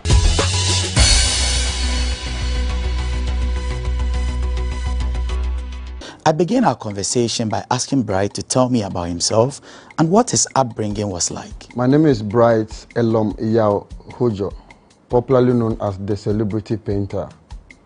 My parents are Clement Kwesi Hojo, that's my father, and my mother is Vera Akpene Abeye. Both of them come from Leklebi, Dugan, in the Volta region, where myself I come from. I started my school at Leklebi, Dugan, EP Primary. Okay, actually, before I come to Accra, I would say I was in class 6 by then. But my parents were in Accra, and I was staying with my grandmother. So it got to a time, they said, no, I have to leave the village and come to the city. So my mom came for me to Medina Estate. So when I came to Medina Estate, I stayed with my mom and my stepfather, because my father and my mother were no more. They have separated. So I was there for some time, and my stepfather said, no, I can't be with them. I need to go and stay with my father. My father, there is a stepmother there too, but I have no choice, I have to move. So I moved to Pig Farm to stay with them. But I was not comfortable because my stepmother, stepmother and their issues. So I was there for some time, I was not comfortable, so I called my mom to tell her the problems I'm going through. So from there, my mother came for me back from Pig Farm to Medina. So I have to start schooling by then. So they took me to Medina Estate Primary. And they took me to class 3. Meanwhile, I was in class 6 in the village. So imagine, when I came to Accra, Charlie, the learning is different. So I didn't know anything. So they sent me back to class 3. But I didn't say no, I will not go. So by then, that means I was a grown-up. More than the class 3 people. I have no choice. I have to be in that class and learn hard. So I was there. From there to JSS. So at the JSS, it was time for speech and prize giving day. I did marvelous things. I did school bus, I did the combo, I did helicopter for so many people to come and see. I even have it on tape and hard copy. So from there, when I completed JSS, because I was paying my own school fees by then, I have no money to continue or to further my education. So when I was with my mom and my stepfather, it got to a time my grandmom also came around. So she was frying bofrot and kose. So I used to take the kose and the bofrot to go and sell, sometimes barefooted, because there's nothing for me to wear. But I was not discouraged. And after the kose too, I used to go to UPS and Legon to wash things for students, for me to get something small. From there, because of food, I need to go to Presec to go and wait for the students. After eating, they're left over. I and my friends, that's what we go for. We package it and bring it home and eat. It went on for several times, just because of something to eat. So from there, I would say life became so challenging, and it got to a time my stepfather wants me out from the house. So I have nowhere to sleep. So I need to go and get a kiosk and uncompleted to lodging. That is where I was while the struggle was on. Since there was no money at home to support your education, how did you break through in life? After the GSS, I couldn't continue because of financial difficulties. So I have to go to Action Chapel. By then they were building Action. So I went there to do construction for a whole 1 year to pack money to further for my education. When I was doing the construction at Action Chapel, a friend of mine again came to me and said they are digging a gutter at East Legon, and the money was better than Action, so you should go there to give it a try. So indeed, I followed him. When I went, the money was good. So I paused from Action to the digging of the gutter till they finish before I go back to Action, because Action always, because the job is big, they always want workers. So you can break and go and come back, they will take you because they don't have a choice because they need workers. So I break from Action and I went to East Legon to go and dig gutter like for 2 or 3 months. After the gutter, then I went back to Action again to finish the construction over there to get my money through 1 year to further my education. So after that 1 year, I got money and I went to, my first choice was Kimbo Sectech. So I went there to deposit money there for them to be taking that money from my money till it got finished. So when I was in school too, I was doing mates, I was selling Kose and Bofrot and all that. I was doing mates from Accra to Circle to Medina. That was weekends. Whilst I'm supposed to be in, how do I say it? I was supposed to be in class, Saturday classes. But I don't go for classes because I needed money. So I've been doing this mate work. Sometimes I carry my classmates, I don't feel shy. I carry them, I carry my teachers from school on Saturdays. I don't feel shy for them to see me that I'm doing that job or not because I know what I wanted. So from there, and I started small to this level. So how did you actually come to become a painter? So from SS, I know that I can't get money to further my education. So what do I have to do?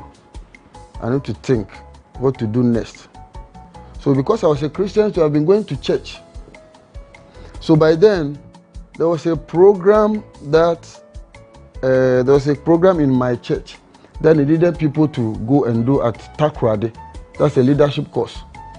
So I was one of the appointees to go and represent the church for that course. So I went. So when the speaker was talking, he spoke about how to start your own business without a capital. So when I heard that, I said, wow, I need to be serious with this particular topic because I don't have anything and I want to be somebody in future as well. So after teaching, I jotted down my points. So when we were coming back to Accra, I was thinking, what can I do with my life? Because I have nothing. So, and because when I was in school, I used to do art. So art is part of me. So I was thinking, how can I bring my art work out for people to see? Here I am, nobody knows me.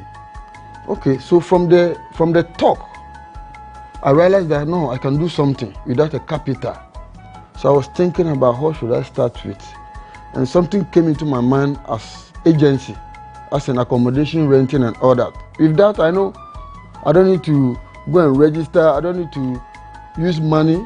What I can do is get my board, write on it. I have this room for me to go around to search for the room. Then I start from there because I know with agency, you take registration. After registration, you take commission. So that's where I started from. So when I get to a single room, then I'll tell you, my brother or my sister, I'm a painter. If you can allow me to paint for you, that's where I started from. I started painting small. Sometimes when I paint, they don't pay me because I was nobody. Small. It got to a time I wanted to stop because by then too, I got a challenge from my stepfather. He said, still I have to move from where I was. It was a big challenge and a big blow to me. So, okay, what can I do? But I don't want to go back to my father again. So, I used to go and sleep with friends. Sometimes when you go, they will not give you the chance. They will tell you their girlfriends are coming around. So I need to go and sleep in uncompleted, sometimes in a kiosk with mosquito and all that. But I was not discouraged. I said, no, I must make it because I know where I'm coming from. So I was doing the agency job, small. People were laughing at me. Agent who doesn't have a place to sleep. How can agent be sleeping in a kiosk while you give people mansion to sleep in? I didn't mind their comments because I know what I want. So I was there when a friend came to me and said, my brother, there's a guy who has a land and said he wants somebody to build on it. If he can do it, let's go and see the person. I said, okay, it's a good idea. So I followed the guy. We went to see the landlord. The landlord said, "Oh, I have this small place. I want somebody to build a single room on it." And I said, "Oh, why not? I can do it." So we went on agreement. I started the project with 100 cedis. I get people to clear the place. Small. When I get 500, I go to the land. When I get 1,000, I go to the land. Any money I get, I go to the land till I finish the single room. By then, I used 6,000 to build the single room. So the agreement was I should stay in the building for 20 years. Then the landlord take the building. That was the agreement. So that was it. From there, I was there and I was doing the job small, with determination. So from there, I started getting money. So no, this time, people need to hear from me. So I started telling friends that when you get me a job, I'll give you 10% and all that. So jobs started coming because when I get a job, I pay the 10%. So people see that, wow, Charlie, this guy is trying. So anywhere I reach, I need to speak good about him so that job will come for him to pay my 10%. So from there, I was there. I said, no, this single room, I need to live there because now level is changing. So I moved from the single room to a chamber hall. I went to rent a chamber hall and I rented my single room to somebody. So I went to the chamber hall whilst I was still doing the job. Small, gradually. So it got to a time, it wasn't easy. The up and downs, it wasn't easy at all. So from there, I said, okay, what can I do next? I need to start teaching people because the job started, widening up. I can't do it alone. So I need to start training people. I need to start working with visual students so that the job will open. So from there, then I went to register. So through the registration, after training people, now sometimes I need to relax to let them know what to do or not. So from there, I started doing posting my works on Facebook, Instagram, and all that. I created my own page. Through the page creating, people started interviewing me from US, Nigeria, because of the jobs I do, how mind-blowing my jobs were. People started advertising on me. Through that, the thing blew up. And bloggers too started entering. They call me, they talk to me, they interview me, then it went viral. From there, small. And I'll say, I go to where I am now. That was when I gave a lady chamber hall self-contained. And I told her I know how to paint. So I gave her the estimate and she gave me half payment for me to start. When I finish, she will pay the rest. So I finished the job. When I finished the job, she didn't pay me. She was tossing me, I'll pay you today, I'll pay you tomorrow. Later, she told me, now crowd is scared then. What are you going to use money for? I said, but madam, you gave me a contract and I finished my contract, so I expect you to pay me. But trust me, the lady didn't pay. She didn't pay me. And I have nothing to do because by then I was a beginner, so I have nobody to rely on. Who am I going to tell my story? So, I left it. I couldn't get that money. But I was not discouraged. I was still doing it. Other people pay, other people don't pay, but I was not discouraged because I know what I want. I know starting anything new is not easy. Me, myself, I know that starting something for people to accept you is not easy. You need to fail and continue doing it. When you fail, you continue doing it. It will get to a time. You'll be perfect. And people won't take you for granted again. So I was not discouraged. Yeah, so I would say painting, I didn't learn painting. It is talent given to me by God. So I would say when I'm doing painting, I don't hassle doing it. Like the way people see my work and they will say, wow, how many months did you use? How many days did you use? Whilst maybe I use only one day. Some of the jobs, when I use one day, people think I use months or weeks. It's because it's a talent. Talent, when we are going to do it, God directs you to do it. That is the difference between talent and somebody learning it. You see, I'm an SS graduate, but I teach people from university. Through my talent, I do seminar for university, secondary schools, and constituencies. Through my talent. So the talent is the best thing for everybody to build on because that's what God has given you. But nowadays, people move from talent to other people's talent. That's why I see that people will be doing some things and they are not doing it right because that is not what God has chosen them to do. So it is always good we build on the talent given to us from God. With that, you don't hustle, you don't suffer doing it. You describe your painting as a talent. At what point in your life did you discover this? I got to know my talent at the age of, I would say, 10 years. I started drawing small. That is why even at our speech and prize giving day at the JHS, I did so many things. I did Commel, I did helicopter, and I did school bus.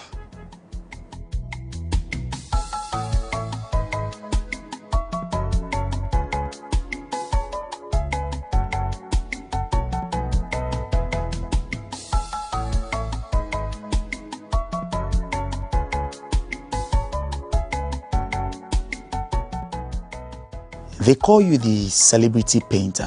How did that name come about? How I got my name celebrity painter is from the way I work for celebrities and I work for prominent people. So one day, my friend just saw me and said, "Boss, the way you are working, the way you are helping people, doing seminar for people, one day you could be celebrated. So why can't you take the name celebrity painter? It will help you in future."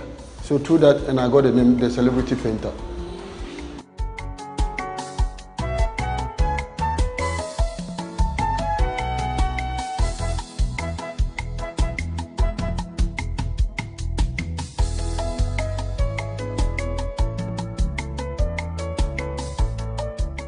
Who and who have you worked for?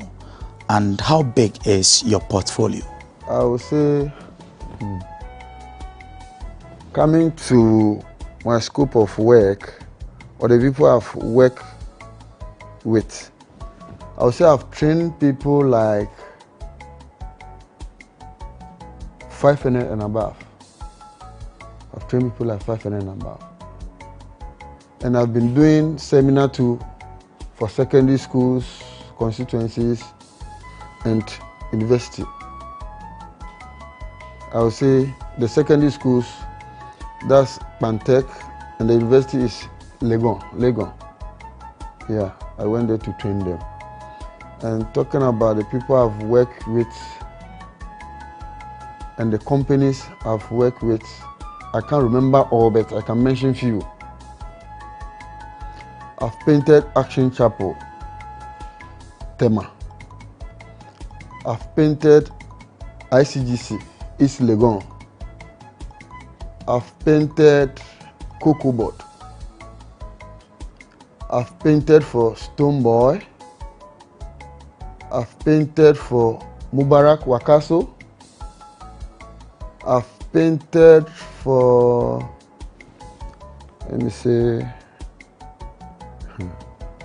so many people. I've forgotten. Okay, I've painted for Tony Eboa, and I've painted GRA. I've painted. My latest job now is Flagstaff House. I painted Flagstaff House, and I've painted for so many estate developers: Manette, Trasaco, Black Rock Estates. So many of the estates, I've painted them. I am their painter. I have contract with them. I'll be painting for them till. They can't go without me, and I can't go without them. Because they believe me, and I also believe in them. Are you married? Got any children? So talking about myself as in family, I would say I have 2 kids, 1 girl, 1 boy, but I'm not married. Yes, I was with a lady, but we are no more. We separated because of some 1 or 2 challenges. But we understood each other and we part ways. You are a young man who has been able to break through in life. What would you say to other young people out there? Okay, the advice I'll give to the young ones is they should look out for their talent, what God has given them. And they should stop this cyber fraud. It will not help them. Because when you build on your talent, I would say, Ghana, people don't respect painters or they don't believe in painters. But I'll say with me, with my work, when you meet me, you need to salute. Because I will let you know that the painting is not anything that you think is, you don't respect it. No, because of course, before you build, the only person that can bring the beauty of your building is a painter. So therefore, if you don't take a painter serious, then you yourself, I can tell you, you are not a serious person. Because for you to invest so much in your building, and for the person, the last person to bring your beauty out, you take that person for granted. I don't see why you should even build at the first place. So painters should never be taken for granted. And the youth too have to build on their talents. Because there's nothing that when you are focused, you can't reach where you want to be. You need to be focused, serious, and know where you are coming from. And build on your talent. And you'll surely be there.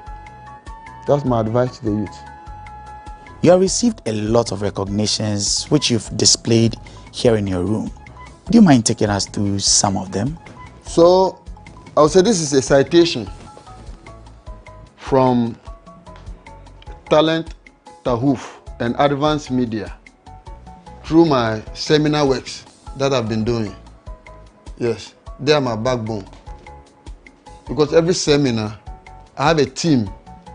They will come and talk to you. Celebrity painter want to come around to teach you people for free. You don't charge.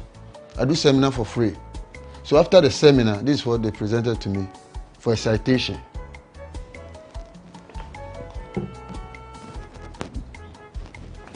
Yeah, this is an award last year from GhanaWeb. I happened to win the Youth Empowerment for 2021 category. So this is the award I got from GhanaWeb. This is also another award. This award, I took it at Kempinski Hotel. It's the Whole Africa Award, special recognition, Africa.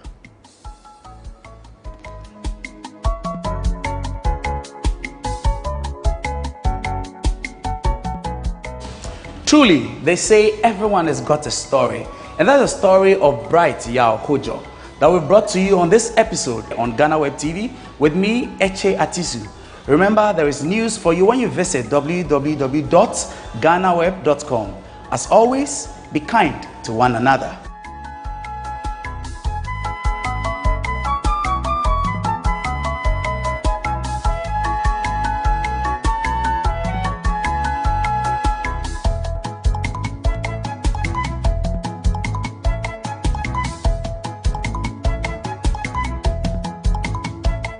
Welcome to the Ghana ICT Hub, a partnership between MTN Ghana and the Government of Ghana through the Ministry of Communications and Digitization. MTN pledged to support Ghana's digitization agenda in line with its ambition to lead the delivery of digital solutions for Africa's progress. In fulfillment of this pledge, MTN Ghana has committed $25 million toward the realization of the Ghana ICT Hub project. The objectives of the Ghana ICT Hub project is anchored on the following: to create an ICT-enabled environment for human capital and ICT skills development, to develop an ICT ecosystem through remote access delivery to facilitate job creation for national development, to provide a modern, state-of-the-art physical infrastructure to serve as a pillar for the digital Ghana agenda. The physical infrastructure, when completed, will provide 4,000 square meters of space with the following facilities: laboratories for technology training and research, innovation hub,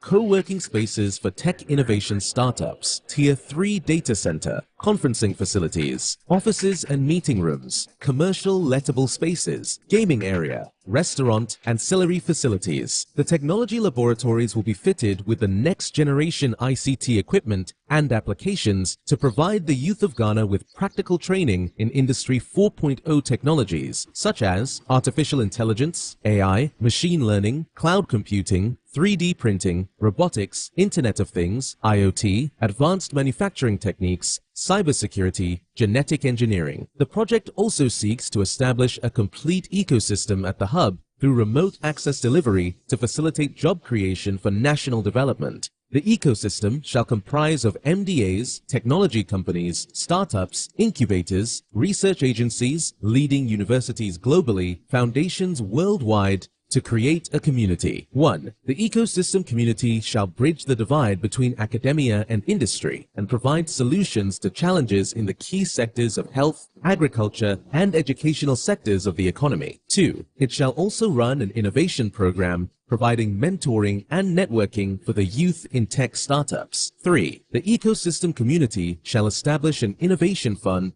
to support startups, research agencies, and other entities in the ecosystem. MTN Ghana and the Ministry of Communications and Digitization are championing the Ghana Digital Agenda for Ghana's development. Welcome to the digital age. Yeah, the motivation is that looking at the economy is very hard. There's no work for the youth. We are struggling to get something to, manage ourselves.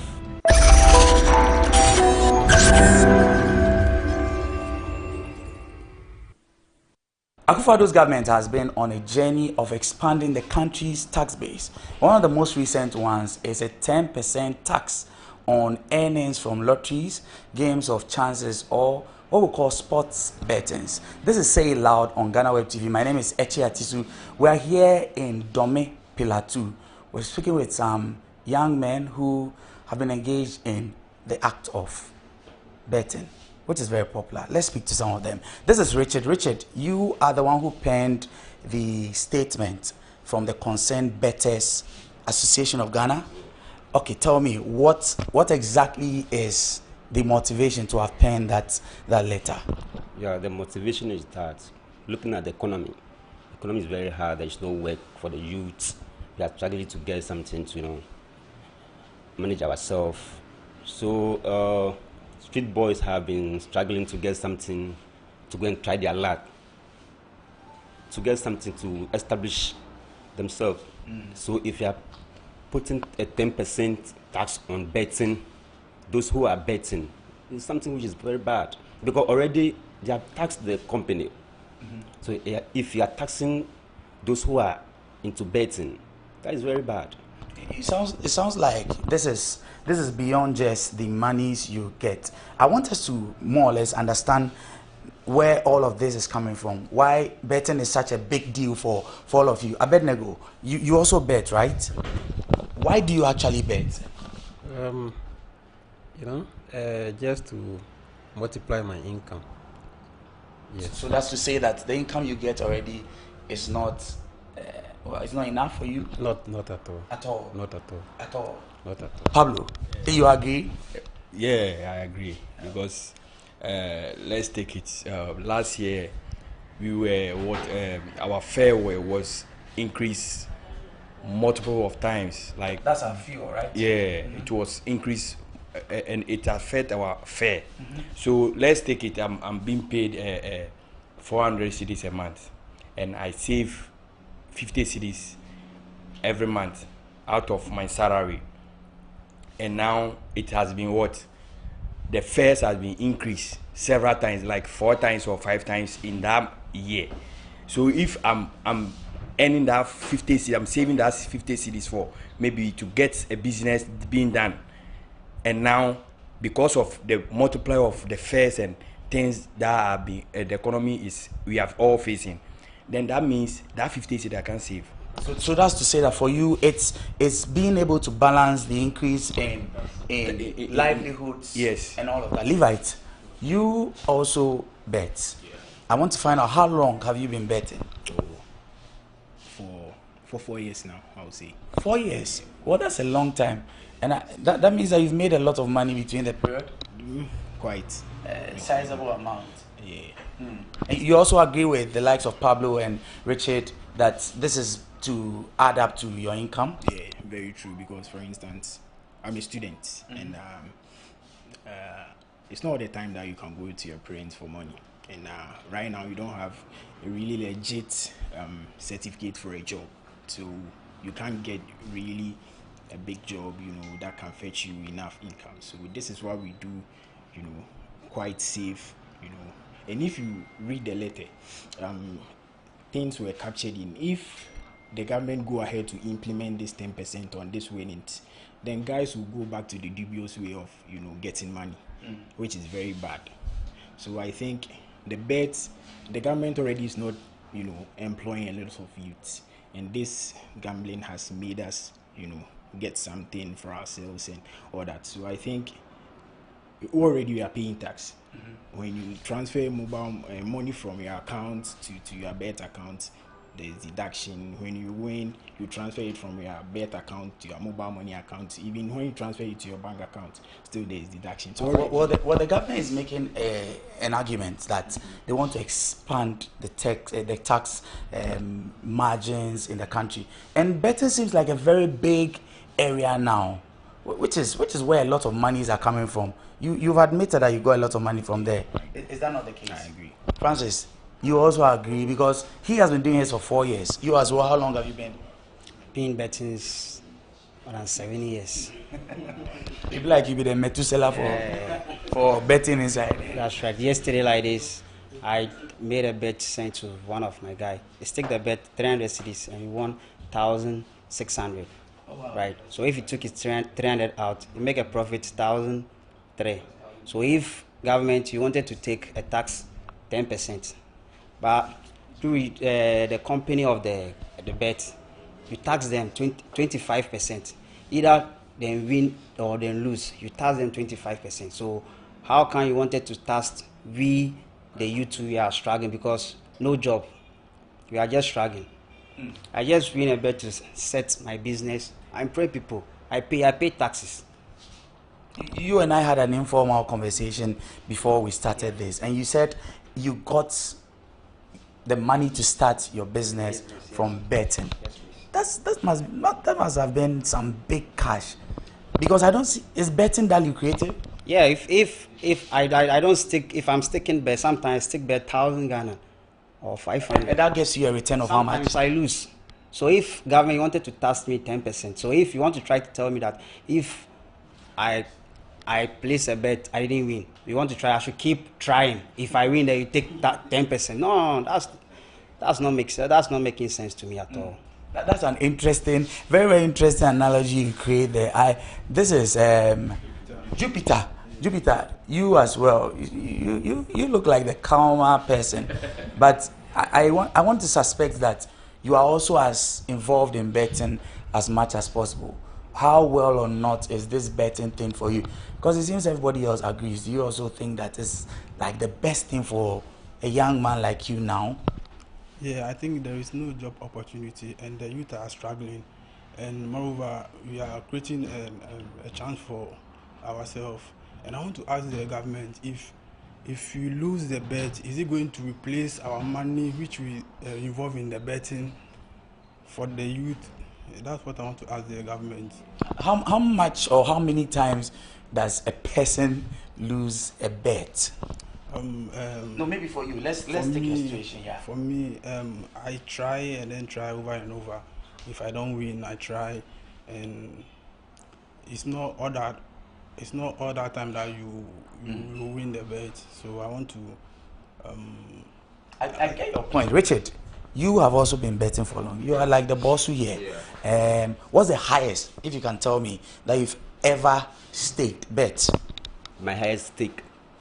Sometimes. What's the highest money you put into a bet? Sometimes 500, 1,000, 700, and from 1,000 below. So you've not done anything above 1,000 cedis. I see. Now, this is quite an interesting thing. All of you, or a number of you, have said that this is because there are no jobs.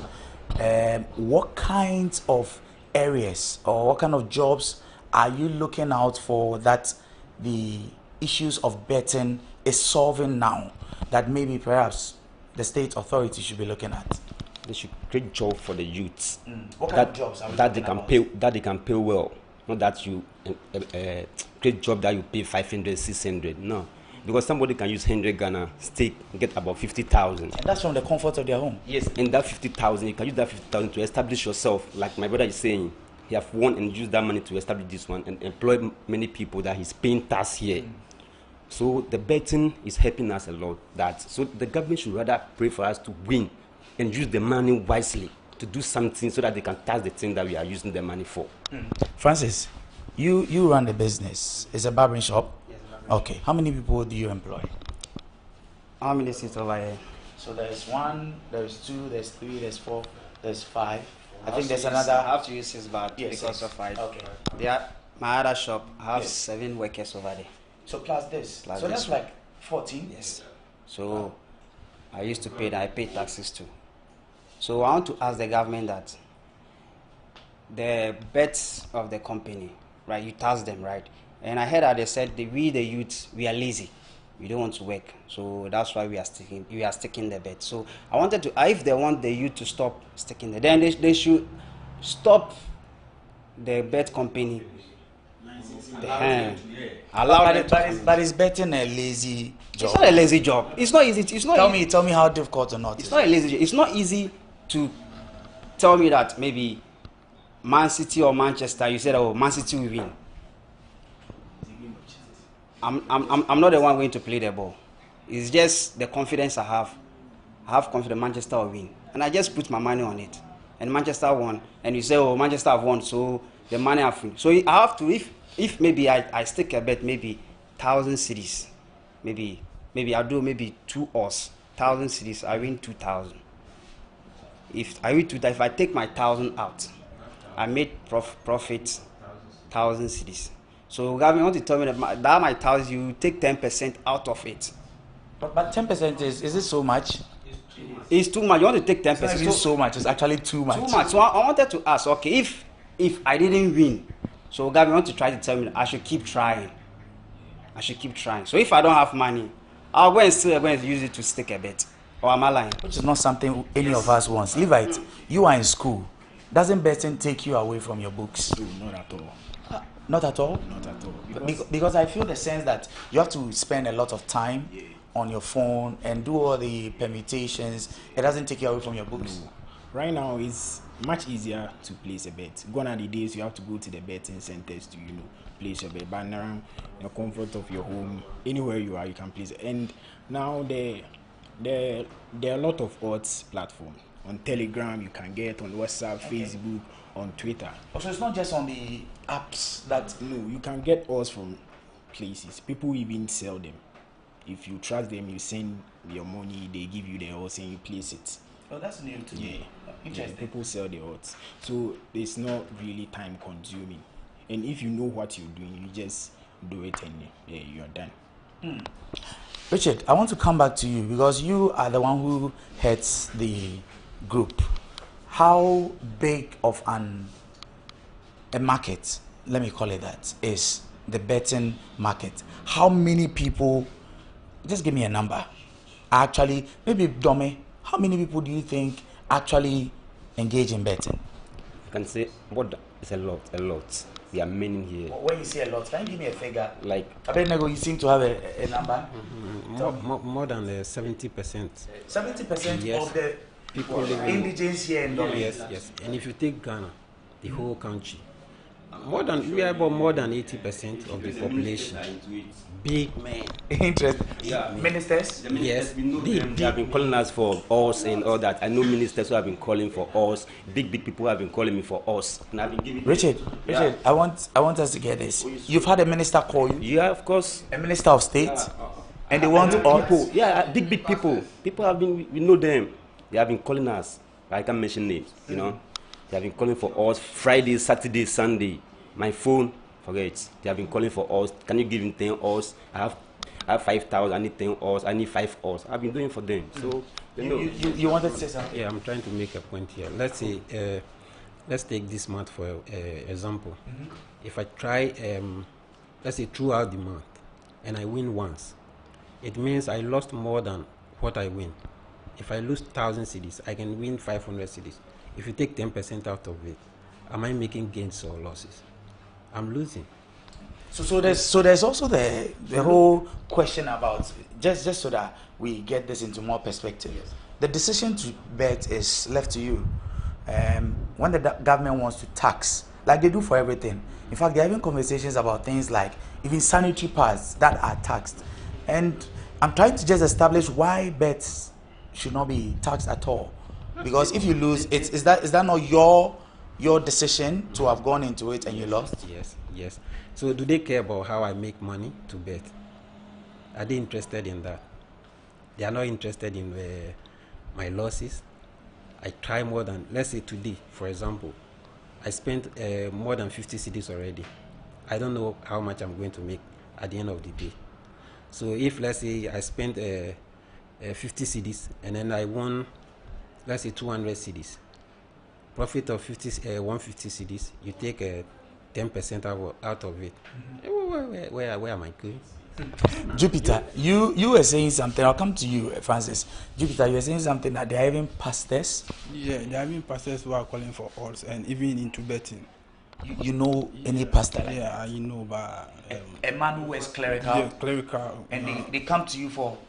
Well, what would be the motivation for a pastor to leave his faith and his trust in God, who is able to do all things, to come and ask you for? Yeah, because there are some pastors who said betting is not a sin. I even debated on that with a pastor. He said it's not a sin. Yes. There's a story of Jesus actually sacking people from the temple because they were gambling. Is that not the same thing? And the pastor says it's not. Oh, but I emphasize on the betting, and they said betting is not a sin. Yeah. Very interesting. Francis, I wanted to ask the government that I hope it tax the company of the bet. So if you wanted to tax us, then just go to the bet and tell them, okay, maybe that 20% I used to tax you people, I want to increase it. Because if the bet people, if they are not making profit, then they have to go. They are making profit, that's why they are more coming. They are making profit. So if government is the bet of making profit, you think the youth, now we the youth, or we are into betting, so you wanted to tax us. No, that one, I'm not. Are you for an outright no tax, or you think that it is just too much? No, me, I can. If I want to say, if we are sticking the bet, government, you don't have to tax us because at all because not even a percent. Because if I wanted to deposit into my bet account, e-levy, you would deduct me. If I win bet, if I win bet, I took the money, deposit into my account, you take your percentage. So why the bet company, you know, increase their money you used to tax them? If you tax them, the bet people don't want to reduce their odds, we are okay. Levite, I believe not taxing bet earnings, I think we can't say he shouldn't tax. So you agree that at least some tax should be on it? At least. So give me a figure. From 1 to 3. Because according to the Ghana Revenue Authority, you are supposed to pay as you earn. That's the pay as you earn. And that one it has to be paid monthly. But the government is telling me if one day I have 10 slips and I win, he's taking 10% from each slip. That's not right. When we are paying as we are winning, or we are paying as we are earning, that one, even that analogy, it fits in, but it shouldn't be daily. When he's taxing us, he should tax us monthly according to the pay as you earn. And even with the income tax, we pay on year assessment. The whole income we get in a year, we assess it and we deduct. But the government is not doing that. He's taxing us daily, every single day. When you have 50 slips and we win all, he's taking 10% from each slip. And I don't think it's right. Okay. All right. So apart from Francis, I don't get a clear understanding of what exactly all of you use. But this question will go to everyone. I'll start with you, Richard. What do you use your income from betting for? I was able to get taxi and Uber, and I have a boutique which I've been operating. All in your name? Yeah. Abednego? Yes, a plot of land in my name. You bought a from land? Betting, yes. That's interesting. Yeah. And Pablo, how about you? Me, I just started show for almost 2 years now. Hey, that's just started? Yes. 2 years is just started? But it has really helped me because my income, I work and receive is not to write home about. I see. And then Jupiter? I just entered. You two just entered? How long is it just entered? Now, not quite ago. Which is how long? 2 months ago. Oh, 2 months. You were a baby. So Yeah. at least. But have you won something? Yeah. You've won something in the last 2 months. And Francis, you are the one who has a business. Yeah. But apart from that, Yeah. what other thing do you? Through this bet, I had a land I built 2 bedrooms for my mom is staying inside right now because of betting. That's interesting. Yes. So now you don't even need to work in a corporate world or anything. No, You I'm can do betting all your life. No, I'm still hustling. You're still hustling. Levites, you are in school. Do you use the money to pay fees or something? No, my fees there for my. It's sorted. Yeah, it's sorted. But What is your- I've been able to rent. I've moved out from the hostel. Okay. Yeah, so through betting, I've been able to rent my own place. That's a big deal. Yeah, very. All right. So, well, we're still on the conversation. We are at Dome Pillar 2, and we're just discussing the whole new tax of 10% for winnings on lotteries or games of chances for all the betting people, anyone who bets at all. The government now wants to tax a 10% tax on whatever your earnings are. When we return, we'll go more into the conversation.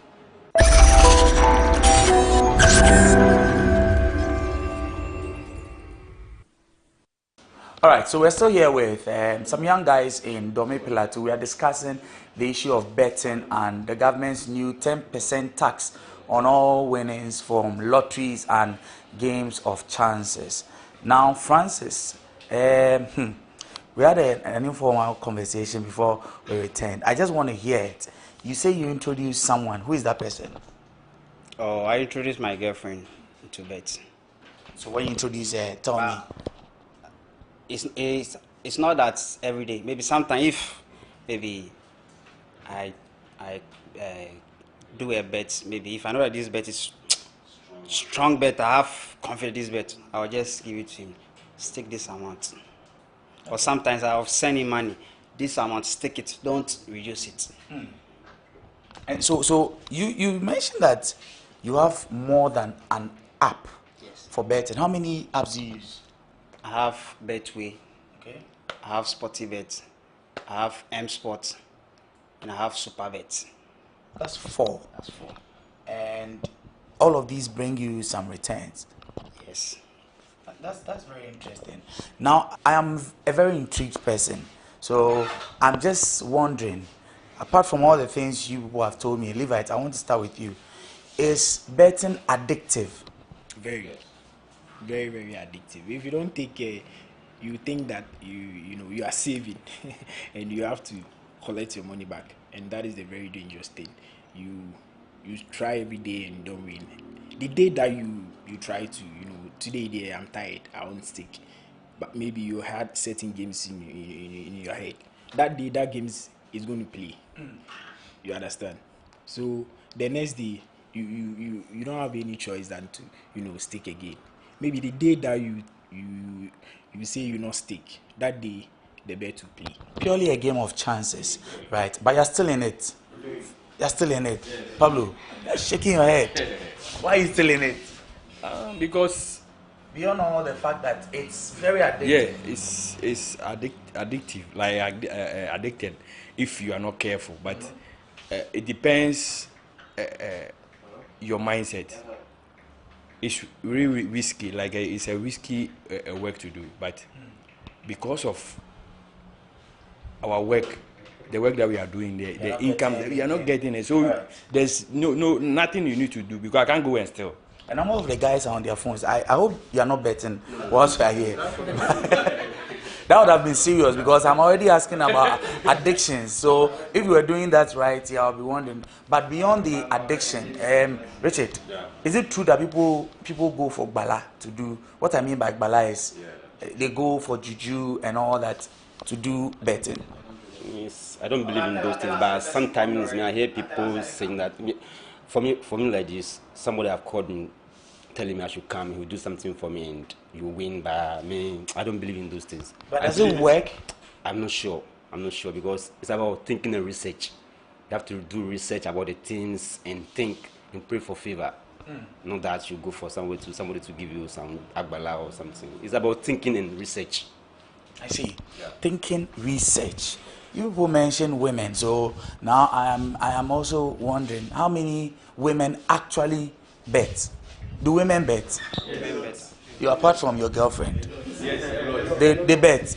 I bet they go why you know someone, that's your sister or someone you know bet. No. You don't know anyone who bets? Any Who's a lady. Any lady. Okay. How about you, Jupiter? No, I don't know. You don't know any? I don't know anyone. Okay. Levite, you know why some of your colleagues? Yeah, I know. Your mates at Yeah, school? my classmates who ladies who we are in a group and I send them out. Yeah, and when they also get some from somewhere, they post it in a group and we all stick it. So a lot of ladies are into bet. So this is not just a men's thing. Not at all. But why does it seem like it's only men who bet? You see, the ladies, they don't really come out to admit it, but they do. They do. Yeah, they come to our DMs and ask for what they do. They really bet. Yeah. Interesting. Now let's look at the way forward. 10% tax is going to really happen as it is. What would happen when it starts? Richard, let's start. We are just appealing to the government not to introduce that 10%, because it's something that's going to worry us. Because there's no money in the system. The system is very hot. So we are trying to get something from here to go and try our luck, get something big and establish ourselves. So if you are taxing the company and you want to tax me as well, it's something which is very bad. I asked this question earlier. Do you want an outright no implementation or you want a reduction? No implementation. At all? At all. Not at all. So how about you, Abenego? It will happen eventually. Yes, but if it does, I think it's a lazy way of making money. Yeah, that's what I think. You think the government is just trying to capitalize on people's smartness and earnings? Betting company is paying tax. If they are paying tax, I don't know why their customers must be taxed when they earn money from betting. You understand? Because they are not interested in what I'm losing. If I lose 100 cedis today and I'm able to win, let's say 300 cedis tomorrow, and you take 10% out of it, I think that's a lazy way of making money. Pablo? Yeah, I think if the tax is being implemented, it will rather bring a lot of criminal activities on the street, because at times I get money out of some of it and I help some of my brothers around. So it limits.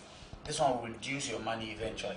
And it limits the number of people like trying to make money on the street, like attacking people, taking their phones and other things, because they can get help from me. So since they can't get help from me or another person, they'll go back to the street and taking people's phone.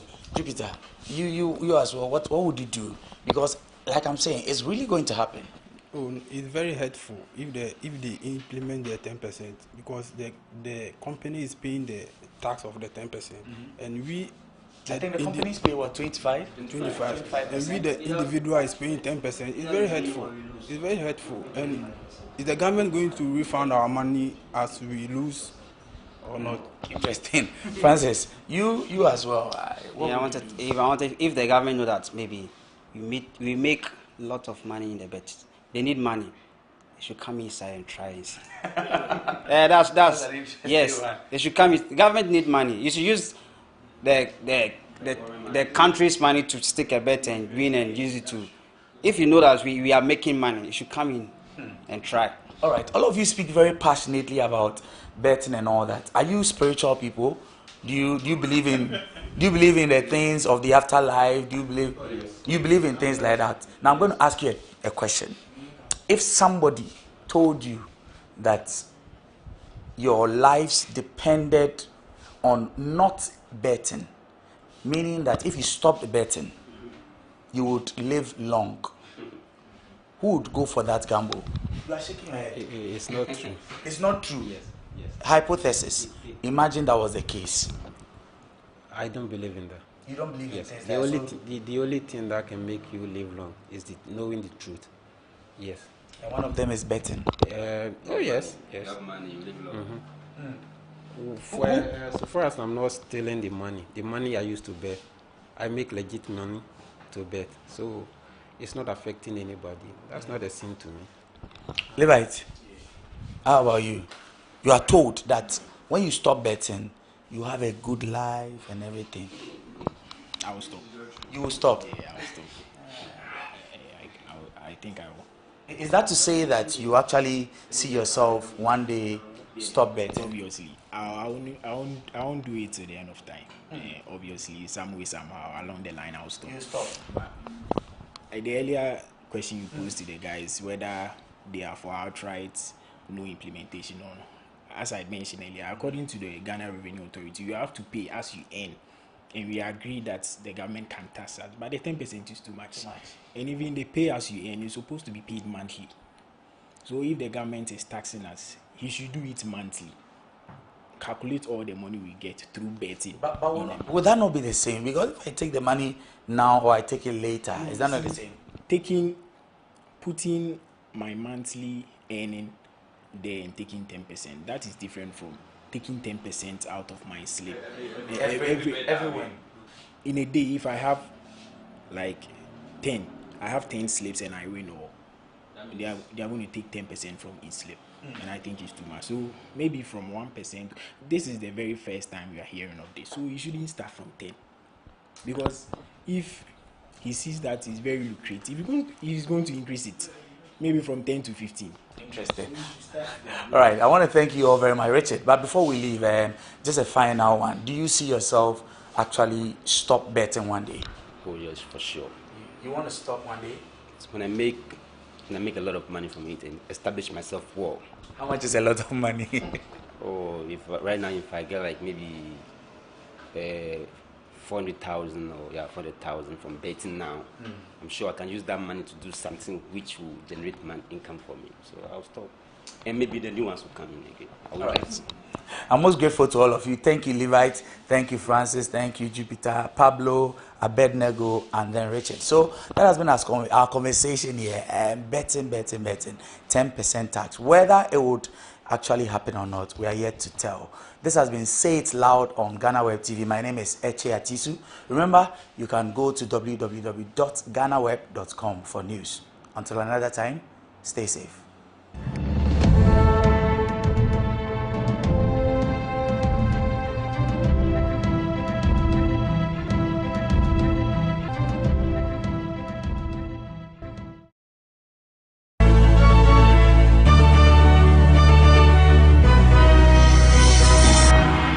Hello and welcome to yet another exciting edition of BizTech on GhanaWeb TV with me, Mauli Aholemega. On this week's episode, we'll talk about identity theft within the context of SIM swap fraud. My guest is Eric Mensah, and he's the lead for financial crimes and anti-money laundering at the E-Crime Bureau. Eric, welcome to BizTech. How are you? Thank you very much, Molly. It's been a while. Yeah, it's been a while. How are things going on at the Bureau? Oh, yes, we are doing very well. In fact, we are seeing some increase in awareness in terms of security awareness, and we are very excited. There are a lot of developments that are going on in the ecosystem from the regulatory side to the private sector and the rest, and we are very excited. We hope that cyber hygiene would go further. Institutions would actually embrace the new era of cyber security and securing their systems. And also thanks for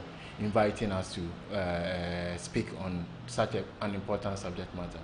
Eric, thank you too also for welcoming us here. So we want to delve straight into the topic for today, which is identity theft. I see we are beginning to see a rise of these incidents. What exactly is identity theft for those who don't have any idea? Basically, identity theft, as the name denotes, it's a fraud that someone picks your personal information and then uses it for some fraudulent activity or any illegal activity. So that is identity theft for you. And like I have explained, the criminal will now use your information to do fraudulent stuffs, like creating a new account. It can also even go to the extent of stealing business information to create fake business accounts. So that's identity theft. It can be both online or even physical. Yeah. So just from your point of view, why are we seeing these incidents on the rise? Is that as a result of a lot of more people are using mobile phones, and a lot more people are having access to the internet.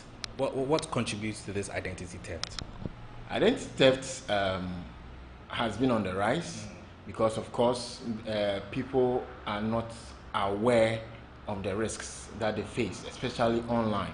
The mobile phone penetration has gone very high, and it means also that the criminals will also try to, deploy schemes that will target online systems.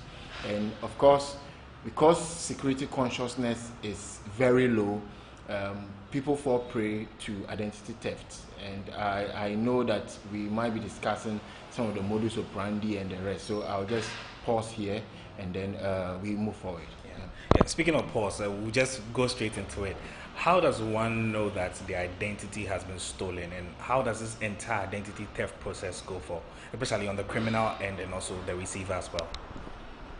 There are several modus operandi that the criminals use to commit identity theft. First off is something we call phishing.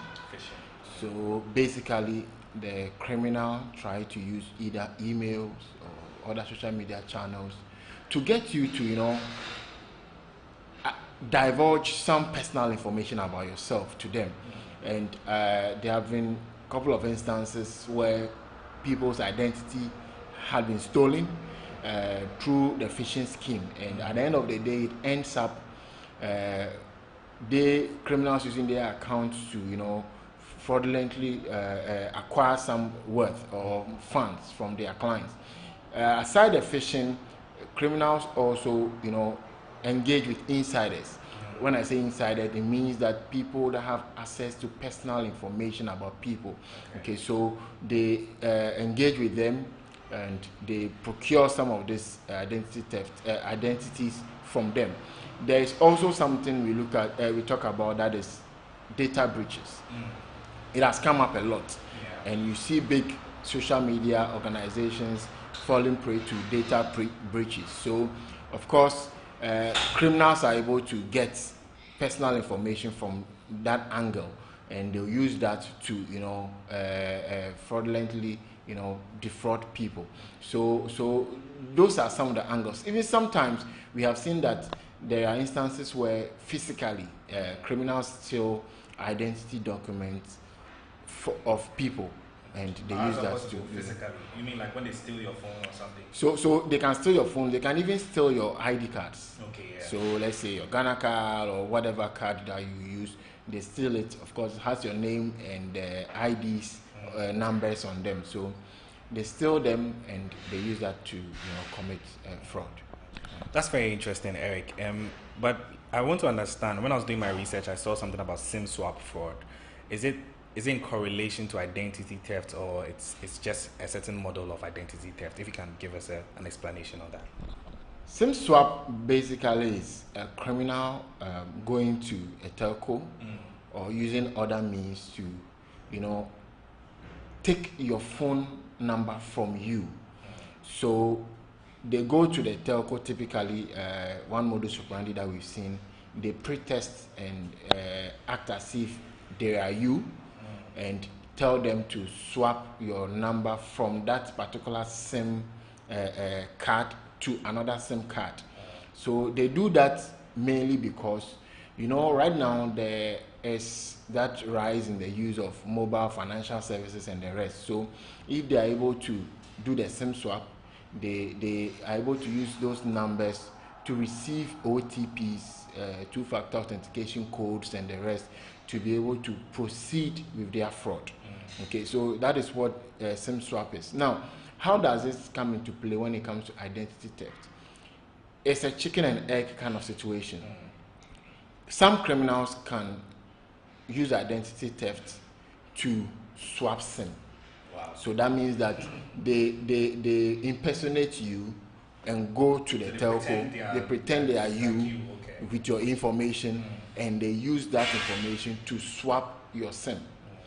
The other angle is they can also go to the telco, speak to them, swap your SIM, and then with your SIM number in their hands, they can do the identity theft. They can impersonate you, take money from your accounts and the rest. That's a very sinister move. Yeah, but Eric, I've been learning quite a lot from you. I'll take a quick break. We'll be right back.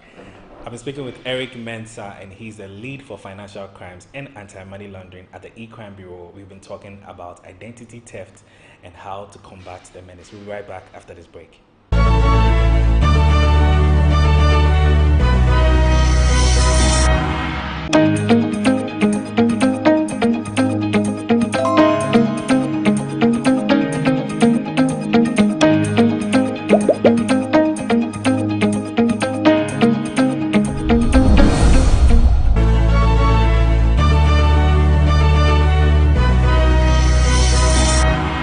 Welcome back from that break on BizTech. I've been speaking with Eric Mensah, and he's a lead for financial crimes and anti-money laundering at the E-Crime Bureau.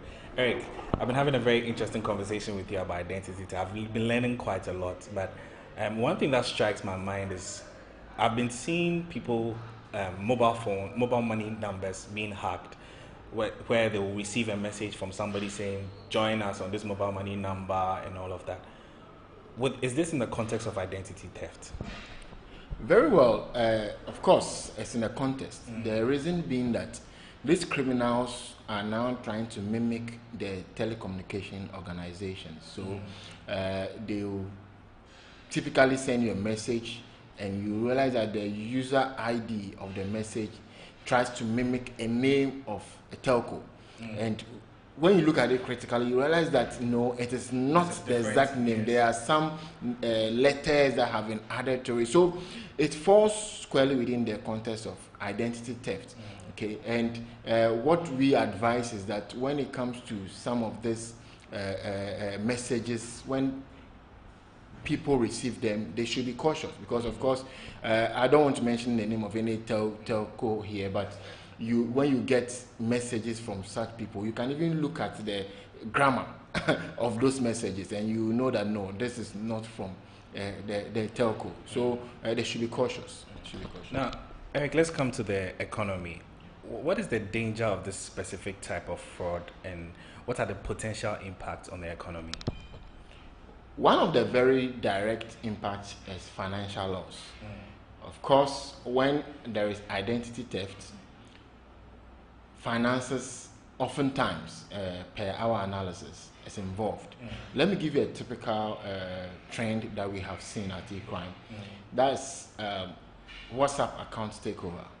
Now, what we have realized is that criminals then take over people's WhatsApp account, and I mean sometimes these people have good reputation, and when they take over their WhatsApp accounts, they now share into groups that they belong into, that, oh, I'm doing some investment, and send some money to me, and your money will double, your money will triple, and all that. And when they do that, per our analysis and some reports that we have received, there are lots of people that have lost huge sums of money to that, because they believe that the person who is sending them that information is the genuine person that they know. Unknowing to them, it's the person's WhatsApp account that has been compromised, and the criminal now sending messages in the name of that person. So that is very direct impact that we have seen, financial loss. Another angle is emotional and psychological distress. Of course, it's very demoralizing if you see that your identity has been used for an illegal activity, and this is something that we would have to take note of as citizens. It's really, really critical. Another key thing that I want to talk about is about the pressure on the economy. When I say pressure on the economy, yes, it sounds very huge. But you see, recently in Ghana, there are things that are happening around identity theft. And the regulators, the telcos, and the powers or stakeholders that be are now, they will have to now spend a lot of money to put in structures and systems to be able to manage the situation. So it's also an impact. It's a danger that we have seen. Another key thing I would like to add is the loss of trust and confidence in online and financial systems. Of course, if things like this are happening, the general populace will lose trust in online systems because they know that somebody can quickly and smartly, steal their identities and use that for an illegal activity.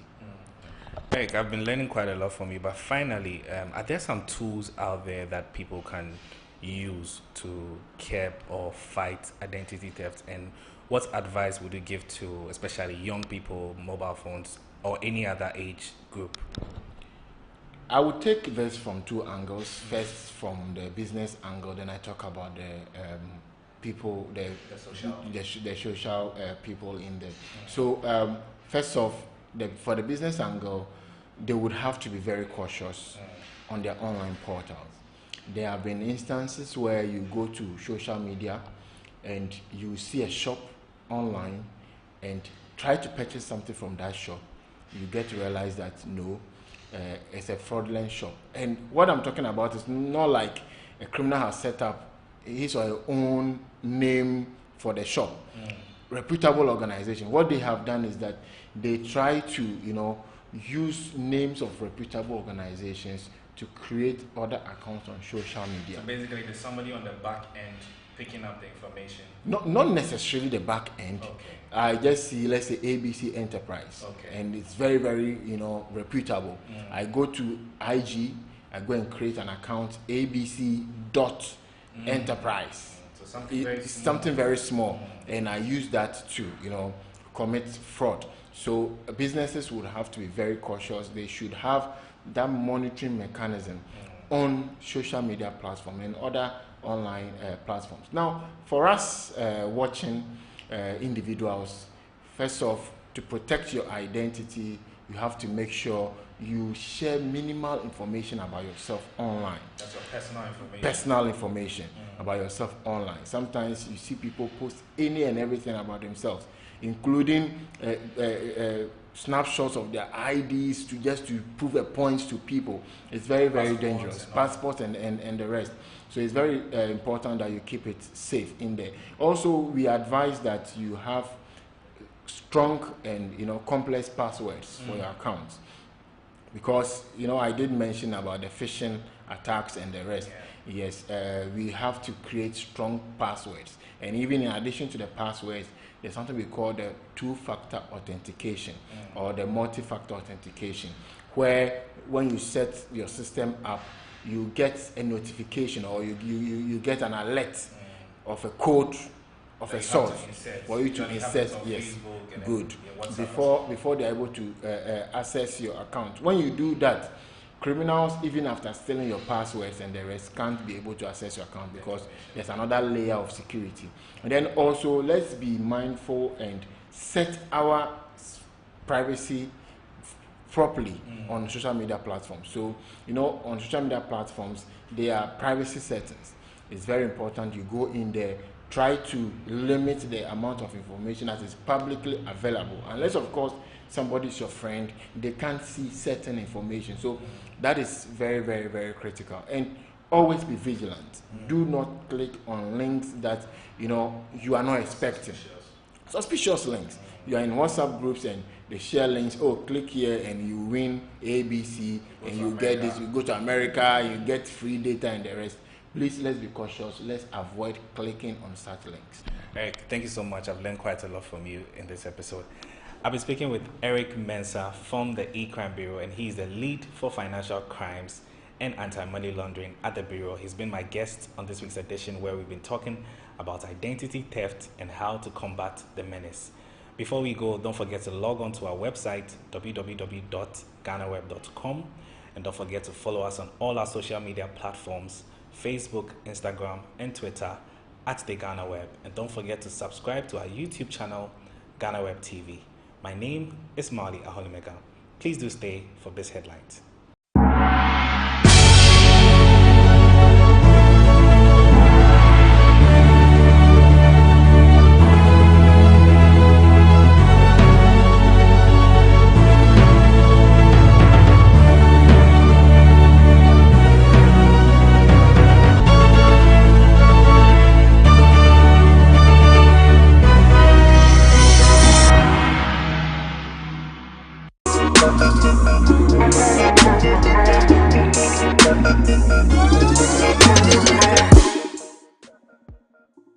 Welcome to Best Headlines on GhanaWeb TV. My name is Stella Jejom Sugli. Now to our very first story. Government secured 1.79 billion from the sale of treasury bills in its latest auction on April 17, 2023. The auction saw an oversubscription of 125.8 million, even though interest rates have been rising. The target for this week's auction was 1.66 billion. Also, interest rates have increased slightly to an average of between 19.74% to 26.9%. According to the results from the central bank, the government secured 1.48 billion Ghana cedis from the 91-day bill, 227.11 million from the 182-day bill, and 87.81 million from the 364-day bill. An economist, Professor Eric Osei-Asibe, has projected that Ghana's fiscal outlook may reduce to about 6.6% by the end of 2023. According to him, his prediction is premised on the government's fiscal consolidation measures established as it seeks a 3 billion International Monetary Fund bailout by May 2023. In their recent projections, Fitch Solutions pegged Ghana's fiscal outlook at 6.6%, while the IMF predicted that the fiscal outlook of the country will be pegged at 7.3%. Speaking on the theme, Ghana's medium-term outlook, navigating through economic uncertainties amid an IMF at DBG GAB economic presentation, Professor Eric Osei-Asibe was optimistic that government will reduce its expenditure drastically to keep a positive economic outlook. Moving on, the first Deputy Speaker of Parliament, Joe Osei-Owusu, is incensed over what he calls overexploitation of Ghanaians by members of the Ghana Union of Traders Association, GUTA. According to the Bekwai MP, GUTA has lost the moral right to complain about tax hikes, alleging that members of the association underdeclare their products and also overprice their goods to gain huge profit margins. Joe Wise, who is unhappy with the current development, was reacting to concerns raised by GUTA over the introduction of the 3 revenue bills approved by Parliament. According to the association, their members are already struggling with their businesses, insisting the 3 revenue measures will impose additional hardships on them. On the same matter, the Ghana Union of Traders Association responded to claims by the first Deputy Speaker of Parliament, Joe Osei-Owusu, that GUTA was exploiting Ghanaians by overpricing their goods. Now, GUTA in a response said, he, Joseph Osei-Owusu, should know that the authority vested in him is by the people of Ghana, and therefore he cannot impose his will on Ghanaians, let alone members of the business community who constitutes the economy of Ghana. Most members of the trading community are more intelligent, educated, knowledgeable and resourceful than him, Joe Wise, but for the privilege he has, he should have known better and be mindful of his utterances and speak with decorum in order not to subject himself to public ridicule and insult. A statement by the Ghana Union of Traders Association quoted. The Energy Minister, Matthew Opoku-Prempeh, says he supports the Electricity Company of Ghana to retrieve every peswa owed the company. This, according to the minister, is part of overarching efforts to ensuring that the company remains viable to deliver efficient service to consumers. Dr. Prempeh made these assertions when he led the ECG's Revenue Protection Task Force to 2 companies that owed ECG various sums of money. The minister, during these 2 engagements, bemoaned the situation where companies pile up bills for a very long time and refuse to pay. When ECG began this program, I always communicated to the management that I'll demonstrate our support for this program by physically visiting 1 or 2 entities with them. And that is what I've done today, and probably I'll do on Friday. The ECG, I think, said that the amount of money that they intend to collect or has not been paid over a certain period was over 5 billion. I would like to know, when they finish the program, how much they've been able to collect and why they were not able to collect probably 80% of the bill. I don't believe in success factors we cannot all clap to. If they think the program has been successful, they must demonstrate it in how much they've retrieved.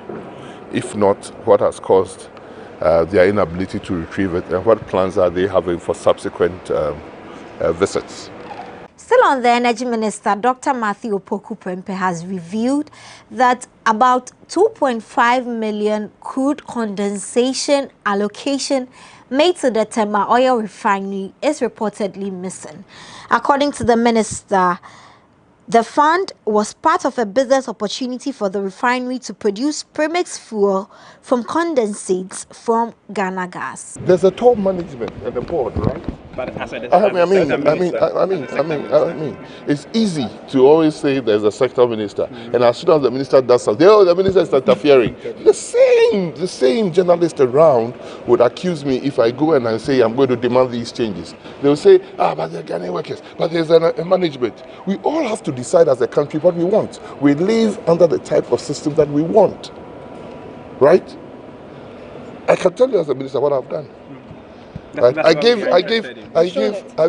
gave Tor a new business opportunity in the premixed fuel market. That all the condensate from Ghana gas should go to Tor and use it for blending and premixed fuel, right?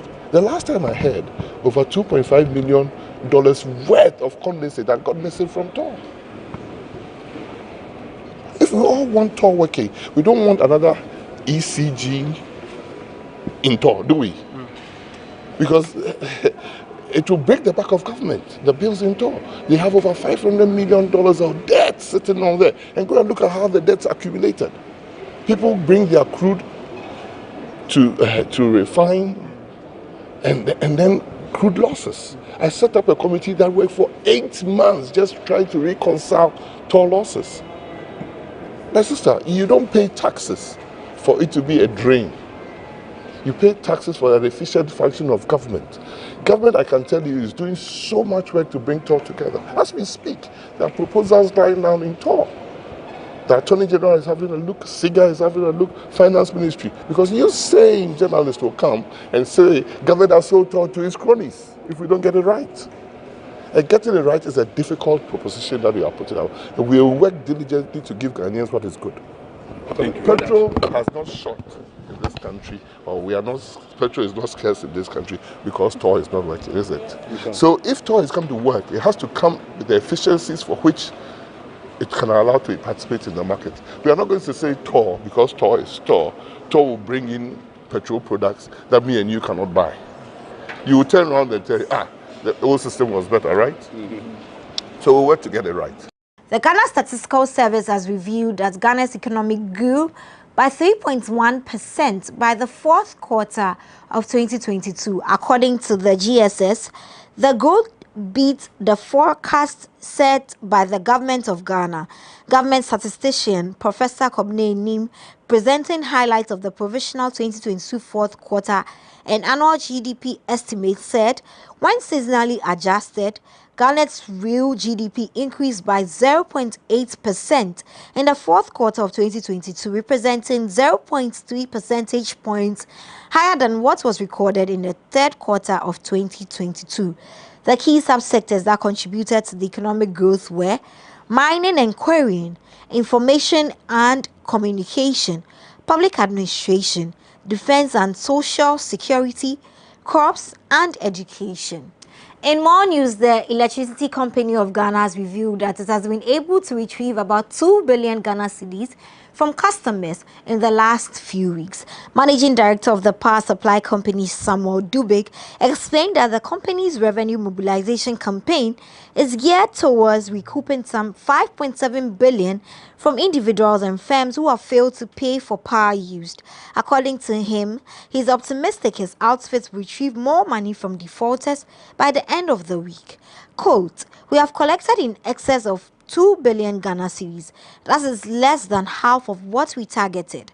But we have one more week to go before I'm able to give my fears. I'll sit down, do an assessment, and then see. Why are people not paying? We'll disconnect and prosecute them." End quote. Many thanks for watching Biz Headlines this week. For more of our news stories, please log on to our website at www.ghanaweb.com. Also follow us on our social media platforms on Facebook, Twitter, and Instagram at The Ghana Web. Also on YouTube, GhanaWeb TV. My name is Stella J. Jomsugli. Do enjoy the rest of our programs.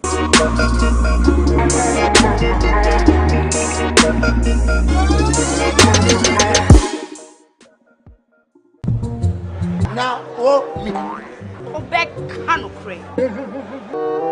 To sound quite be a want on and be a man in quite baby.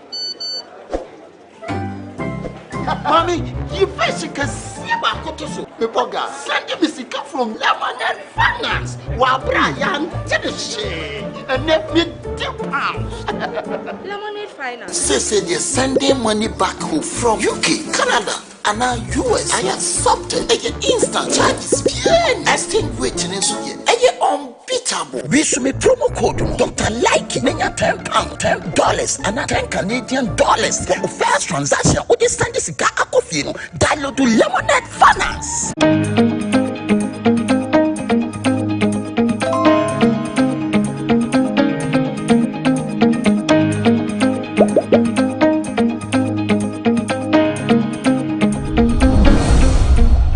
The interpreter. You see, he doesn't understand the particular course we are doing. As the lecturer is saying, maybe not only him, but generally people who understand it. So how he convey the information to me was very hard for me to understand.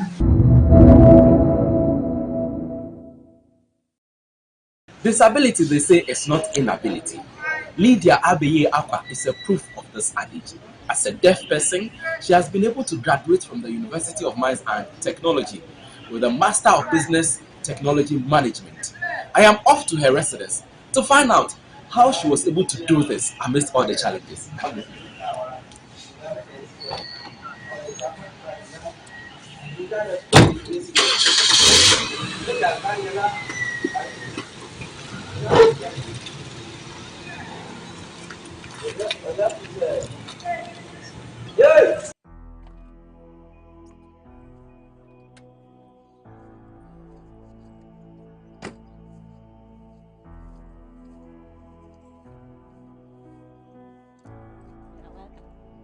Breaking barriers is no small feat, and Lydia Aqua, a hearing impaired student, has done just that.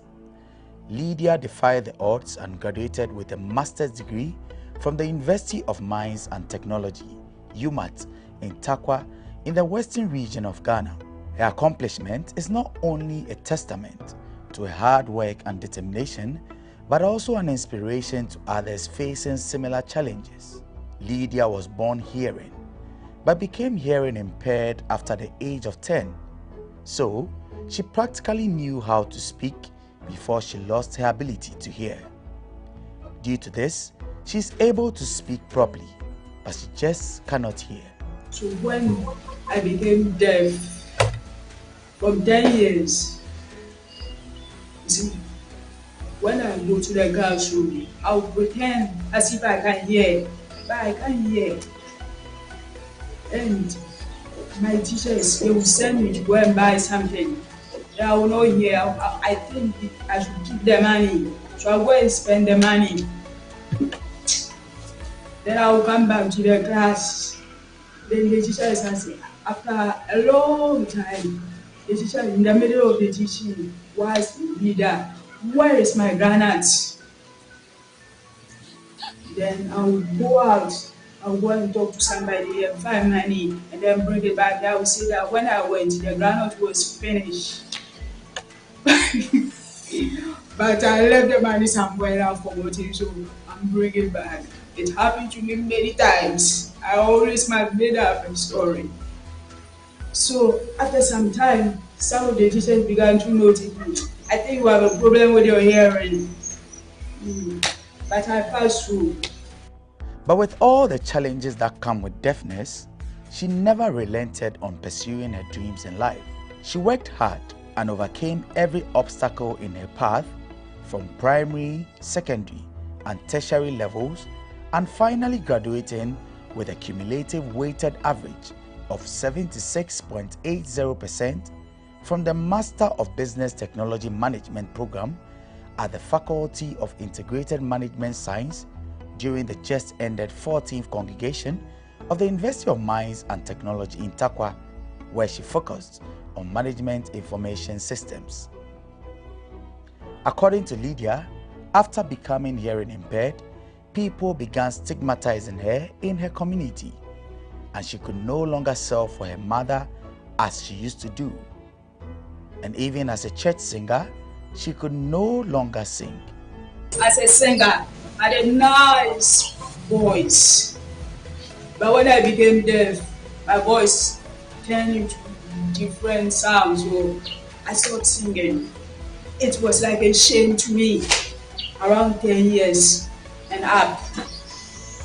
So people look down on you. People they don't welcome you as if you have done something bad by becoming deaf. That you feel you get around people. You don't feel welcome because you see some general something around people. I cannot explain, but everywhere you go, you see that thing around them. They don't welcome you. So you begin to pull away from people. Then the friends you had, children friends, you lost them. Because they think when they talk, you don't understand them. So they don't waste time on you. But the stigma did not deter her from continuing with her education.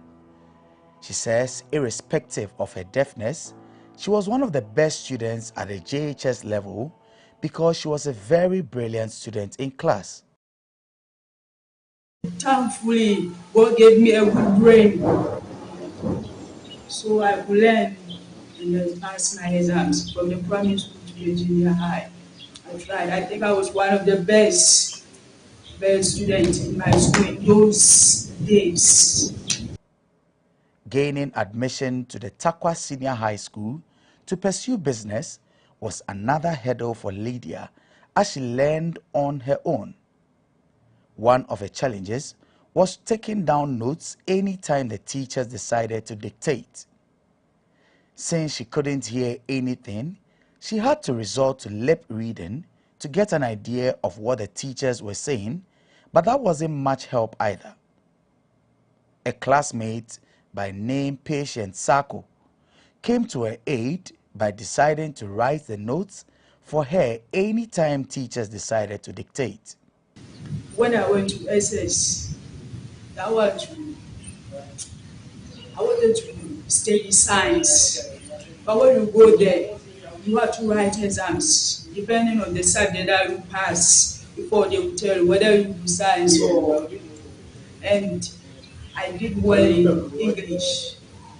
Then maths, I didn't do well in the science. So one of the teachers said, because I'm deaf, I should go and do business. Because business, accounting and other things, you would just be sitting on the computer and then not much interaction with people. So I was learning on my own. And there was one mate, she's called Patience Sabon. She was a sweet, good person. I think God just put him there for me. And then when we go to the classroom and the teacher is dictating the notes, she will be writing her own notes. At the same time, she will be writing my own. That is how I did it to the very end. And I will be sitting in front every time to read the teacher's lips. If the teacher turns, then I'm lost. But I did well by reading on my own, and many of my students were very proud of me at SS level. I was learning with the high intelligent people. When we finished SS, I was among the best at that time. After completing Takwa Senior High School, she enrolled at the Ekuapem Mampon Secondary Technical School for the Deaf, where she learned the sign language before entering the University of Ghana to study business administration, human resource option. As the only hearing impaired student in the lecture hall with an interpreter in front of the whole class, she felt uncomfortable because all eyes were on her. Due to this, she stopped going for lectures altogether, and her interpreter also decided to stop. This, she said, affected her performance badly as she began to fail. Personally, I was having a feeling of like being an old deaf in the whole lecture place. I was about to make up, and then you sit in front with a sign language interpreter. I was feeling uncomfortable at all. Everybody watching me.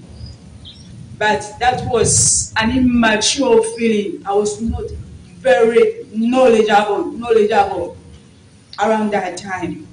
What I would say to other deaf people, if they experience the same thing, they should never feel shy.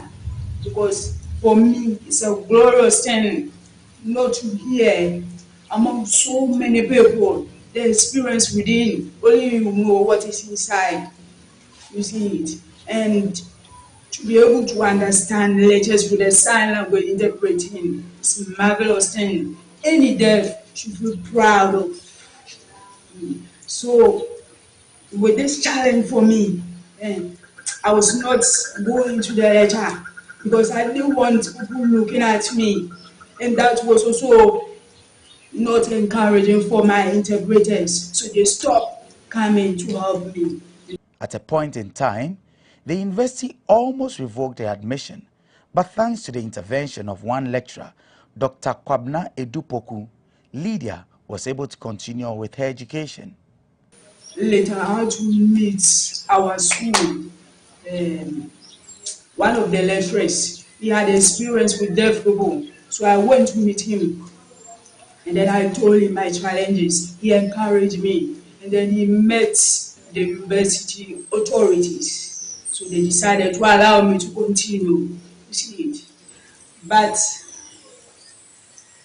because of me, they made that man the disability coordinator of the university. I think for the first time, the university had a disability coordinator through that man, Dr. Kwabena Edupoku.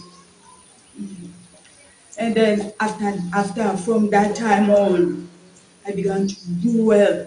That's why I was fired. Something wonderful happened to me. My performance improved. So I managed to graduate successfully.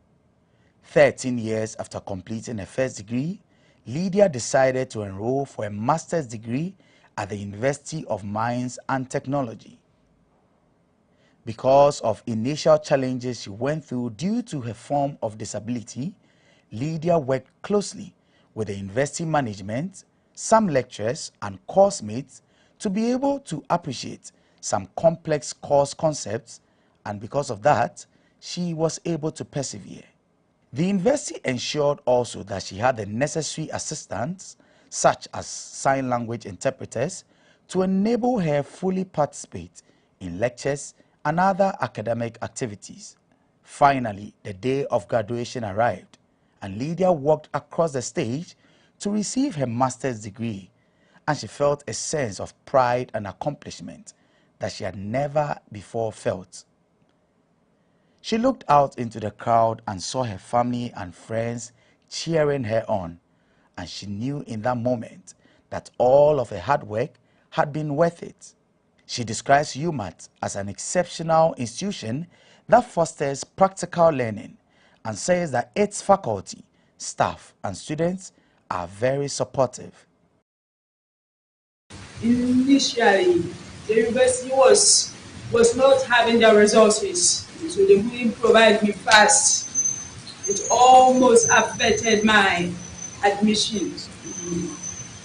But I had to help them to know that I can do it, whether they give me interpreting service or not. So they were very happy by that. So they decided to welcome me to continue my goal. And so we started. So along the line, the university came in to support, because they would see that it was very important. I had a lot of challenges in the masters. And sometimes the interpreter You see, he doesn't understand the particular course we are doing. As the lecturer is saying, maybe not only him, but generally people who understand it. So how he convey the information to me was very hard for me to understand. But some to interpret him. But when I don't understand, my mates, course mates, they spend time with me to explain it so that I was able to follow. And then my thesis, the same thing. The head of Department for Management Studies at UMAT, Dr. Kofi Kamasa, tells our reporter that the school admitted Lydia without knowing she was hearing impaired. When we received her admission document, I think that we didn't know that she was deaf. Okay, yeah. So we gave the admission, and after the admission was given, she reported. That is when we got to know that she was a special student. And so engagement with the Dean of Postgraduate School at the time, and then some members of the university, I mean, we realized that no, we cannot withdraw the admission. Upon finding out about her condition after her admission, the necessary assistance was provided for Lydia to go through the program successfully. If you are hearing impaired and you are taking certain courses which are quantitative in nature, even though you may have an interpreter to be interpreting the things to you, when we are talking of formulas here and quantitative issues, there are little bit challenge that comes there because it's difficult to interpret like quadratic equation for you to, you get the point. Yeah, so I think that those were some of the challenges that she was facing initially, but with time, I think she became comfortable and she was able to actually pursue through. And then also knowing that that was what was facing her, I think the lecturers were also made aware, and so their mode of teaching was also a bit flexible, so that it could also cater for her as well. That's how we were to do, so that she managed to do the course just as the other friends who were here. Yes. According to Dr. Kofi Kamasa, the university is always prepared to help persons living with disability anytime they gain admission.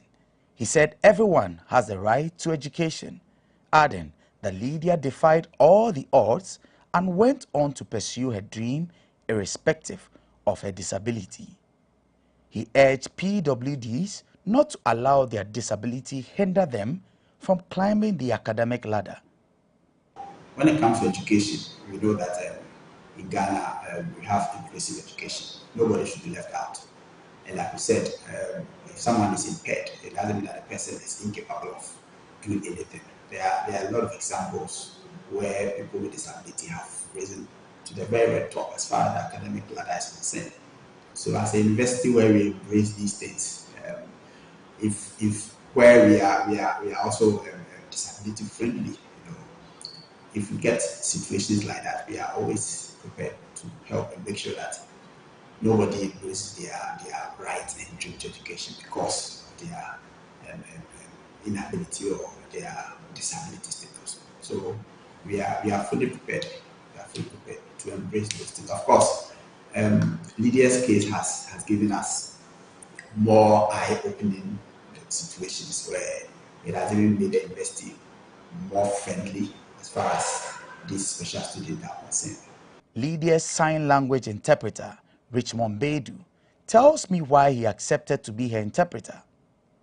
When I had a call from Lydia that she wanted me to be her personal interpreter, I really wanted to accept such a challenge.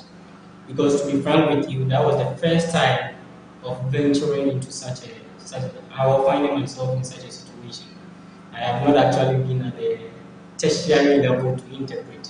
So I actually accepted the mantle, one, because of the passion I have for the deaf people, I'm someone who always advocates concerning issues of deafness, because I really want to see them always at the top, to see them achieving or aspiring for greater heights.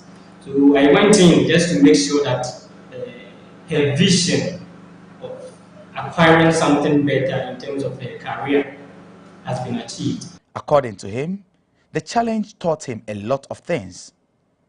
He said he made a lot of sacrifices just to make sure that Lydia graduated successfully. He mentioned some of the challenges he faced along the line. At the start, when we began, I was at the same time a student at the University of Mines and Technology, the same school that Lydia attended. I was, I think, level 200 during that period. But I just considered the fact that she was going to have it at the weekends, that is Saturdays and Sundays. Though sometimes we had group meetings and some other meetings on weekends, but I decided to sacrifice in that regard to make sure that she's able to have the best of it. And another thing also that I encountered whilst I was with Lydia was that, it's a higher level of education. And then there are certain terminologies or certain things that are being taught I have no knowledge or idea about. So what happened was that I was mostly dependent on the lecturer. Whatever that the lecturer says, that is what I deliver. But the pace at which the lecturer will go with the hearing students, I have to really grasp the concepts. So I even have to pause the lecture at a point in time to explain it further for me to get a clearer picture of it before I'll be able to convey the meaning to Lydia. While commending UMAT for accepting Lydia, Mr. Baidu called on the Ministry of Education and other educational institutions to incorporate sign language into their curriculum and also make sign language interpretation available to make it easy for the hearing impaired to access education. I would like to commend the University of Mines and Technology for such an amazing opportunity given to Lydia to explore. Actually, though Lydia has been able to pursue her career, it has also helped me as a sign language interpreter to better my profession. We are pleading with all institutions to actually incorporate the learning of sign language as well as even having interpreters available to be of help whenever such a dev wants to visit their outfit. I think this is going to create a bigger platform for the deaf people to reach higher heights. And then again, my final proposal is to the government that I think, and in my candid opinion, I think once we start the learning of sign language right from the basic schools, it's really going to be of help in the sense that the children are going to grow with it. And once they grow with it, already we've created an inclusive education. And that is going to make things simpler for the deaf people. And we are going to produce more sign language interpreters for Ghana. Lydia expressed her appreciation to Richmond Baidu for availing himself to be her interpreter. So this interpreter, he fights for me actually. He's advocating, making sure that I advance. If many interpreters have that attitude of fighting for deaf, helping create awareness of deaf issues, I think a lot of deaf people will have big opportunities. And I appreciate the attitude of Mr. Richmond. Advocacy with power. Love found Lydia while she was at the University of Ghana. Her husband, Samuel Asamoah, recalls how he met and got attracted to her. So I met her at the University of Ghana. I think we were in Princeton, but I met her just once. And when I met her, I just saw something strange and attractive. And then later I got to go closer and I got to realize that this is the lady I would like to marry. She's a very bold person and that really attracted me to her. So I would say love blinds. Okay. Yeah, because of the love, I didn't really see that she has a problem. Yeah, so that is how I live with her. I live with her with that mindset. So we live together peacefully. Mr. Samoa has learned sign language through Lydia, and that is the means through which they communicate. And he is always ready to support his wife in diverse ways, even up to the point of her achieving her PhD. I would like to see her going as far as PhD. Yeah, because she has a very sharp memory, and she's able to memorize a lot of things more than I do. So I encourage her to go higher in the academic ladder.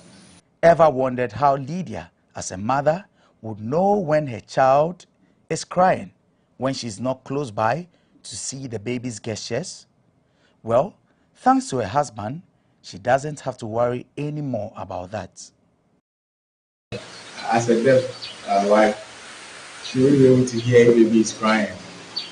But I play that role. So when baby cries, I would prompt her that baby is crying, and then she can do the breastfeeding.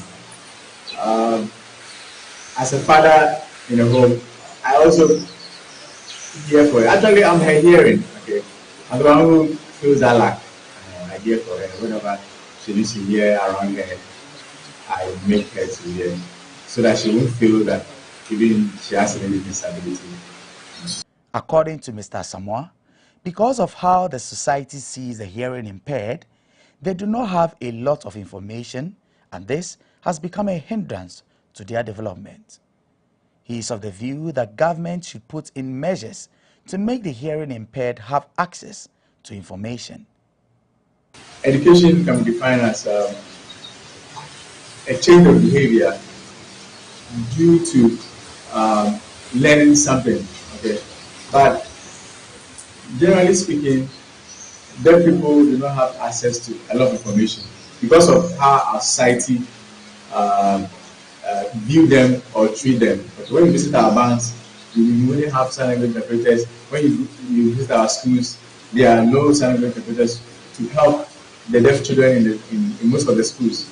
So in this regard, they won't get enough information to even have a change of behavior, as is the goal of proper education. So because of that, in some aspects of life, okay, the deaf may not respond appropriately, but that does not mean that they are not behaving well. But because the society have not structured things in a proper way that will help them to have a change of behavior through education from the society. Lydia Aqua wants the government to make sign language a general subject for all school-going children, as she believes it will help everyone to know sign languages. What I want to say is we should make sign language a general subject for all children in Ghana, because sign language is the way deaf people learn. That is their language. Sign language is like any other language, and how sign language convey information for us deaf people is more powerful than hearing. So if GS, the government makes sign language compulsory for all children in Ghana, everybody will be fine. Everybody will be fine, because at a point, even old people, they will become deaf. So by the time we arrive at being deaf, we are not praying for people to becoming deaf, but that is a possibility. So if you become deaf and you know sign language, your family people know sign language, you are okay. With the aim of becoming a linguist, Lydia has gained admission to the Gallaudet University, a private federally chartered research university in Washington, D.C., for the education of the hearing impaired, and is pursuing a Master in Linguistics course that she hopes would help her to return to support language development of the hearing impaired in Ghana. She is therefore soliciting for the support of organizations and individuals to help her pursue that dream. You see, even the whole world, we have very few deaf people who are linguists. even women, deaf women who are deaf linguists. We don't have enough deaf linguists. So I see this for me to stand.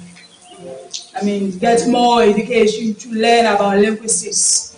So I can use this to come to Ghana here to support all deaf people and also to stand as women with disability who aspires for higher education and are achieving innovative things in the society.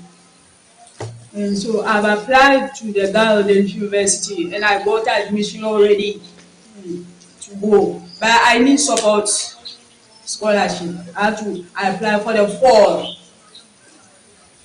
2023. So I need the scholarship to help me to go and study. The university currently do not have support for international people. Lydia's success is a reminder of the importance of inclusivity in education. It is essential to create an environment where all students, regardless of their disabilities, feel supported and empowered to succeed.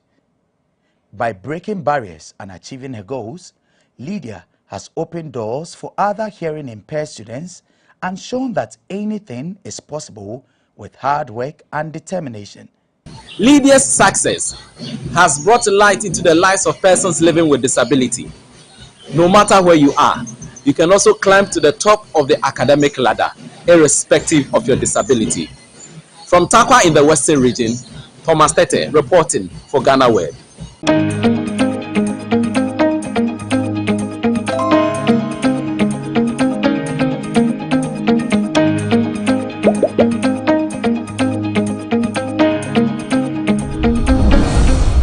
Welcome to the Ghana ICT Hub, a partnership between MTN Ghana and the Government of Ghana through the Ministry of Communications and Digitization. MTN pledged to support Ghana's digitization agenda in line with its ambition to lead the delivery of digital solutions for Africa's progress. In fulfillment of this pledge, MTN Ghana has committed $25 million toward the realization of the Ghana ICT Hub project. The objectives of the Ghana ICT Hub project is anchored on the following: to create an ICT-enabled environment for human capital and ICT skills development, to develop an ICT ecosystem through remote access delivery to facilitate job creation for national development, to provide a modern, state-of-the-art physical infrastructure to serve as a pillar for the digital Ghana agenda. The physical infrastructure, when completed, will provide 4,000 square meters of space with the following facilities: laboratories for technology training and research, innovation hub, co-working spaces for tech innovation startups, Tier 3 data center, conferencing facilities, offices and meeting rooms, commercial lettable spaces, gaming area, restaurant, ancillary facilities. The technology laboratories will be fitted with the next generation ICT equipment and applications to provide the youth of Ghana with practical training in Industry 4.0 technologies such as artificial intelligence, AI, machine learning, cloud computing, 3D printing, robotics, Internet of Things, IoT, advanced manufacturing techniques, cybersecurity, genetic engineering. The project also seeks to establish a complete ecosystem at the hub through remote access delivery to facilitate job creation for national development. The ecosystem shall comprise of MDAs, technology companies, startups, incubators, research agencies, leading universities globally, foundations worldwide, to create a community. 1. The ecosystem community shall bridge the divide between academia and industry and provide solutions to challenges in the key sectors of health, agriculture, and educational sectors of the economy. 2. It shall also run an innovation program providing mentoring and networking for the youth in tech startups. 3. The ecosystem community shall establish an innovation fund to support startups, research agencies, and other entities in the ecosystem. MTN Ghana and the Ministry of Communications and Digitization are championing the Ghana digital agenda for Ghana's development. Welcome to the digital age.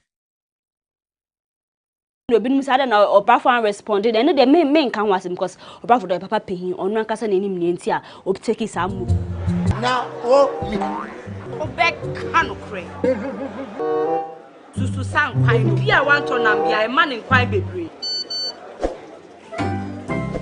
Mommy, you fish can see about Kotoso. Pepoga, send me sika from Lemonade Finance. While Brian did the shit and let me £2. Lemonade Finance. Say they're sending money back home from UK, Canada, and now US. I accepted a instant charges. Exchange rate in unbeatable. We should be promo code Dr. Like Nenya £10, $10, and $10 Canadian for the first transaction. What is send this guy? Download to Lemonade Finance.